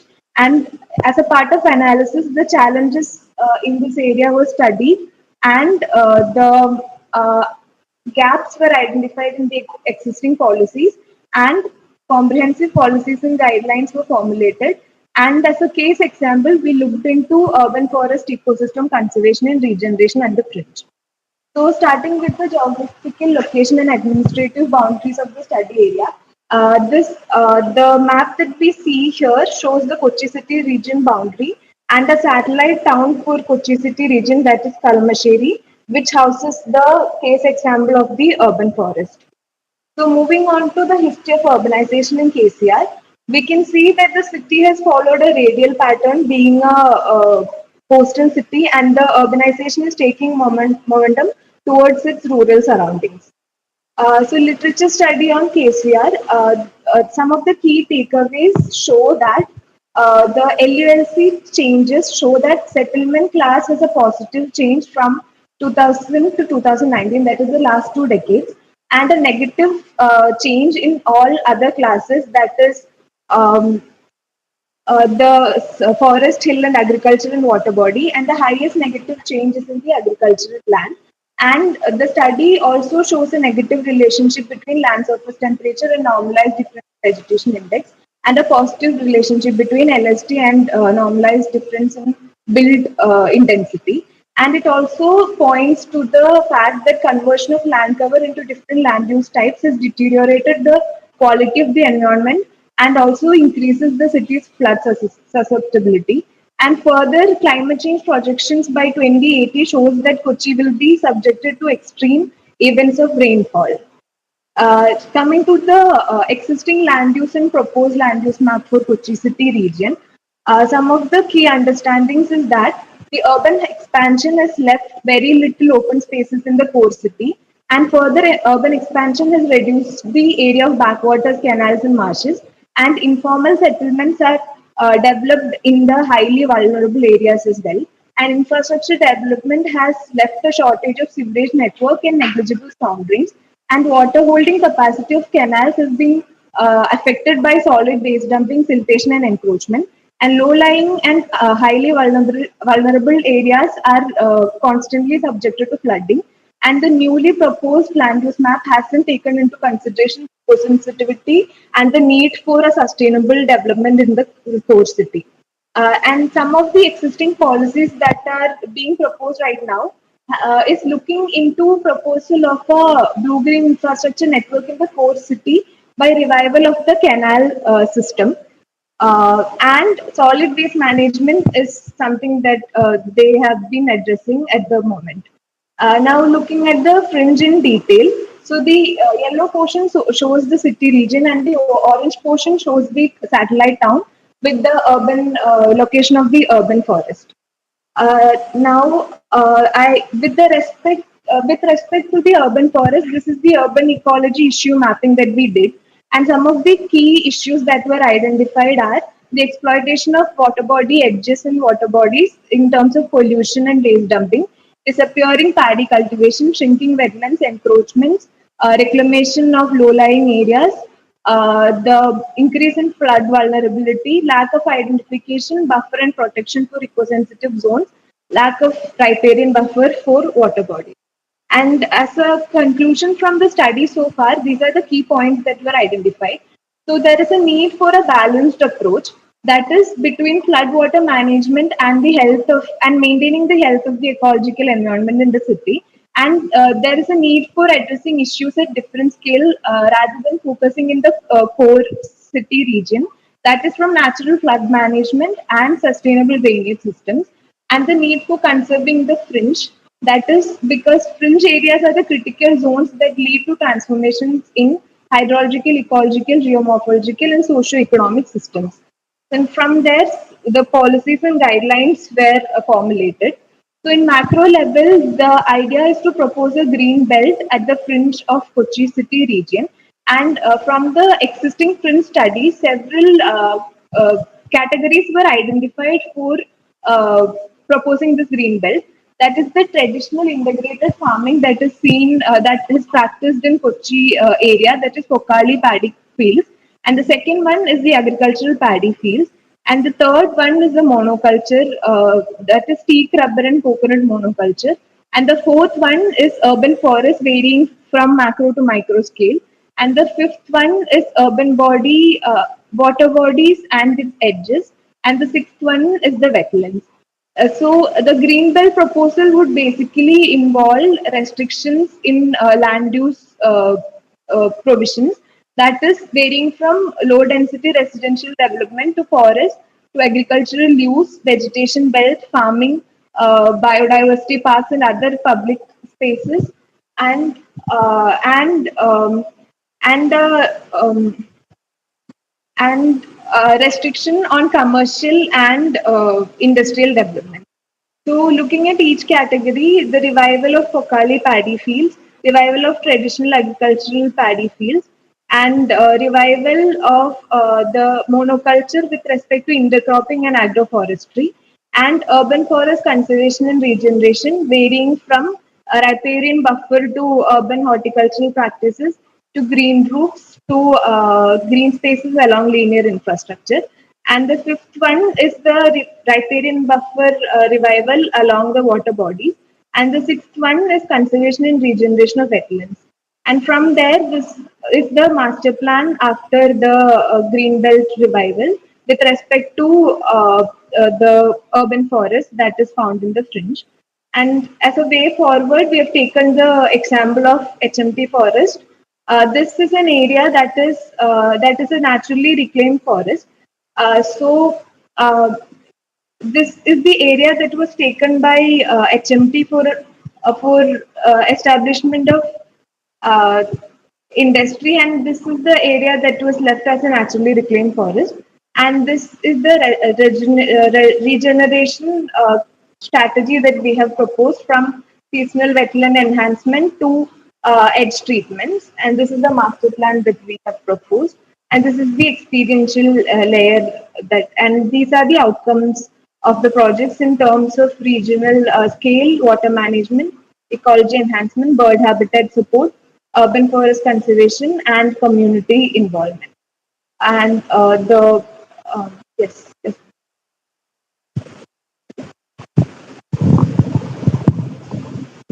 Okay, thank you, Asha. I think the presentation is very enriching in a sense that you have a lot of data with you. There's a lot of mapping that you have already, your literature review is fantastic.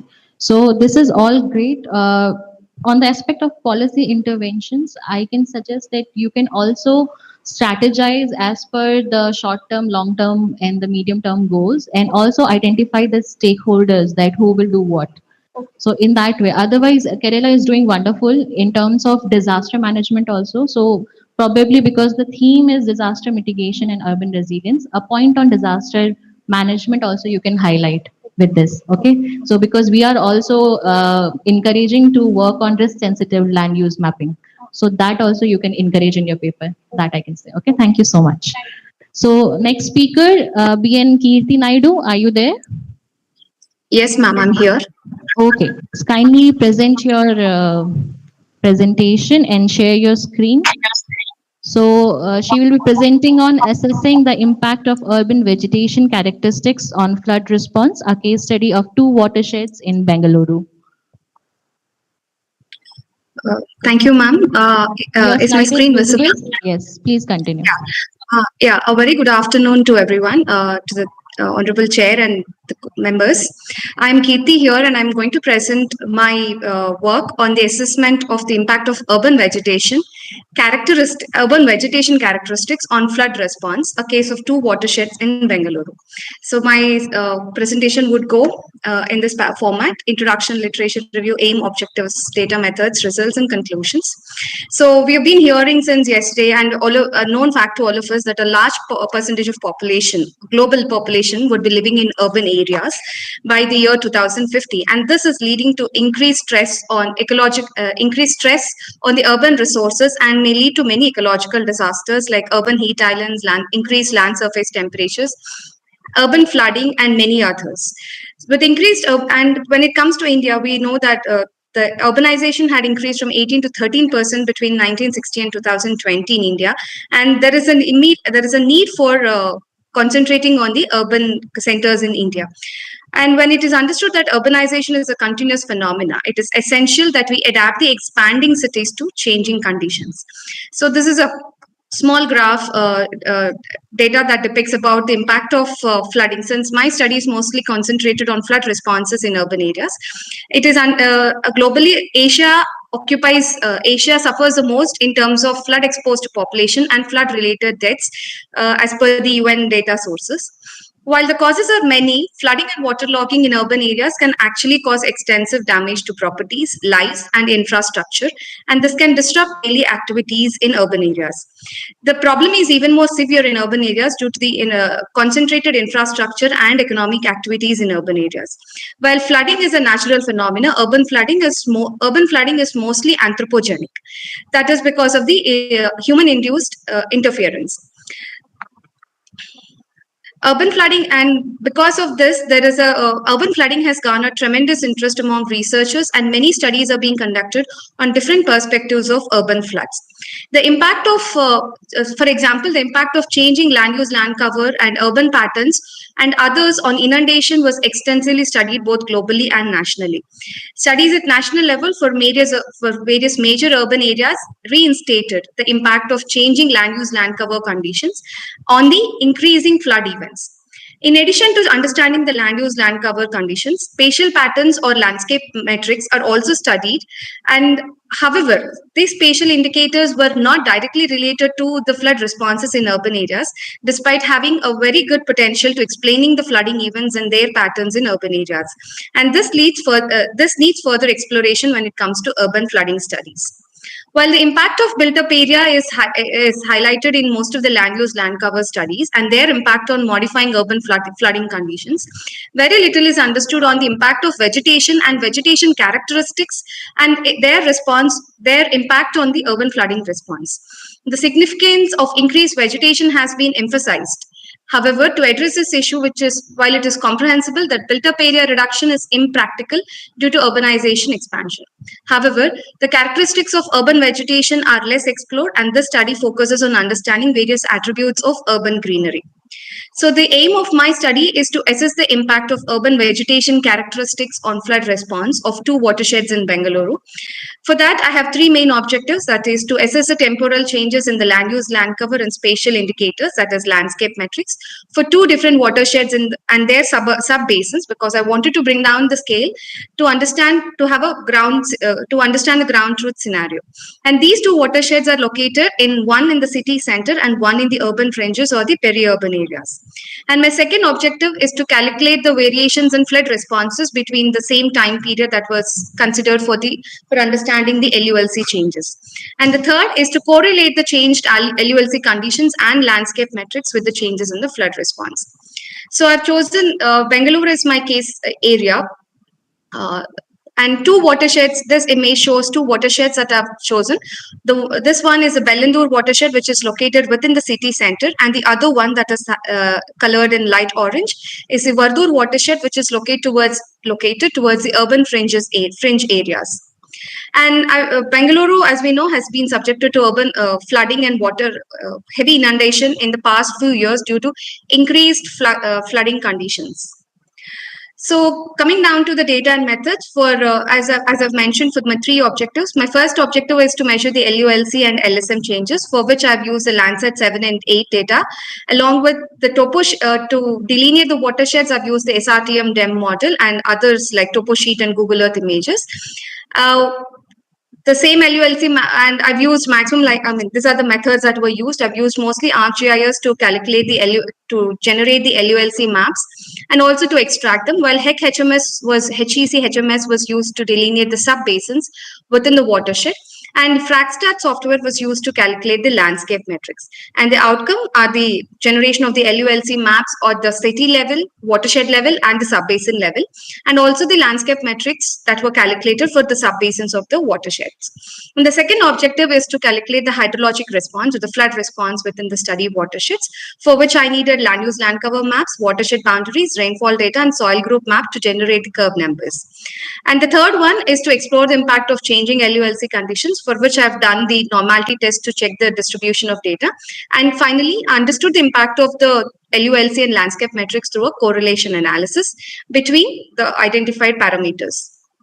So I've chosen 2 years, basically 2003, for which I've used Landsat 7 data, and 2021, for which I've used Landsat 8 data. And these are the land use land cover maps that were generated for 2003 and 21. And this is the land use land cover areas that were calculated between 2003 and 21. Significantly, it is understood that the built-up area has gone up by 98%, and the vegetation has come down by about 59.2% in a span of about 18 years. And these are the 2 watersheds that were studied. The left one on the top shows the sub-basins within the 2 watersheds that were studied, that is Bellandur and Vardur. And the images on the right show the DEM maps and the land use land cover maps for the watersheds that were considered for the study. While in the changes in the land use land cover maps, it is understood that Bellandur experienced only about 0.36% increase in the built-up area, while Vardur experienced 4.18%.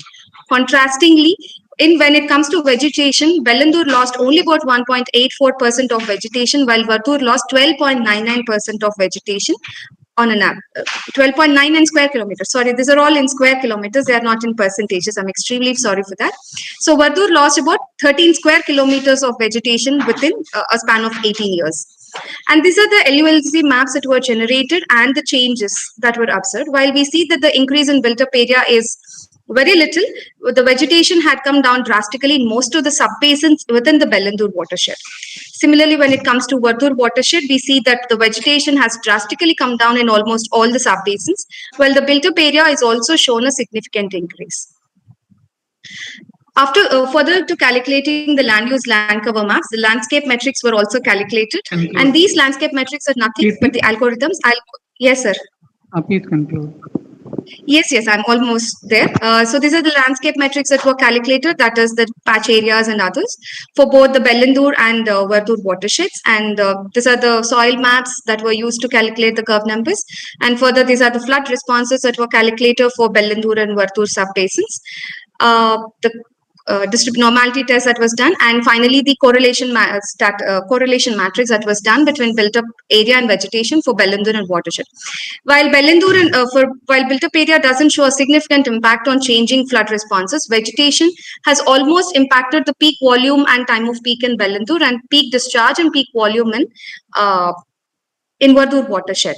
And similarly, when it comes to the understanding the vegetation characteristics, it is understood that the percentage of land and mean area and the largest patch index have shown significant impact on the altered flood responses. This highlights that the vegetation should be increased not just in terms of area, but in terms of the available one patch of vegetation and the area of each vegetation patch that is developed in the urban areas.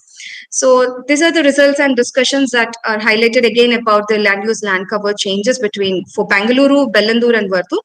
And finally, to conclude, it is understandable that vegetation has a significant impact on altering the flood responses, while they have a negative correlation with peak discharge and peak volume. They have a positive impact on time of peak. That is, early occurrences of flood are more common when the vegetation comes down. So to counteract that, it is important that the vegetation area is increased, and it is not just the vegetation area in the whole landscape, but the available vegetation can be considered in a larger patches with a significant area that is effective in controlling the flood responses. Vegetation Yes, extent of vegetated land has a negative correlation, as I already mentioned. So vegetation bordering, in addition to the size and the extent of the areas, it is also important that the vegetation is developed as a contrasting edge to the existing built and open lands, which acts as a continuous patch and acts as a buffer for absorbing the flood waters and to increase the flood resistance in urban areas. And this study highlights a need for increased vegetation in larger continuous patches, as it is understood that smaller isolated patches prove to be insufficient in combating the urban flooding. While the city level approach gives the overall growth direction, the heterogeneity within the city, that is different areas, have different requirements and they need careful categorization at a tailor-made approach.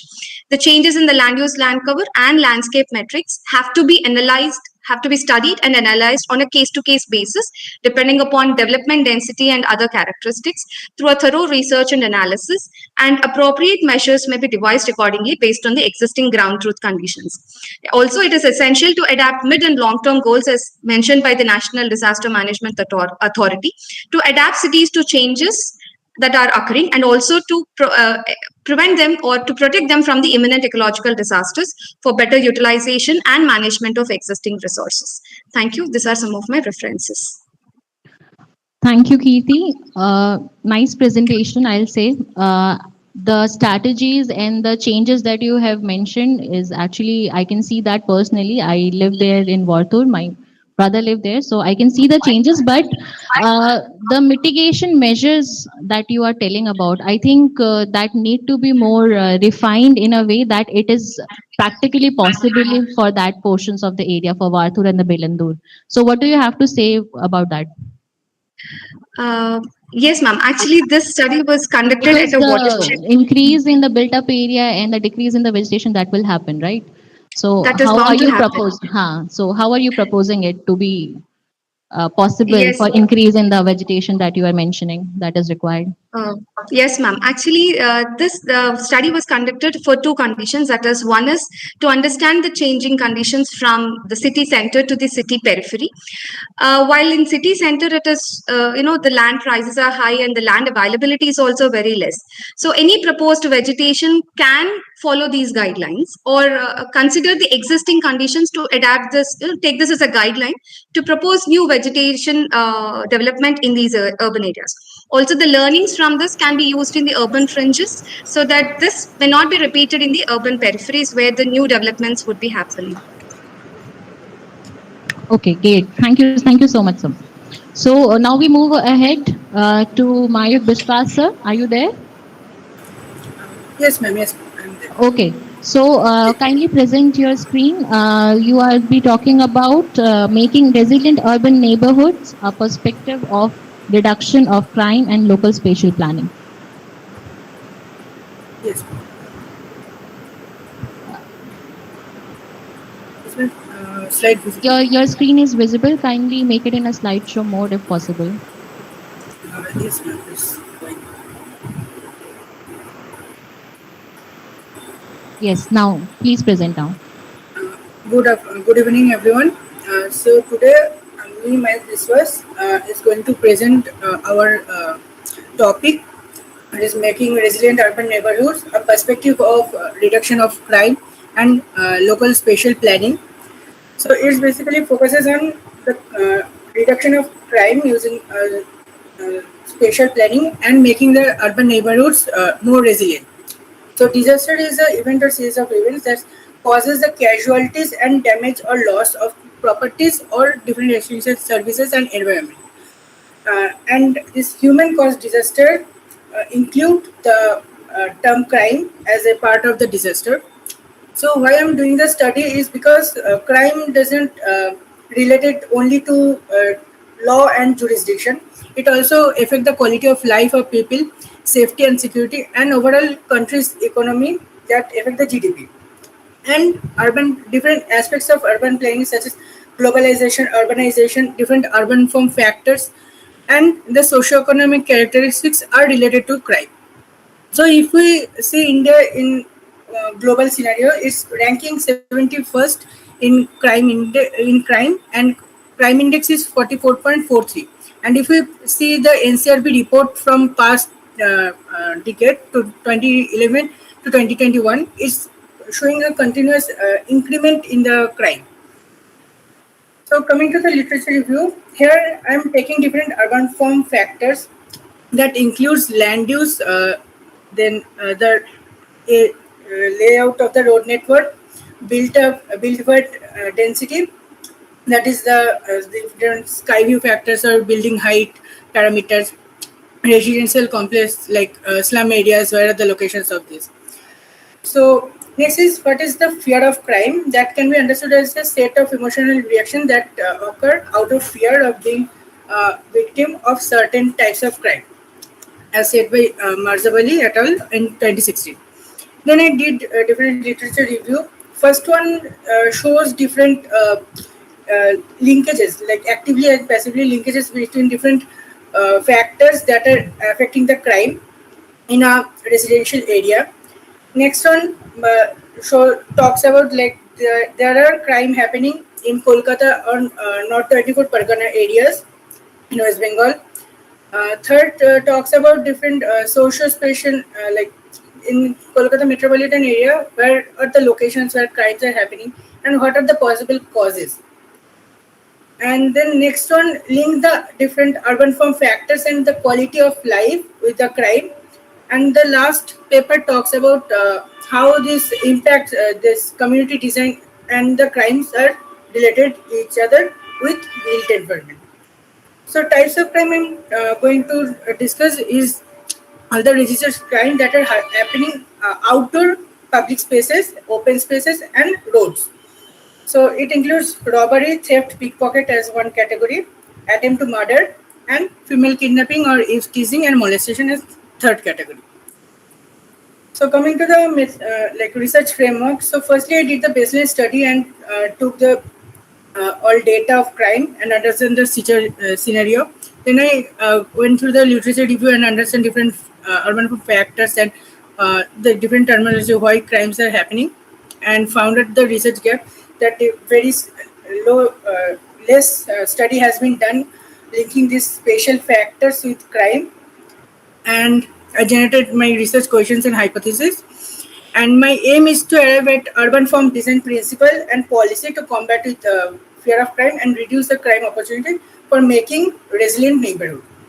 So firstly, as my objective one, I selected the parameters, and with those like city level and both city and neighborhood level parameters, and delineated area with the city level factors. Then in objective 3, I understand how these neighborhood level factors are affecting the crime. In fourth objective, I tried to understand link those all results with pupils' perception view.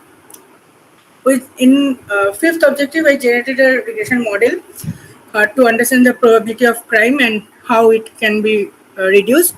And lastly, for sixth, I provide the proposal in terms of land use zoning or DCR, what can be changed to reduce this crime. So here is the limitation of my study in terms of data collection or maybe policy which only includes the DCR and land use. So coming to the study area selection, I took wards of Kolkata. So in the left side, I talk about the basic details of Kolkata, which is the 7th most populated city and 3rd most populated metropolitan area, and having different disparities among the neighborhoods, which will be great for study.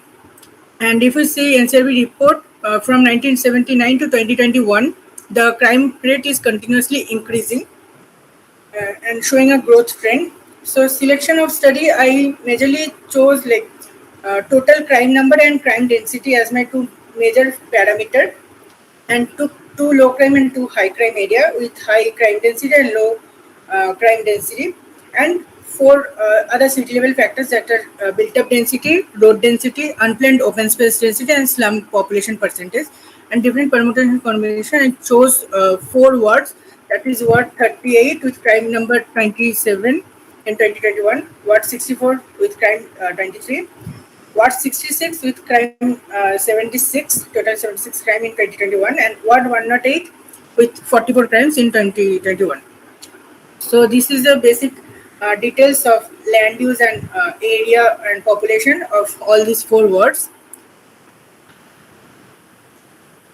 And next is I did the hotspot analysis to understand which are the areas where crimes are clustering. I used the RGIS software where I did the Gatish Ode GI hotspot analysis, and using the kriging, I generated the hotspot. Here the Moran's index shows there is in Ward 38 and Ward 66 has the spatially correlation among the crimes, and in Ward 64 and 108 the crimes are happening randomly, but has some coordination with the urbaniform factors that have been chosen. Coming to my first factor, that is blind spot analysis. So which all areas are not be visible at night due to the lack of street light. So using the from primary data, I got the details of all street lights, and using the IDW tool of RGIS, I using the lumens value of each street light, I understand which all areas are having the crime and low visibility or no visibility at all in the night time, which shows that there are areas where visibility is less and crimes are happening. Next, I understand the land use, how land use is linked with the crime. So majorly for Ward 38, 64 and 66, commercial, most of the crimes are happening near to the commercial areas. And for Ward 32 is a commercial area and open areas, because the Ward 108 has lots of open spaces that are mostly unplanned. So here I didn't consider the residential area as a part of the land use, because mostly the residential areas are there. Next is the types of open spaces, mostly unplanned open spaces. So most in all the wards, maximum number of more than 50% of crimes are happening near to the unplanned open spaces. So it needs to be maintained properly. That I understood from my study. And similarly, more than 50%, 61 to 84% of crimes in different wards happening near to the slum areas or areas where the households are staying. So they need to be provided proper quality of life with basic amenities. Next is the sky view factor, which talks about the urban canyon formation and the urban environment of the city. So if it's open ground, the sky view factor will be 1, where the whole sky will be visible. And if there is a narrow street and tall buildings are there, the sky view factor will be less than 1 and can be near to the 0 also, which considered as formation of urban canyon and low urban First, please conclude. Please Yes, conclude. yes. Which I did using the UMEP tool, UMEP plugin. And then coming to the road network, I did the informal sector activities, which talks about the encroachment. Using the clicking tool, I did this analysis and understand that where encroachments are happening, the crimes are happening in those areas. Then 2 space centers I did. One is road network visibility and road network connectivity, which again talks where the crimes are happening and how they are linked with this connectivity and visibility. And my last parameter is the pedestrian density. So where pedestrian density is less, pretty high order crimes are happening, and where pedestrian density is high, the low order crimes are happening. So these are the all factors I chosen, and using pupils perception survey, lastly I developed a structural equation model. So here the different correlation with crime occurrence, where I see sky view factor and visibility of night and road network connectivity as the most negative correlation, whereas the encroachment level or distance for mixed use has the most positive correlation with the crime. And this is a structural equation model which shows how all the factors are correlated and the internal linkages of different factors with the probability of crime opportunity generation that I generated using SPSS AMOS tool, AMOS software. And lastly, I generated a probability of crime regression model which take account of all the parameters I have chosen. And lastly, for proposal, I firstly tried to develop a route network for providing police patrolling and providing the permanent and temporary police booth in the major and minor zone of concern using the network analysis tool in ArcGIS. And lastly, for 2 areas, I detailed out all the proposals for which areas there are still a chance for developing 1 or 2 story building using the DCR. They are providing mixed land use, or where the it's already violating, restricting those areas to maintain the sky view factor, and developing the new road network with more active street network to bifurcate the pedestrians to maintain the pedestrian density in all the road stretch. And for informal sector activity, which areas have more pedestrian density, just like making them shift in other places. So lastly, I did a basic costing and provide the recommendations for like energy generation or using land pooling scheme or TDR for maintaining the sky view factor score, or like proper connectivity and visibility by enlarging the road network or demolishing the building where needed. So this is my study. Thank you. And yes, sir. Mayuk, a good presentation. It seems you have put in a lot of hard work. Can you tell us how can technology help in reducing the crime in urban areas? And what all considerations you have done for this particular presentation or otherwise also? Technology. Yeah, technology. Yes, sir. Like not like technology, like using the policies mainly, where these DCRs are not violating, which areas, like if I go my proposal part. So if this area we see here, we can still achieve 1 or 2 height of building, where like if there is a commercial area, we can provide 1 or 2 residential area on top of that, or in commercial area we can provide in residential area we can provide commercial area, and making it overall mixed use. And mixed use had a if we increase the mixed use in an area, if in correlation we can see that crime will be reducing. So these kind of interventions can be steps can be taken. Okay, Bishwas, actually, I think sir wanted to ask, is there any use of technology which can help in reducing the crime for your selected areas? Do you have any point of view on that? No, ma'am, it's basically policy level.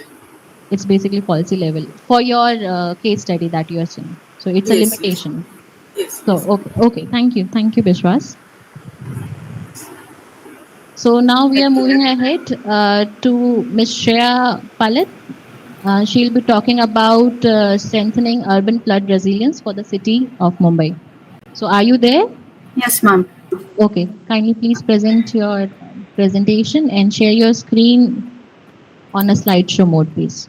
And kindly maintain the time limit to 10 minutes. We are already running late. Okay? Sure, ma'am. I hope I'm audible. Yes, you are audible. Yeah. Your screen is also coming. You kindly make it in a open your slide and then make it in a slideshow mode now. Yes, ma'am. Okay. Yes, it's fine. Thank you, ma'am. Good afternoon, one and all. I'm Shreya Palit, and I'm currently pursuing Masters in Urban and Regional Planning from School and Planning of Architecture, Vijayawada. And I would like you to convey my gratitude towards SPAV and NIDM for providing me with the opportunity to present my work in this platform.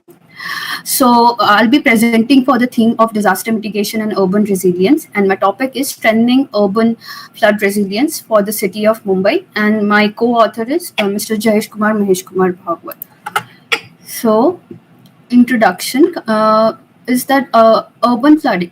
Urban floods refer to the occurrence of urban areas as result of heavy rainfall, inadequate drainage system, and other factors. It can be anything like direct and indirect, which can be natural, global climatic, unplanned urbanization, and it can be led through destruction of wetlands, terrain alteration, encroachment into floodplains, etc. They can be indirect as well, which is inadequate drainage system, weak law enforcement, poor reservoir management, etc.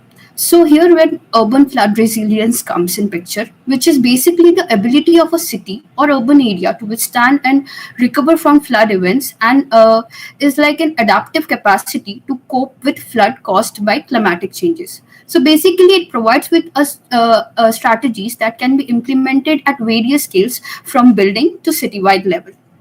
Moving forward to the literature reviews which helped me in the study, there are some papers from which I got to know how to perform vulnerability analysis, which are the most influential factors by doing a psychometric and systematic analysis. And third, help me in my basically mitigation and adaptation plan, where it talks about the importance of blue-green infrastructure and its importance. So coming to my case area, which is Mumbai, as we all know, is the capital of Maharashtra, lies in Konkan coast of the west coast, and is the largest city in the India with the 6th most populous metropolitan area of population over 23 million. So this city is known for its flood risk, and is basically because of its unplanned growth, buildings and infrastructure projects destroyed by flood sowing mangroves, and and the reduced Mithi River into creeks which are now present. So the illustration in my right indicates the major flood events which have happened in India after the year 2005, and Mumbai is in the first rank with 9 major events, and this makes it the most vulnerable city in the whole country. Moving forward to the research aim, which is to understand the capacity of infrastructure in Mumbai city to withstand urban flooding and to increase its flood resilience by implementing sustainable infrastructural strategies. Followed by my objectives, which are to analyze and understanding climatic changes, to explore most influential parameters for vulnerability assessment, to identify the demand and supply gap in infrastructural provision in the case area, and finally to formulate strategies for mitigation and adaptation for flood resilience. So basically my research question is the current infrastructure of this city is sufficient to cope with the increasing frequency of rainfall and urban flooding, and can green infrastructure be used as an economical and sustainable tool to reduce flood vulnerability of the city? This is the methodology which I followed, which is first literature reviews, then survey, then primary survey, secondary survey, followed by analysis and outcome recommendations. So basically, I have formulated the methodology based on all the objectives, and at the right are the analysis which have been performed to get the desired results. Moving forward to the first objective, which is to analyze the temperature and rainfall changes. Now, these graphs just indicates the temperature changes over 3 decades, that is from 1990 to 2020, which in the left shows the dark red areas are the uncomfortable zones, and green shows the comfortable zones, which is like from 12 degrees Celsius to 36 degrees Celsius. So as you can see over the years, not only the dark red zones have increased drastically, but also the some of the presence of green zones which were earlier present have now disappeared, and that's why indicating that the comfortable temperature have decreased in these years drastically. Also, if we put all these maps in a singular map, we can see in this past 3 decades there have been an increase of over 2 degrees Celsius in the annual temperature of the city. Similarly, in rainfall changes, these 3 maps shows how the rainfall pattern have changed over the 3 decades. Not only it shows the drastic change in the rainfall patterns, but also shows that how it have increased from 614 mm to 1650 mm, which you can see that more than 50%. So this both of these maps for rainfall and temperature indicates that the climatic changes have been drastic, and not only drastic, it is increasing drastically year by year, and that's why the need of urban resilience is very important. So that's why to indicate the vulnerable zone in the city, I have done a flood susceptibility analysis in which basically it identifies the most vulnerable areas in the based on its physical characteristics, and then determine the propensity for flooding. For that, I have taken several parameters, which are land use, land cover, vegetation index, elevation, slope, wetness index, distance from road and river, watersheds, natural drainage density, and precipitation. By referring to various research papers and experts in the field, I have come up with the weightage for each these parameters, and finally performed my AHP to come up with the vulnerable areas in the city. So the map in the left, you can see are the vulnerable zones, where red indicates very high risk and the gray indicates low risk. These zones tell us that the areas which are vulnerable to urban flooding and are basically based on the physical and natural factors. So while intersecting these zones to the administrative boundary, I have finally delineated the areas which are more vulnerable in the whole city. After that, I have performed an analysis of change in land use and land cover over the over 2 decades. So here are 3 maps from 2002 to 2022, where green indicates green areas, red indicates built up. So you can see not only the green areas have decreased drastically, but the built up have increased. So there is a 14% decrease in vegetation, while 24.5% increase in built up, which is leaving, and also you can see the water which is blue, indicated by blue, and the barren land have are now almost non-existent, and the low narrow creeks which were earlier present have become totally invisible. Furthermore, I have combined land use, land cover, the drainage density, the drainage natural and current drainage network, and this flood susceptibility map to come up with the flooding hotspots, which basically indicates the hotspots of flooding hotspots in the city, and also the population which is getting affected by it. Moving forward is the infrastructural gap, which talks about man-made infrastructure present in the city and how it lacks. So first, I have calculated the existing infrastructure and their drainage density by calculating the volume, and then I have calculated the required infrastructural stormwater infrastructure which is required in the city based on the surface runoff analysis, and come up with the whole volume. Now, after doing this, I figured it out that there is a gap of almost 60%. That means the current infrastructure of the study area is just 40% of what is required. So this by this I can conclude that it can be seen that Mumbai is not only physically vulnerable, but it also lacks in its infrastructural provision, and hence urban flood resilience is needed. So moving forward with the recommendation, what I'm proposing is a 5R strategy which talks about relief, resist, response, recover, and reflect. Where relief is a buffer element, resist is prevention of flood risk and to increase its threshold capacity. Response is the measures taken during the flood, and recovery is providing support in every recovery processes, and reflect is action which are focusing on increasing awareness and adaptive capacity. So further, my proposals are based on these 5R strategies. First is the infrastructural provision, in which I have already calculated the gap of the current infrastructure. So I have provided with the required infrastructure in the city by calculating the length based on primary, secondary, and tertiary drains and their capacity. Also, I have performed the land suitability analysis by taking consideration of drainage density and current drainage network. I have come up with the areas in which the drainage, the drainage which I am proposing can be proposed and can be implemented.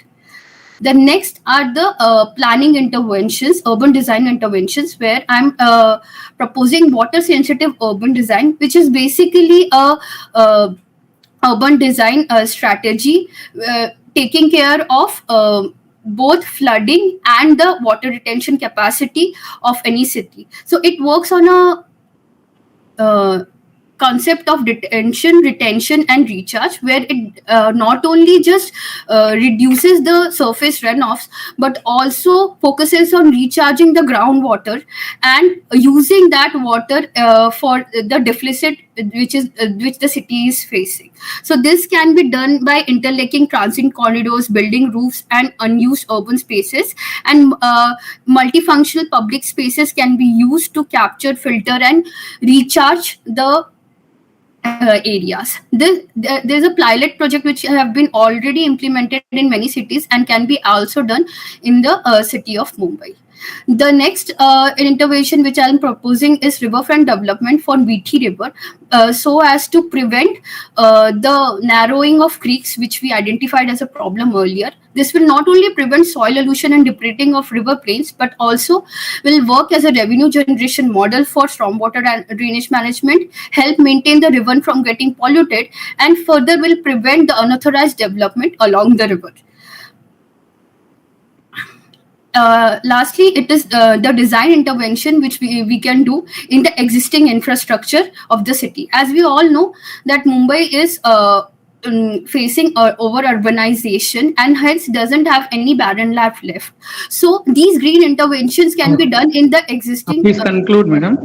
Yes, these intervention can be done in the current building which is built up, which is present in the city, and this can be done by implementing permeable paving, blue and green roofs, stormwater trees, trenches, surface trenches, green gutters, stormwater planters, etc. So this can be done without the need of any extra area and in the existing infrastructure.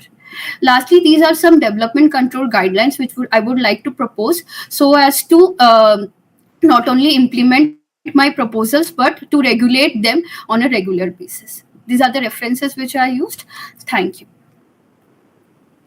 Okay, thank you, Shreya. I think your recommendations are very well done. So I have no questions on that, but the floor is open to all audience. If you have any questions, kindly you can write in the chat box or you can directly ask to the presenter. Anyone from physically present here as well can ask. To all the 4 presenters we have, and then otherwise we'll move ahead. Sir, can we check on the chat box if someone is asking? The chat, no? Okay. So if there are no questions, then we are moving ahead with our 9th presentation by Avipsha Mohanty. Are you there, Avipsha? Yes, ma'am. I'm here. Okay. So Avipsha will be presenting on an integrated planning framework for urban stormwater management, taking a case study for Cuttack City, Odisha. Ma'am, my screen Your is visible. slide is visible. Just make it a slideshow mode. Yeah, it's all correct now. Please present. Good afternoon, everyone. First of all, thank you for providing me this opportunity to present my work in this national conference. My topic is an integrated planning framework for urban stormwater management case study of Cuttack.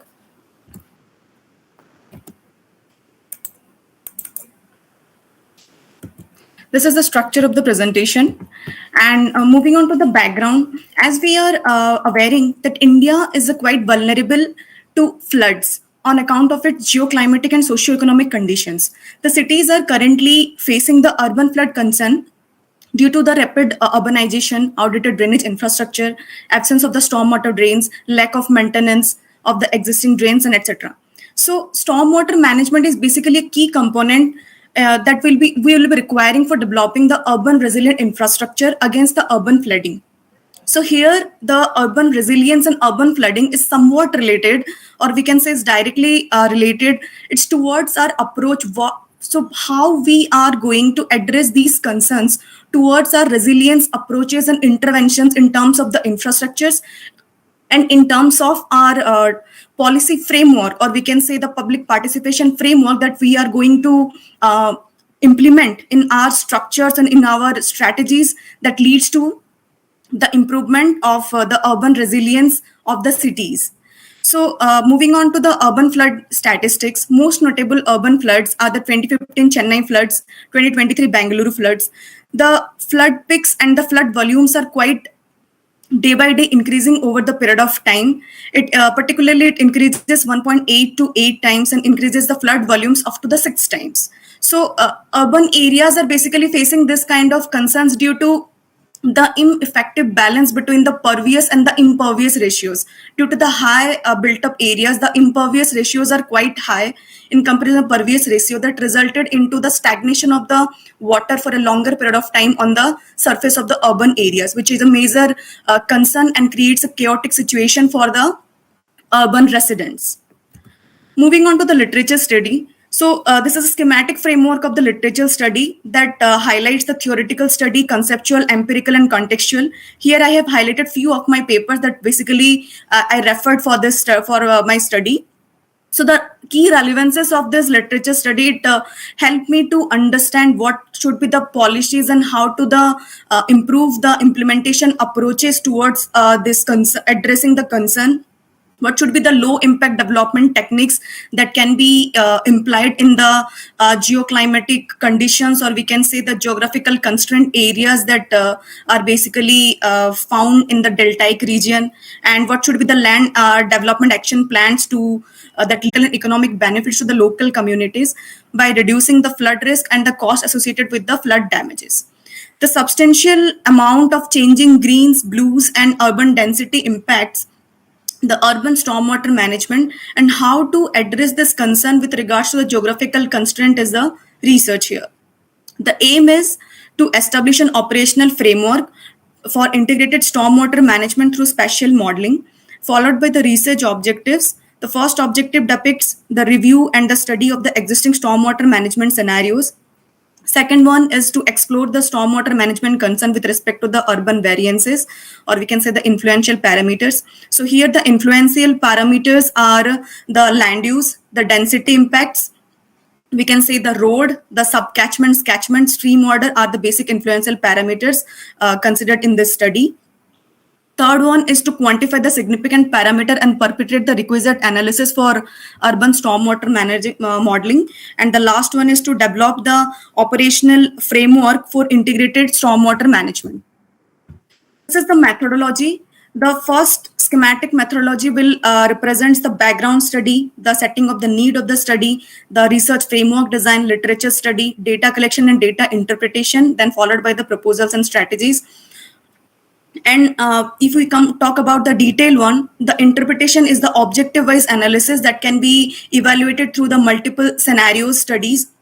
And each one study have the followed parameters and the followed analysis that that congruently leads us to the recommendation proposals for the integrated stormwater management that together provides the outcome, that is the adequate drainage system, urban flood control, safety and hygiene, healthy and environment. So the analysis that could be carried for the for objective one, basically the dam analysis, contour analysis, basin level change analysis, the existing drainage scenarios, all these things are analyzed in objective one, followed by the overlay analysis of both the catchments and subcatchments area that are identified of the for the targeted areas, the infrastructural gap analysis, runoff calculation, drainage density, drainage carrying capacity, the data processing for the efficient model functioning, the model parameters to run the stormwater management model. So here the stormwater management model is the basic tool that I'm using to address the concern in order to identify the targeted areas in three categories, that is severely affected, moderately affected, and the less affected. Followed by the study area characteristics, that why I have chosen Cuttack. So basically, we know that Cuttack and Bhubaneswar are together known as the twin city, and both the cities are dependent on each other, or we can say it is the service and commercial provider of the whole state.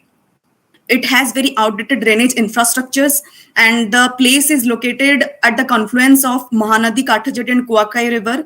If we talk about the geographical pattern, so the city area is located lower the line of the river in comparison to the river line, and so that's why the reason that within even if the 15 to 30 minutes of rainfall, the whole area get flooded.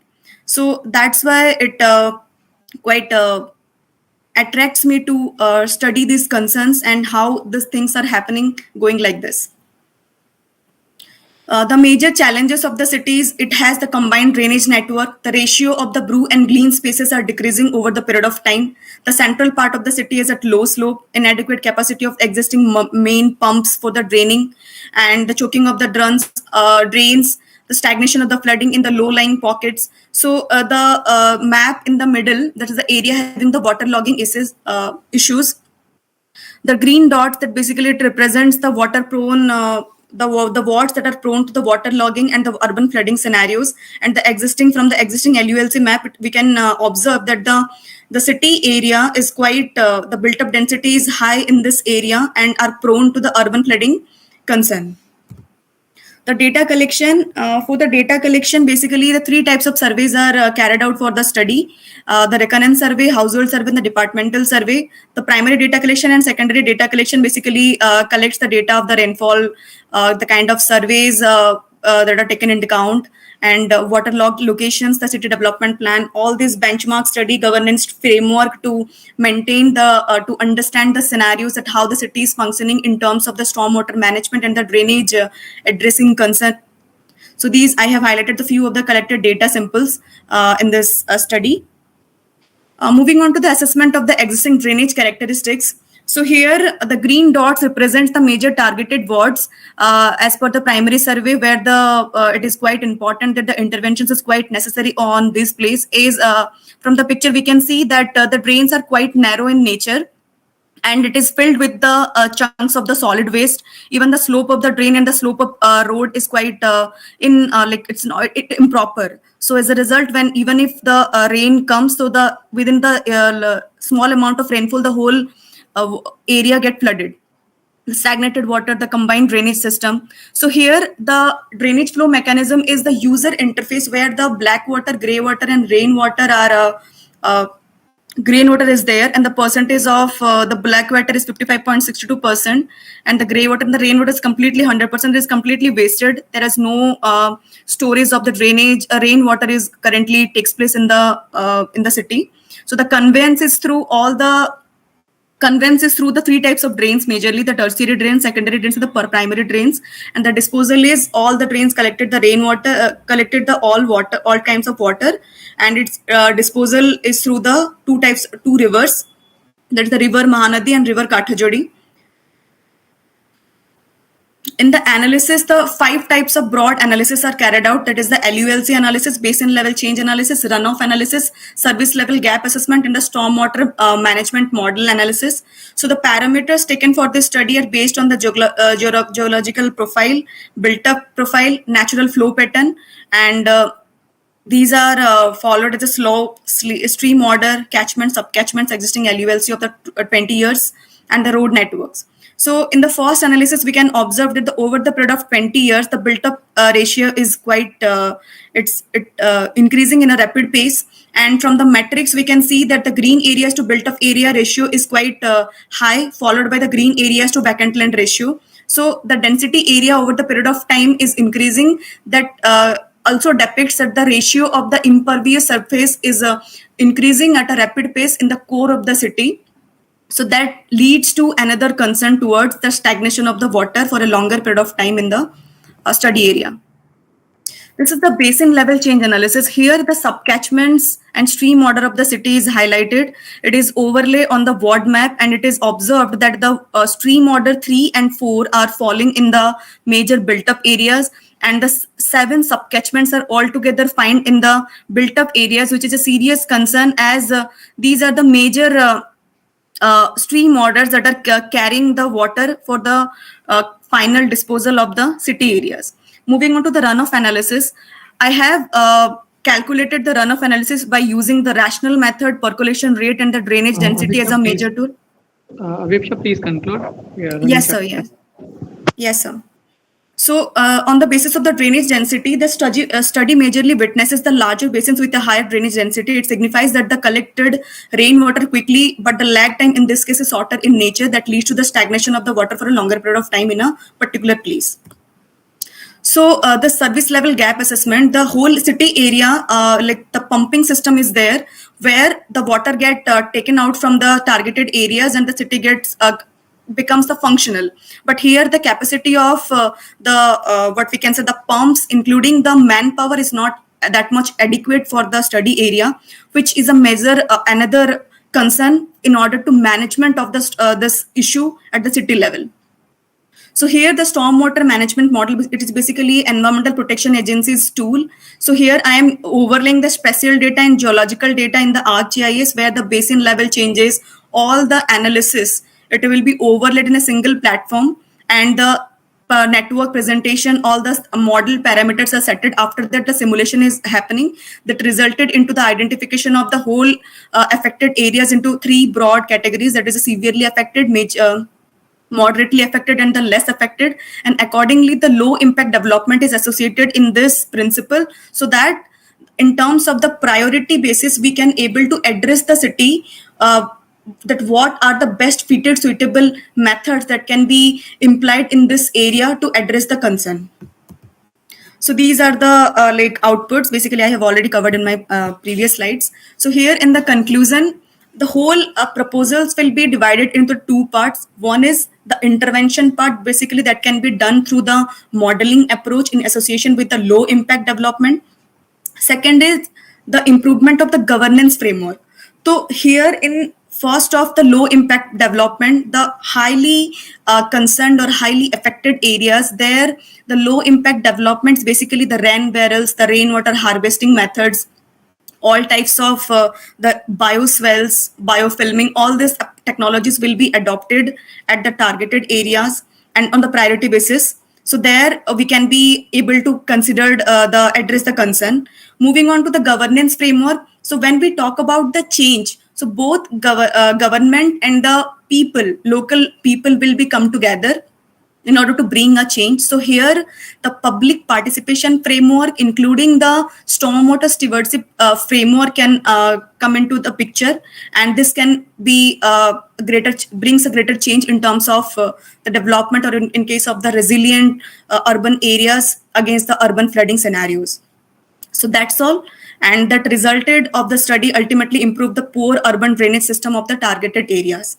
Thank you. That's all from my side. This is a reference to the study.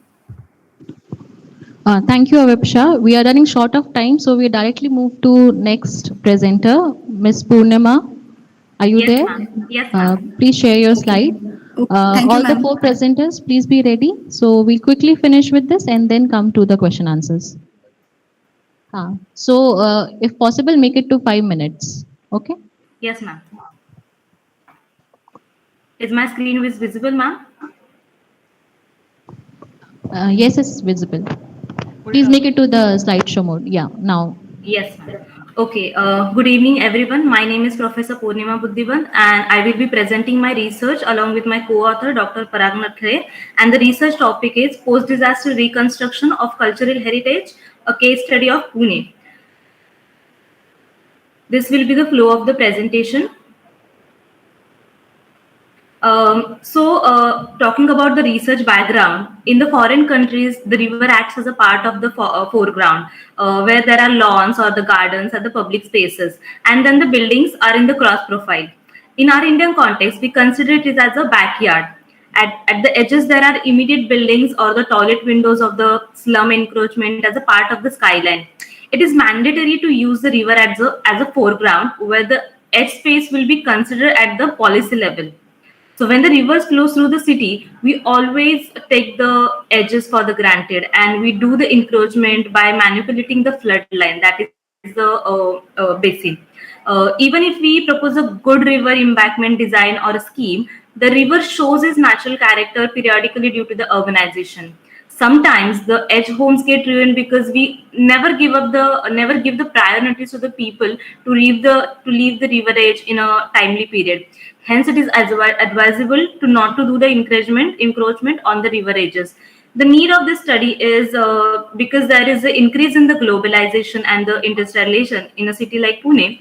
The city faces various challenges in providing the clean and the safe water to the public as the river is getting more polluted day by day. The aim of the study is to attempt to conserve the cultural heritage during the concerned rehabilitation schemes as a disaster mitigation for the urban resilience. Hence, the first objective is to document the affected heritage structures and give the suggestion to improve their present condition. The second objective is to evaluate the different processes and the mechanisms involved that in the pollution of the water for its present pollution level. The third objective is to find out the various sources of pollution and to suggest the remedies for the same. The fourth objective is to analyze the social survey basically of the users about the rehabilitation scheme. So the research question that arrived to it was, what is the scope of this conservation of this cultural heritage during the disaster mitigation process?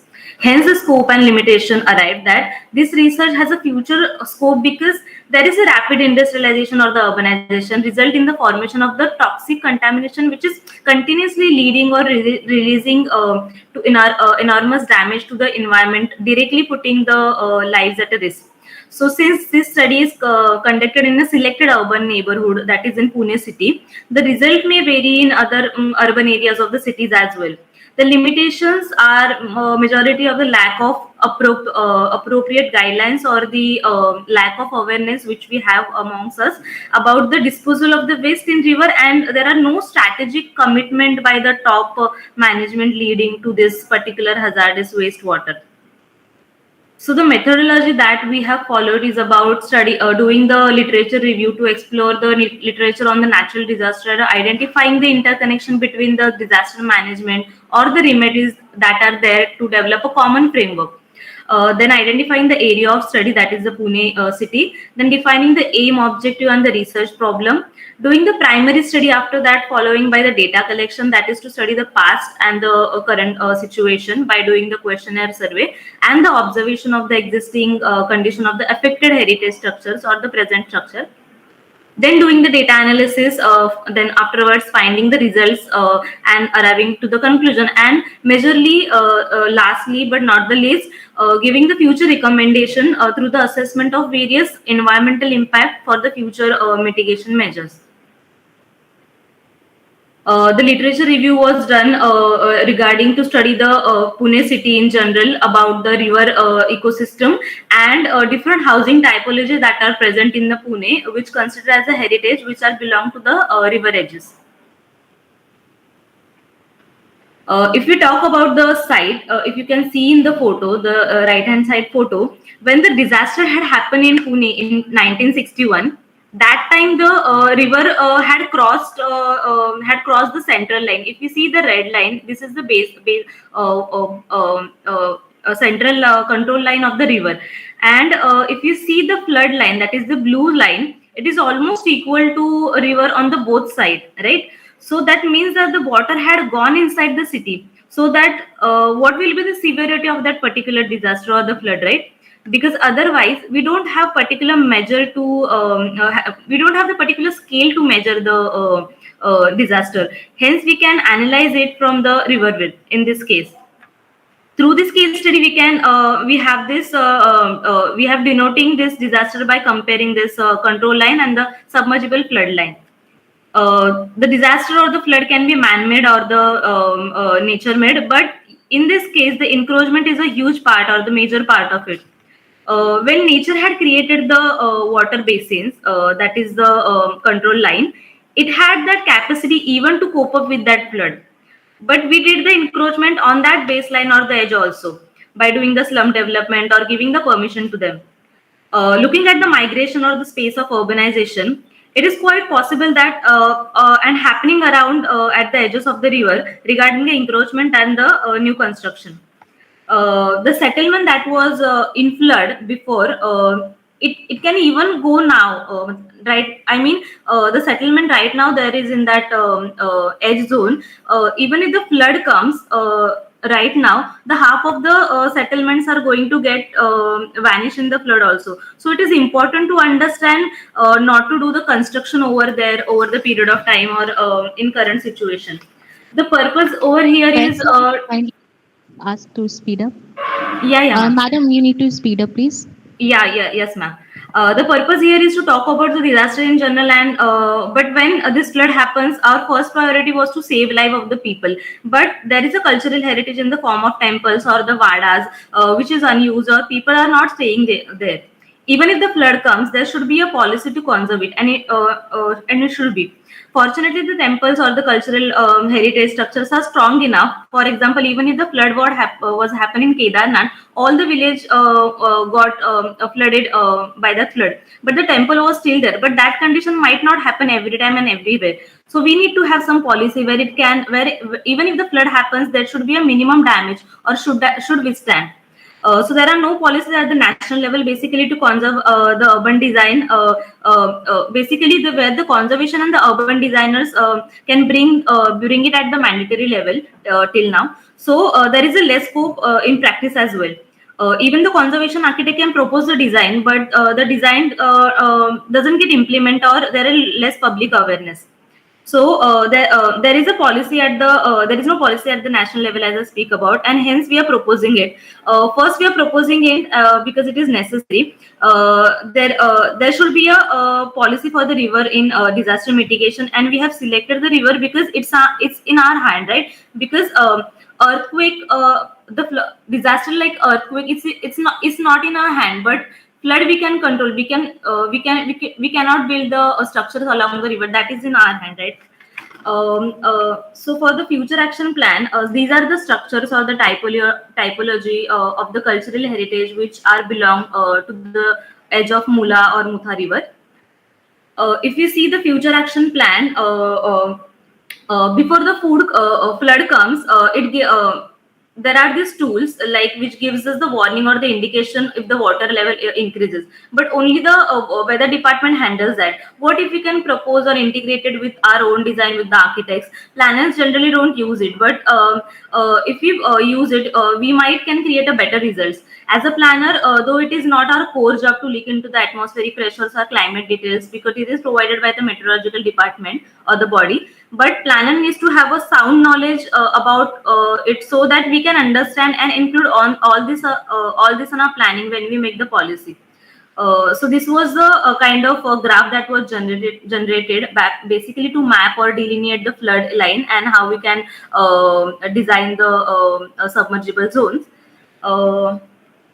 The other thing that was majorly proposed in this was the telemetry system. So if you see in this particular graph is that there is a Sinchan Bhavar where there is a central supply of the data, and we have mapped that which rivers are there and how many dams are there, and we have proposed the river gauging system or the dam rain gauging system. Madam, you have to conclude now, please. Yeah. So we have proposed this gauging system at a particular distance so that there will be control for this particular. It will act as a system for the alert. So this systems, that the telemetry system or the recommended measures, was consulted with the hydraulic engineers.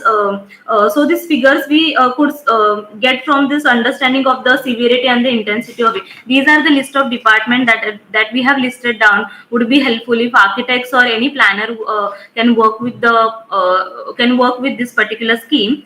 And yeah, these are the references that we have studied from. And thank you for listening. Thank you, ma'am Purnima. Now we move ahead. Roshni, madam, if you are there, kindly please present your screen and be specific to your time limit. So Roshni, she will be presenting on flood mitigation and urban resilience through blue-green infrastructure, a case study of Simbakam watershed of Chennai.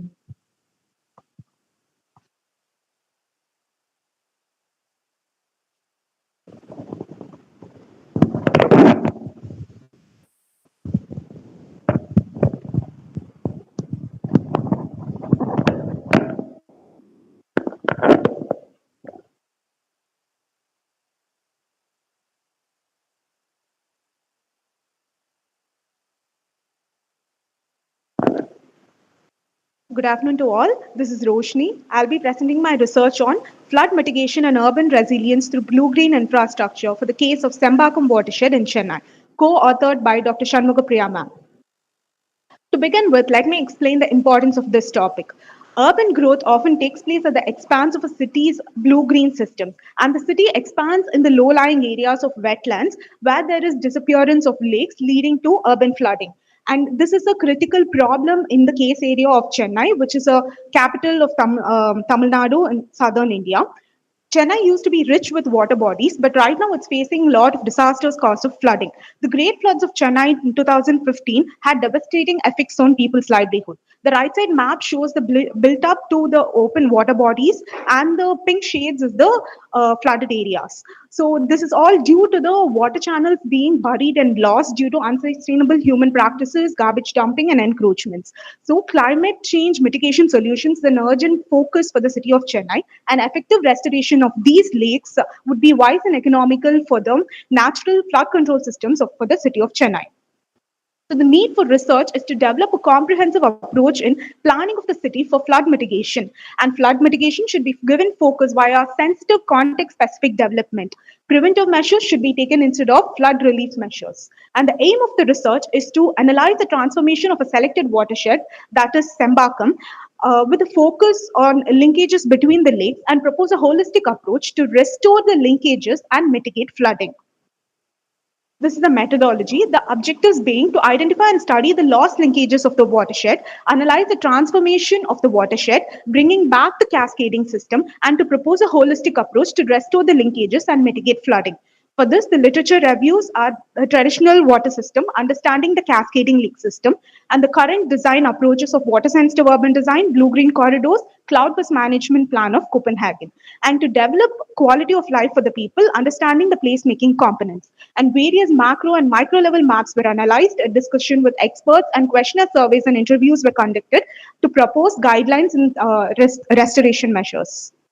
Moving on to the literature study of water-sensitive design and planning. It is an land planning approach to integrate the urban water cycle and urban design to minimize the environmental degradation and to improve the aesthetic appeal. For this, principles of water balance, water quality, water conservation were studied with the various techniques of water-sensitive urban design of bioswales, detention ponds, filter strips, constructed wetlands, xeriscaping, reuse grey water, etc.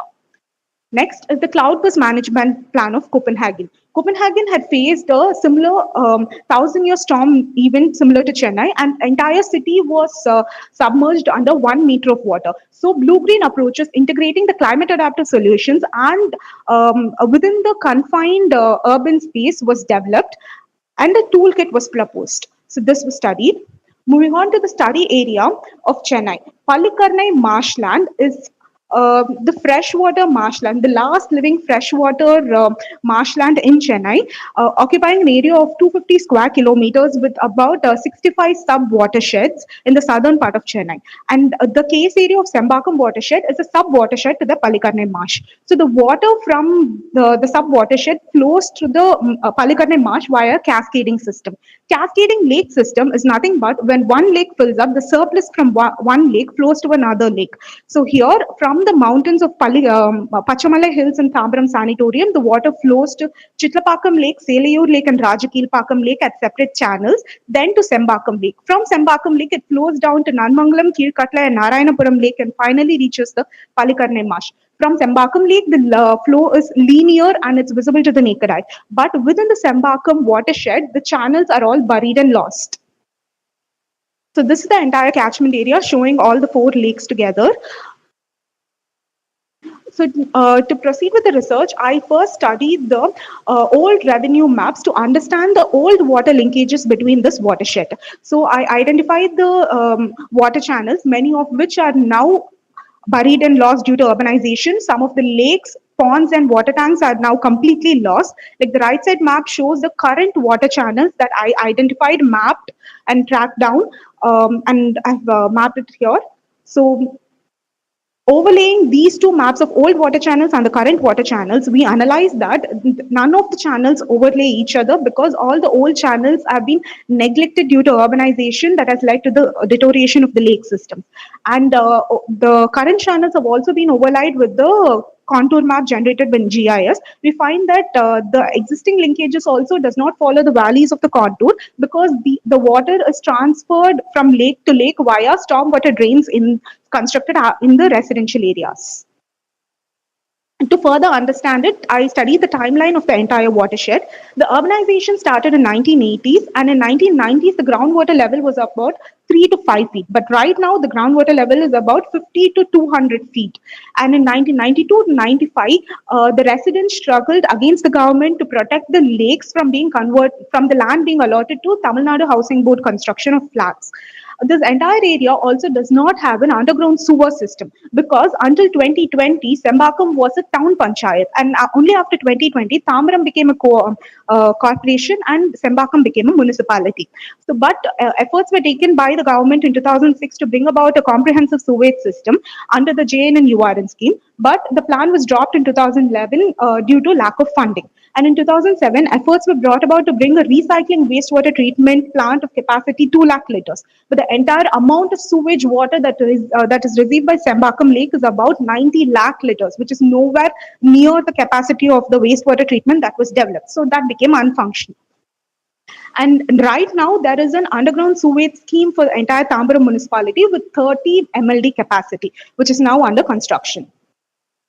Now, from understanding the old and new water channels, studying the current conditions from site surveys, discussion, and experts and questionnaires, we find that the lake systems are being deteriorated and flooded because the original linkages had disappeared due to urbanization.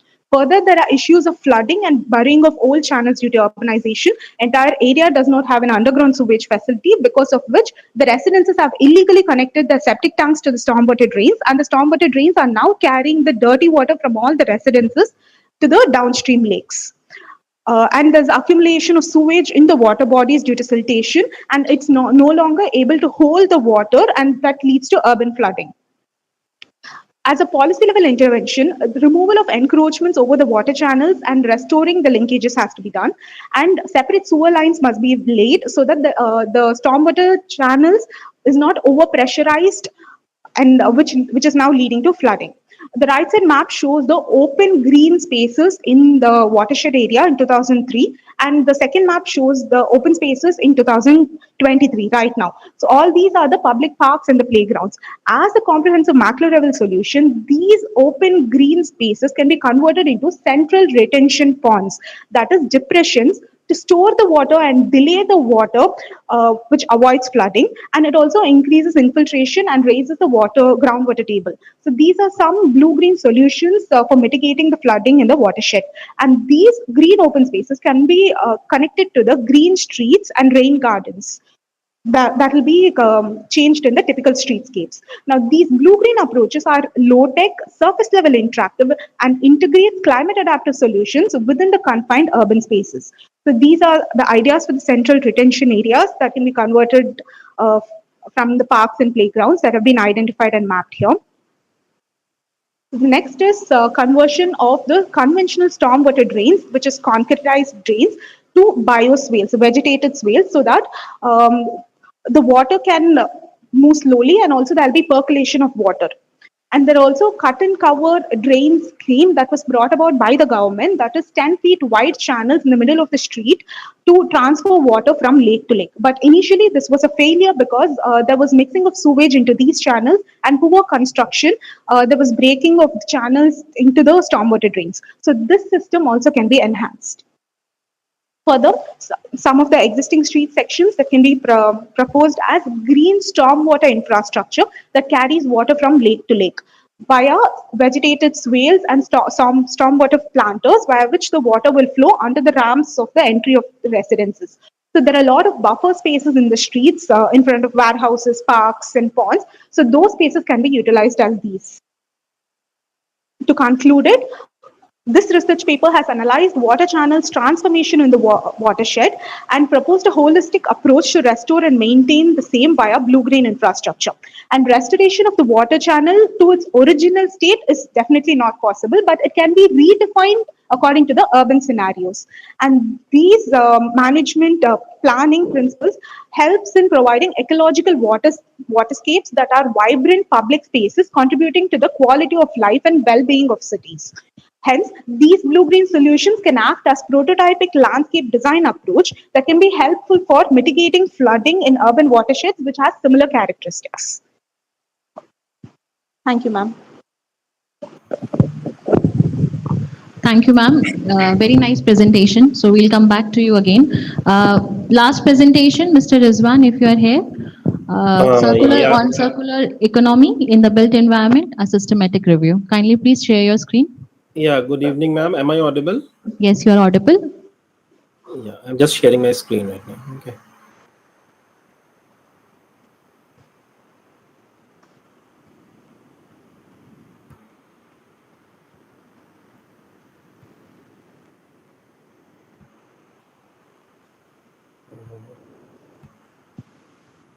Rizwan? Yes, ma'am, please, just 1 minute.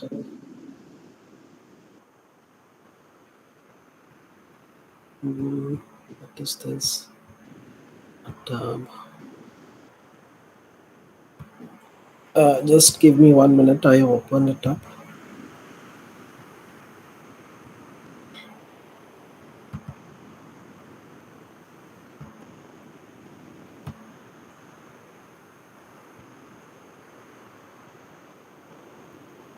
So, okay, so let's utilize this time by the time he is uploading it. Any questions if we have from audience, anyone from the Google can chat directly to the presenters. So is the screen visible now? Yes, it's loading now. Okay. It's visible now. So kindly make it full screen and then we can go. Yes, please go ahead. So, good evening, everyone. Myself, architect Rizwan Kazmi, actually a research scholar at Department of Architecture and Planning, VIT Mesra. The topic of my presentation is basically circular economy in the built environment, a systematic review. It is a review-based paper, which is being co-authored by Dr. Manjari Chakraborty, Professor, DOIP at Department of Architecture and Planning, VIT Mesra. The structure of the presentation, that there is a brief introduction, then what is the need of this study, then the literature review summary, that is an approach towards SLR, methodology, then the descriptive analysis, content analysis, and ending up with the knowledge or research gap which is being found as a result of the systematic literature review. And in the end, there is the list of the web references. So when we talk about introducing towards circular economy is a concept which actually is in contrast to the approach which is being widely promoted all over the world, that is the linear economy model of take, make, use, and dispose. So in the take, make, use, and dispose, the resources ultimately end up to the disposal sites, whereas in the circular economy approach, we tend to eliminate the waste by slowing, narrowing, or closing down the loop. And in the circular economy approach, the principles of circular economy does not limit itself only to reduce, reuse, and recycle, but it extends up to 10R principles, or say 11R principles, as well said by Poting ETL in 2017, starting from refuse, rethink, reduce, reuse, repair, refurbish, manufacture, repurpose, recycle, and recover. So recycle and recover, these are coming at the lower hierarchy level of when we are talking about circular economy integration. Now, what is the need of this research? Like all of us know, like as per the UN report also, like more than 68% of the world's population will start living in cities by 2050. Therefore, the demand of infrastructure and services in urban areas is going to increase, and it will actually put an extraordinary burden on existing natural resources, as documented by Ellen MacArthur Foundation in 2012. Also, the rate of natural resource consumption will be twice the rate of production in 2030, and the rate will increase 3 times by 2050. Not only this, why I'm talking about construction industry, because construction industry is a very resource intensive industry which actually shapes our built environment. And stating the facts, like construction industry is responsible for like more than 40% of global energy consumption, 50% of total resource consumption, 35% of almost total greenhouse gas emissions, and 35% of total global solid waste generation. So a paradigm shift in the approach towards our built environment is required in order to promote or in order to create a sustainable built environment, and it is widely accepted by the academia literature all across the globe. That is the need of the hour, that is circular economy towards the infrastructure development across the globe. What is the methodology adopted? As this is a review-based paper, so this is being divided into 2 parts. In the stage 1, there is like the selection of the articles, which is based on the database search from electronic database Web of Science and Scopus from 2015 to 22. At these were the time where the number of researchers related to the circular economy have substantially increased. Then, based on the keywords, preliminary data were extracted, and with title refinement and with further abstract refinement, a total of 119 articles were included into the literature review. In the stage 2, a descriptive analysis, which basically talks about like what is in which journals and in which year how the literature related to the circular economy in construction industry has increased, and in which region it has increased. And in the content analysis, basically the author is talking about circular economy in construction industry, dividing it into 4 aspects. First is circular economy in construction industry, which talks about literature review, frameworks, practices, models, circularity assessment criteria. Then circular economy and construction and demolition waste management, circular building design tools or systems, and circular economy in the construction industry through building materials or elements. And in the end, the presentation talks about the identification of the research gaps or the knowledge gaps related to the domain of the study. So this is the list of the keywords, which is not limited to this only, but a few of them like of construction sector or construction demolition waste recycling, reuse potential, retrofit, reimagine, life cycle assessment, circular building material, etc. is being listed over here. So talking about the descriptive analysis, as these graphs very well indicate, like the status of publications from in the last 5 or 6 years, both in the electronic database of Web of Science and Scopus has substantially increased. And the Design Journal and the Journal of Cleaner Production, Sustainable Production and Consumption, Sustainable Cities and Communities are the leading journals where the number of articles in this domain has increased. If we talk about the region-wise research related to the area of circular economy in construction industry, Europe and China are leading in this domain, and they have also framed out their policies, policy level interventions related to circular economy intervention in the construction industry. And from the graph, it is very clear, like in the developing nations like India or Pakistan and Malaysia, the approach towards embracing circular economy in construction industry is very low. The content analysis, like the entire literature review, is divided into certain themes and sub-themes as per available literature related to the research area. So broadly, there are 4 categories: circular economy in construction industry, where we are talking about frameworks, models, practices. Then circular economy and construction and demolition waste management, circular building design tool or system, building materials or elements fostering towards circular economy in the construction industry. So there is a wide array of literature which is being listed into the presentation. I'll not go much into the detail, but there are almost in the first domain, there are almost 45 articles where practices such as which is where what is the research area, who was the author, and what was the inference of that particular article is being listed, like starting with Benaccio Gabriel, which conducted an SLR to identify the knowledge gap related to circular economy in construction industry. Then Simon Over, who has identified a new principle of replace, which is adding to the 10 RCE principles. Further adding to it, then the practices such as design for disassembly, standardization, design for multiple layers, design for a deconstruction, demolition plan, etc. is being highlighted by different authors under this category.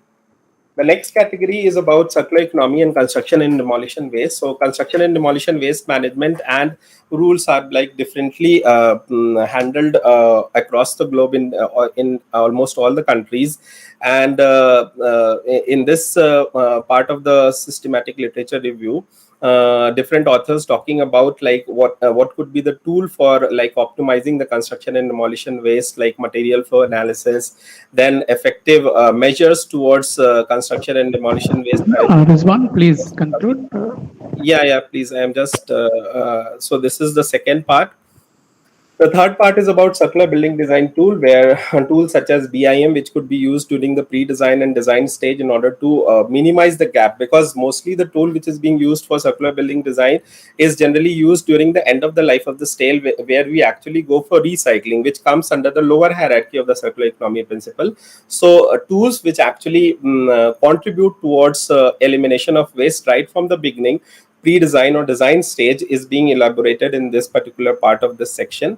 Next is like building materials or elements fostering towards circular economy in construction industry, where we are talking about recycling, reusing, or repurposing, replacing different types of waste which can be like reused into the construction industry. As for example, 4Gen in 2020 talked about waste bag recycling, like what could be the done with the waste bag recycling. Further, like altogether in this part, there are 65 research articles, and further it is being detailed out with their applications with like waste type, waste break, what is the R typology, recycling, and what could be the possible application area like pozzolanic material. Thereby it is contributing towards circular economy in the construction industry.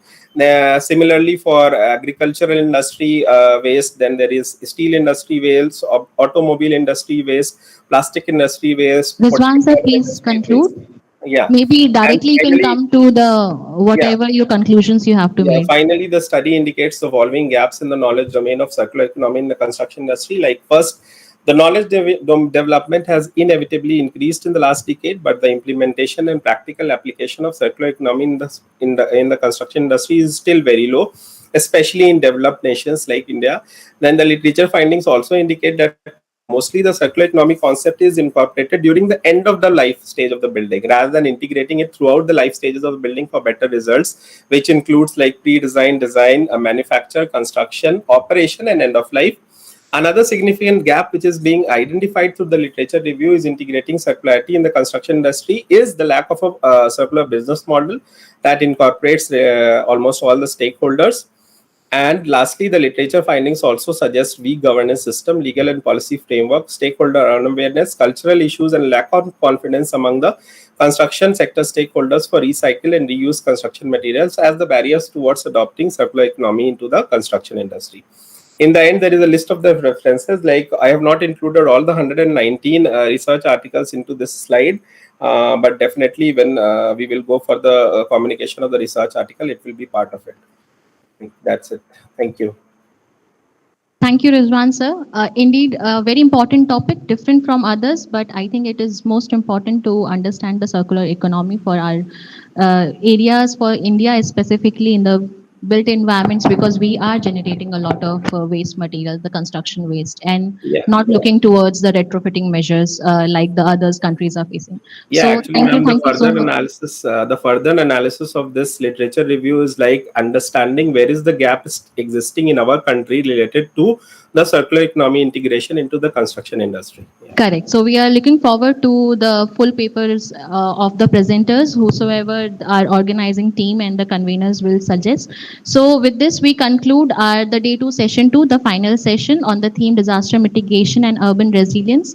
First of all, I would like to congratulate all the presenters for being here and presenting throughout this journey. The 12 presenters are there, probably maximum in amongst all the team. So I congratulate you all, and also I apologize especially to the last presenters, last 4 presenters. We couldn't give you much time. If you have any kind of suggestions you required or we want to share, we will share through email if possible. So with this, last time I now open the floor to all the audience for any kind of a discussion or any kind of a queries if we have regarding any of the sessions for today's theme. So if you have any queries, you can unmute yourself, or any audience from present here can also raise your questions.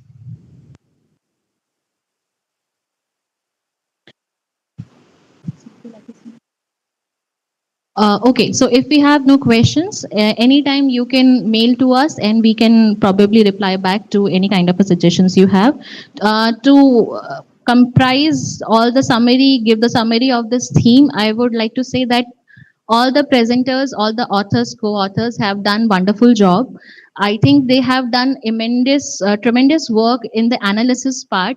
What I would like to suggest, looking at the theme of this session, is that please try to incorporate more on the disaster mitigation strategies. So recommendations you are making on the policy level. So try to identify your stakeholders. Then if you are talking about disaster mitigation, or for any area we are incorporating from, taking from like Srinagar, Kashmir to Kerala we have talked about. So I think there are difference in the topography, in the type of variability in terms of vulnerability, and also different types of disaster affecting different places. So I think the nature wise, we are talking about wetlands, we are also talking about the urban flooding, we are also talking about the preservation of our cultural heritage. So whenever you are doing that, try to incorporate the different disasters which these places are vulnerable to, and then also incorporate that in your studies, in your land use maps, so that one thematic map or area can be identified in your papers for identification of all the disaster mitigation strategies, particularly for your case studies. So with this, I would like to conclude and thank you all once again. Before leaving this session and commencing for the valedictory, there's important announcement. So as you all know that you all have registered at the NIDM training portal. So after this at 5 p.m. we will conclude, and then after that, through that, the same login and the email address and the password that you have created, you log in again at our portal, and the button which said enroll now changes to feedback. So you have to submit the feedback there, And after submitting your feedback for the whole conference, the automatically it changes to generate certificate. So once we allow, once this program ends and we allow the generation of certificate, you can download yourself all the certificates for your names. And if there are any changes you require, please check now. You have still time. So any kind of updation in your names you require, do it now, because once it's done and once it's generated, you cannot change in your certificate. So with this, thank you all once again for joining, and please join for the validity session as well. Thank you.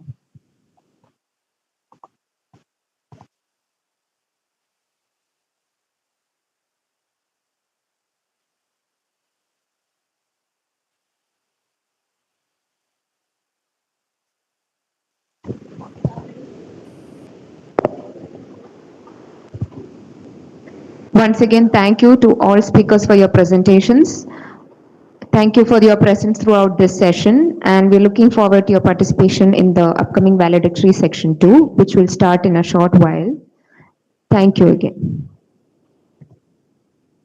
The valedictory function will be held in the exhibition hall.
Hello.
One and all. A very warm welcome to the valedictory ceremony of the National Conference of Energy Efficiency in Planning for Enhanced Urban Resilience 2023, organized by School of Planning and Architecture, Vijayawada, in collaboration with National Institute of Disaster Management, Ministry of Home Affairs, Government of India, New Delhi. We have had the opportunity of gathering over the past few days to share thoughts and engage in discussions on a wide range of topics, including energy efficiency at urban scale, energy efficiency in urban planning studies, urban resilience planning, and disaster mitigation and urban resilience. And now, It's time to commemorate this event's conclusion and reflect on the topics that were addressed during these sessions.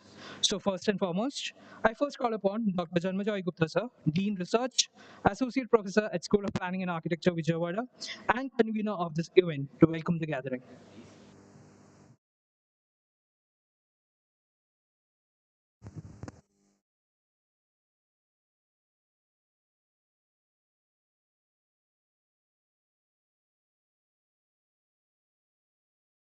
To the close of this brief two-day national conference, and the responses in a short period of time have been quite encouraging, and we were especially happy to see a lot of our own post-graduation students along with their mentor faculties of our own institute come forward, and a few of them really presented some detailed work.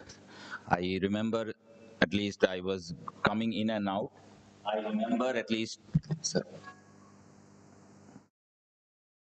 I remember at least two people from landscape department, one yesterday and one today. Roshmi, I think, they presented very good work. Roshmi's work was, I think, on watershed management.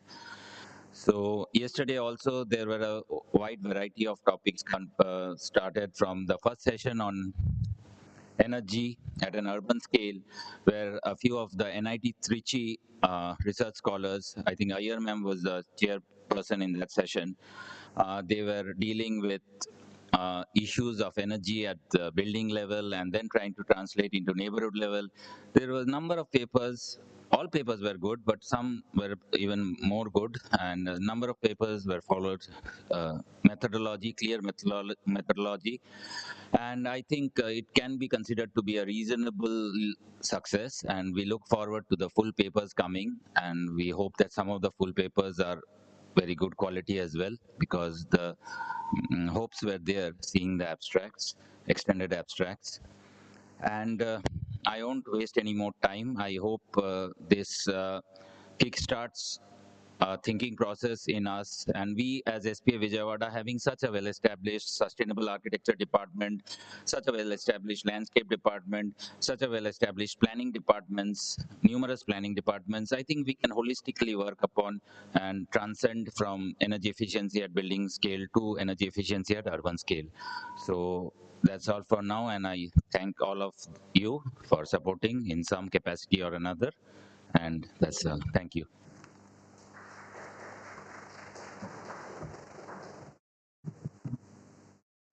Now, I call upon Colonel P.S. Reddy sir, Joint Director, National Institute of Disaster Management, South Campus, Vijayawada, to give his concluding remarks on the event.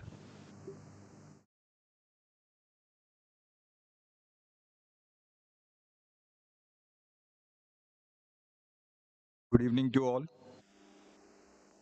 To be frank, this is my first so-called conference in Vijayawada per se, after taking over NIDM.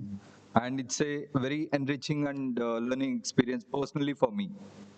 And it's really heartening to see those young students and professors wanting to exuberate their knowledge, wanting to show off their hard work.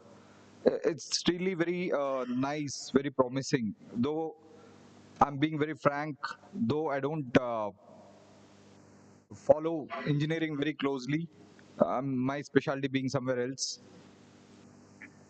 But the enthusiasm, the zeal, it's very infectious, to be frank.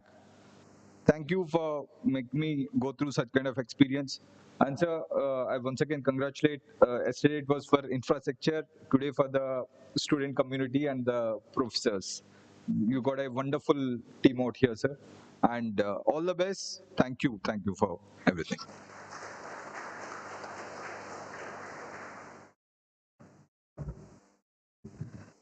Now I request Dr. Faiz Ahmed sir and Bhagwat Jayesh Kumar Mahesh Kumar sir, assistant professors and coordinators of the event, to give us a consolidated summary on the sessions that has taken place over the last 2 days.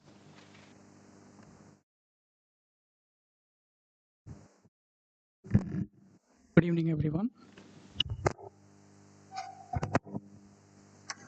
First of all, thanks to Director Sir and all for the support and giving the free hand to do the conduct the session.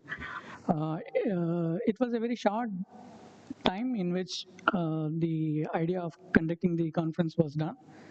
Within 1.5 months' time, we have conceptualized this.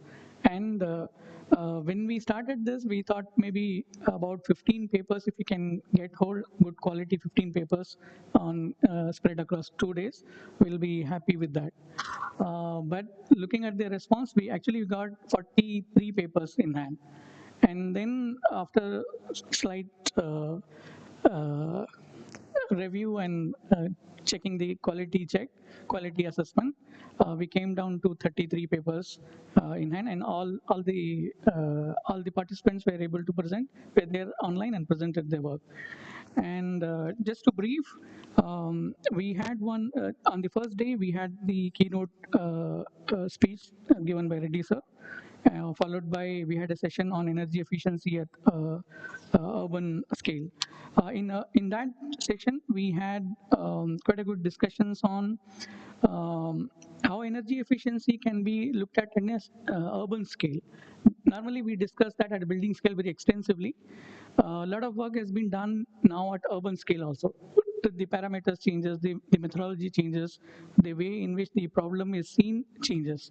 So we had quite a good papers on how this problem is addressed at urban scale. Followed by we had the second session, slightly extended session that is on energy efficiency in planning studies. So the first was we conceptualized the entire session in such a way that we go from micro to macro. When I say micro, not at the building scale, the smallest urban unit at which the studies can be done. So in the afternoon session, we had energy efficiency in urban planning studies. Again, we had quite a good number of papers there as well. We had 8 papers in total, and ranging from topics on district cooling for sustainability and compact low-rise, how local climate zones can be used as a tool for generating better climate responsive master plans, energy efficiency, the challenges currently we are facing, and various other tools and techniques that we can apply in an urban planning level. Followed by we had keynote session by today, Razak sir. He highlighted various issues on this topic. How we can do what we can do from the grassroots level to macro level. And we also had one more session, keynote speech by Xing Zhong from Dalarna University, Sweden, where he talked about how the district cooling system works there and some of the lessons that we can take and apply. Like we had discussions after his presentation as well. That concept is not percolated in India as of now extensively. So maybe 5 years down the line or 10 years down the line, we'll have extensive such ideas being implemented across the city.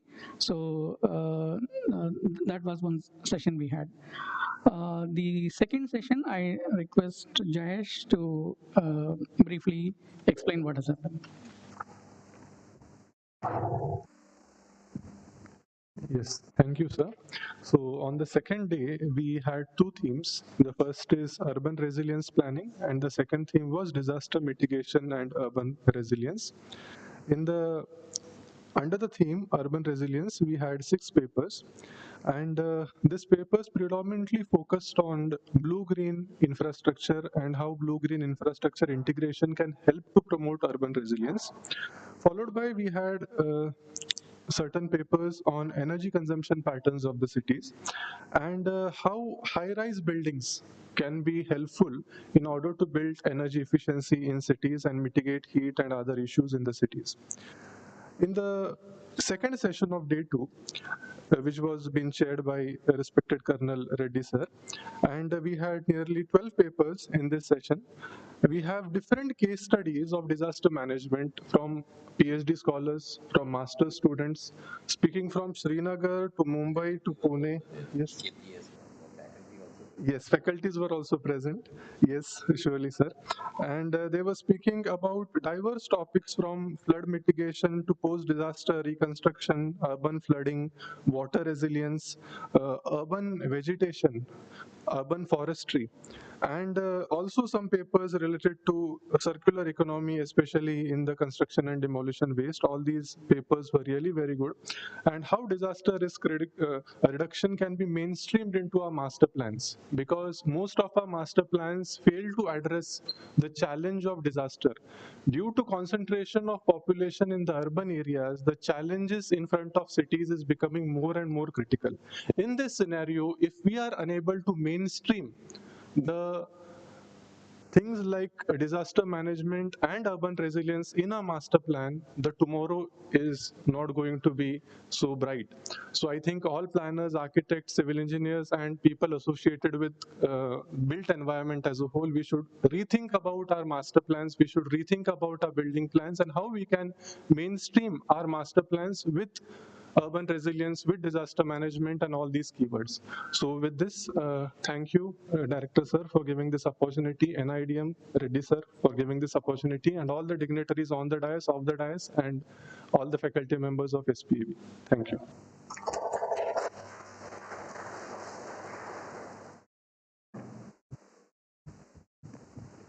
Thank you so much, sir. Next, I would like to call upon our Honorable Director, Professor Dr. Ramesh Srikunta, sir, School of Planning and Architecture, Vijayawada, to deliver his concluding remarks on the event.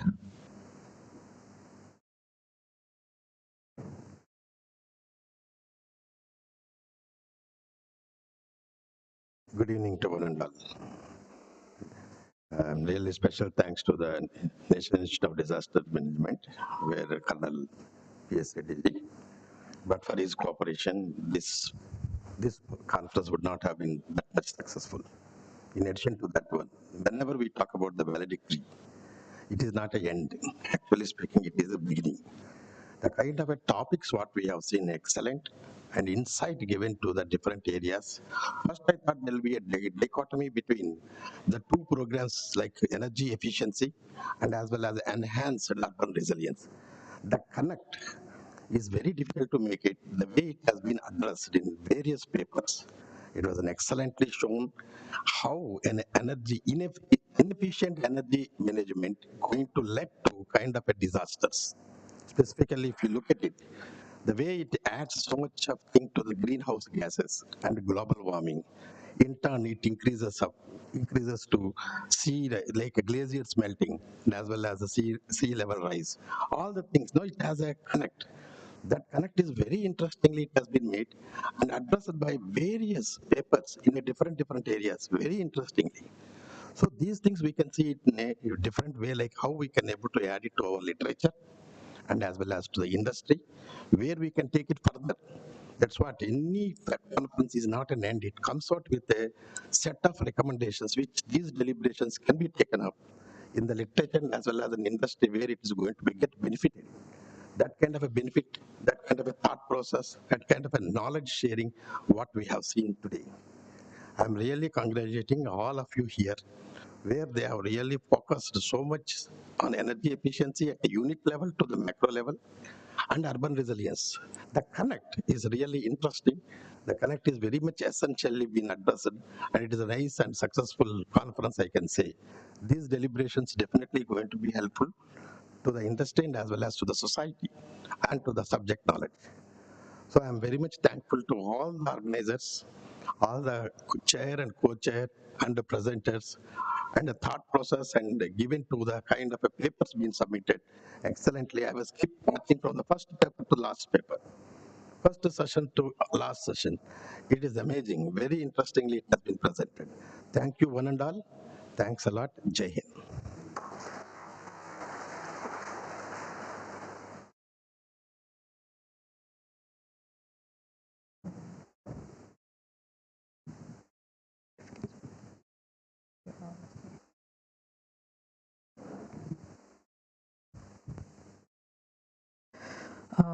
Please note, as mentioned at the end of the last section, the certificates that are generated shall be available from the given website after giving your feedbacks and following the procedures as mentioned. So kindly requesting all the participants of the conference to do the same. Now with that, I call upon Yogita Garbhal ma'am, young professional, National Institute of Disaster Management, Ministry of Home Affairs, Government of India, to deliver the vote of thanks.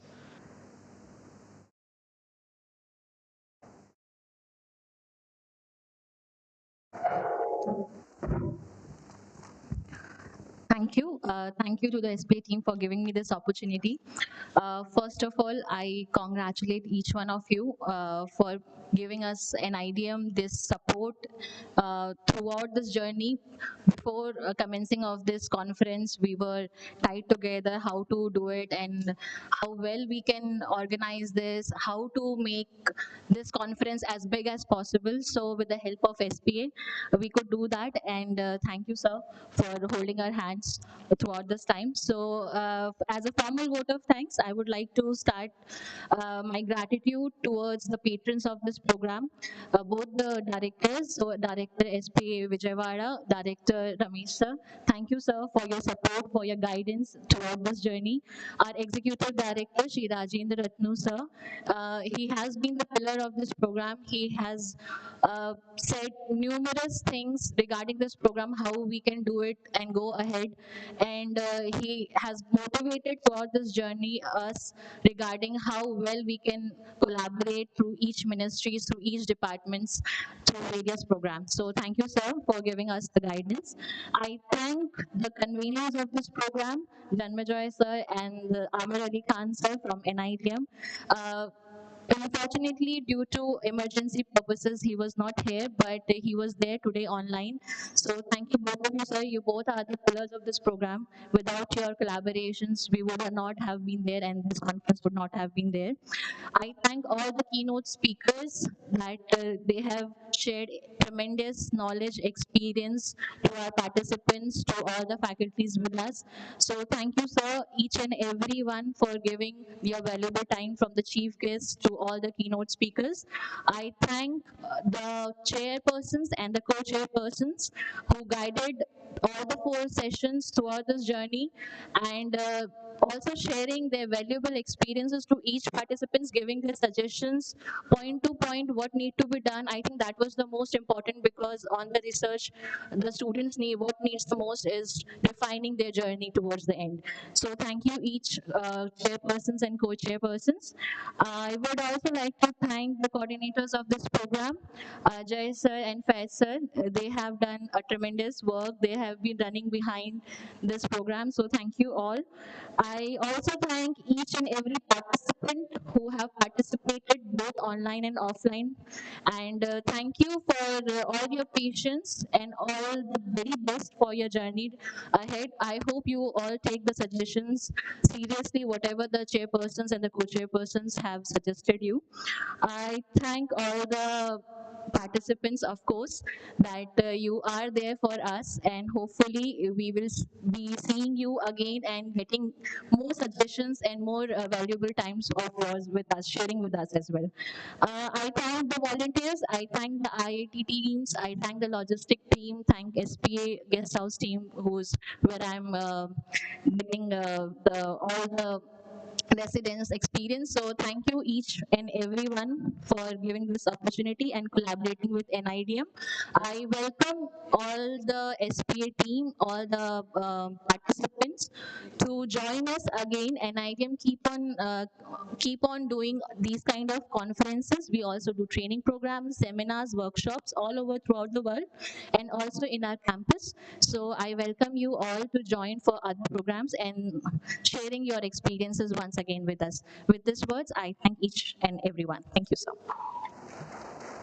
Just to add on to what Yogita ma'am said, I also would like to offer special thanks to our 3 faculty members from Eepeur, Hyderabad and Vishakhapatnam, who incidentally happened to be our only offline participants who came on day 1 and stayed till the end of day 2. So that was a big encouragement. A hybrid mode conference would become a joke without any single offline participant. I mean, in-house, not considering in-house. So a big thanks to you, sir, and for encouraging us. Thank you. Okay, and of course, IT, I think Yogita ma'am has thanked, but I again thank you. As you all are well aware of, IT team is very, very essential for the smooth conduction of a hybrid mode conference, that too, where more of it was actually online. So I personally like to thank Govindan for being a solid pillar of support as usual. Hema, Ravi, Abhishek Arapalli, and all other associated, even Sanjay for electric and sound, Govt ji for sound systems. So I'd like to thank all of you. Of course, I've already thanked organizing team, technical team, the whole of SPAV for supporting wholeheartedly. Thank you.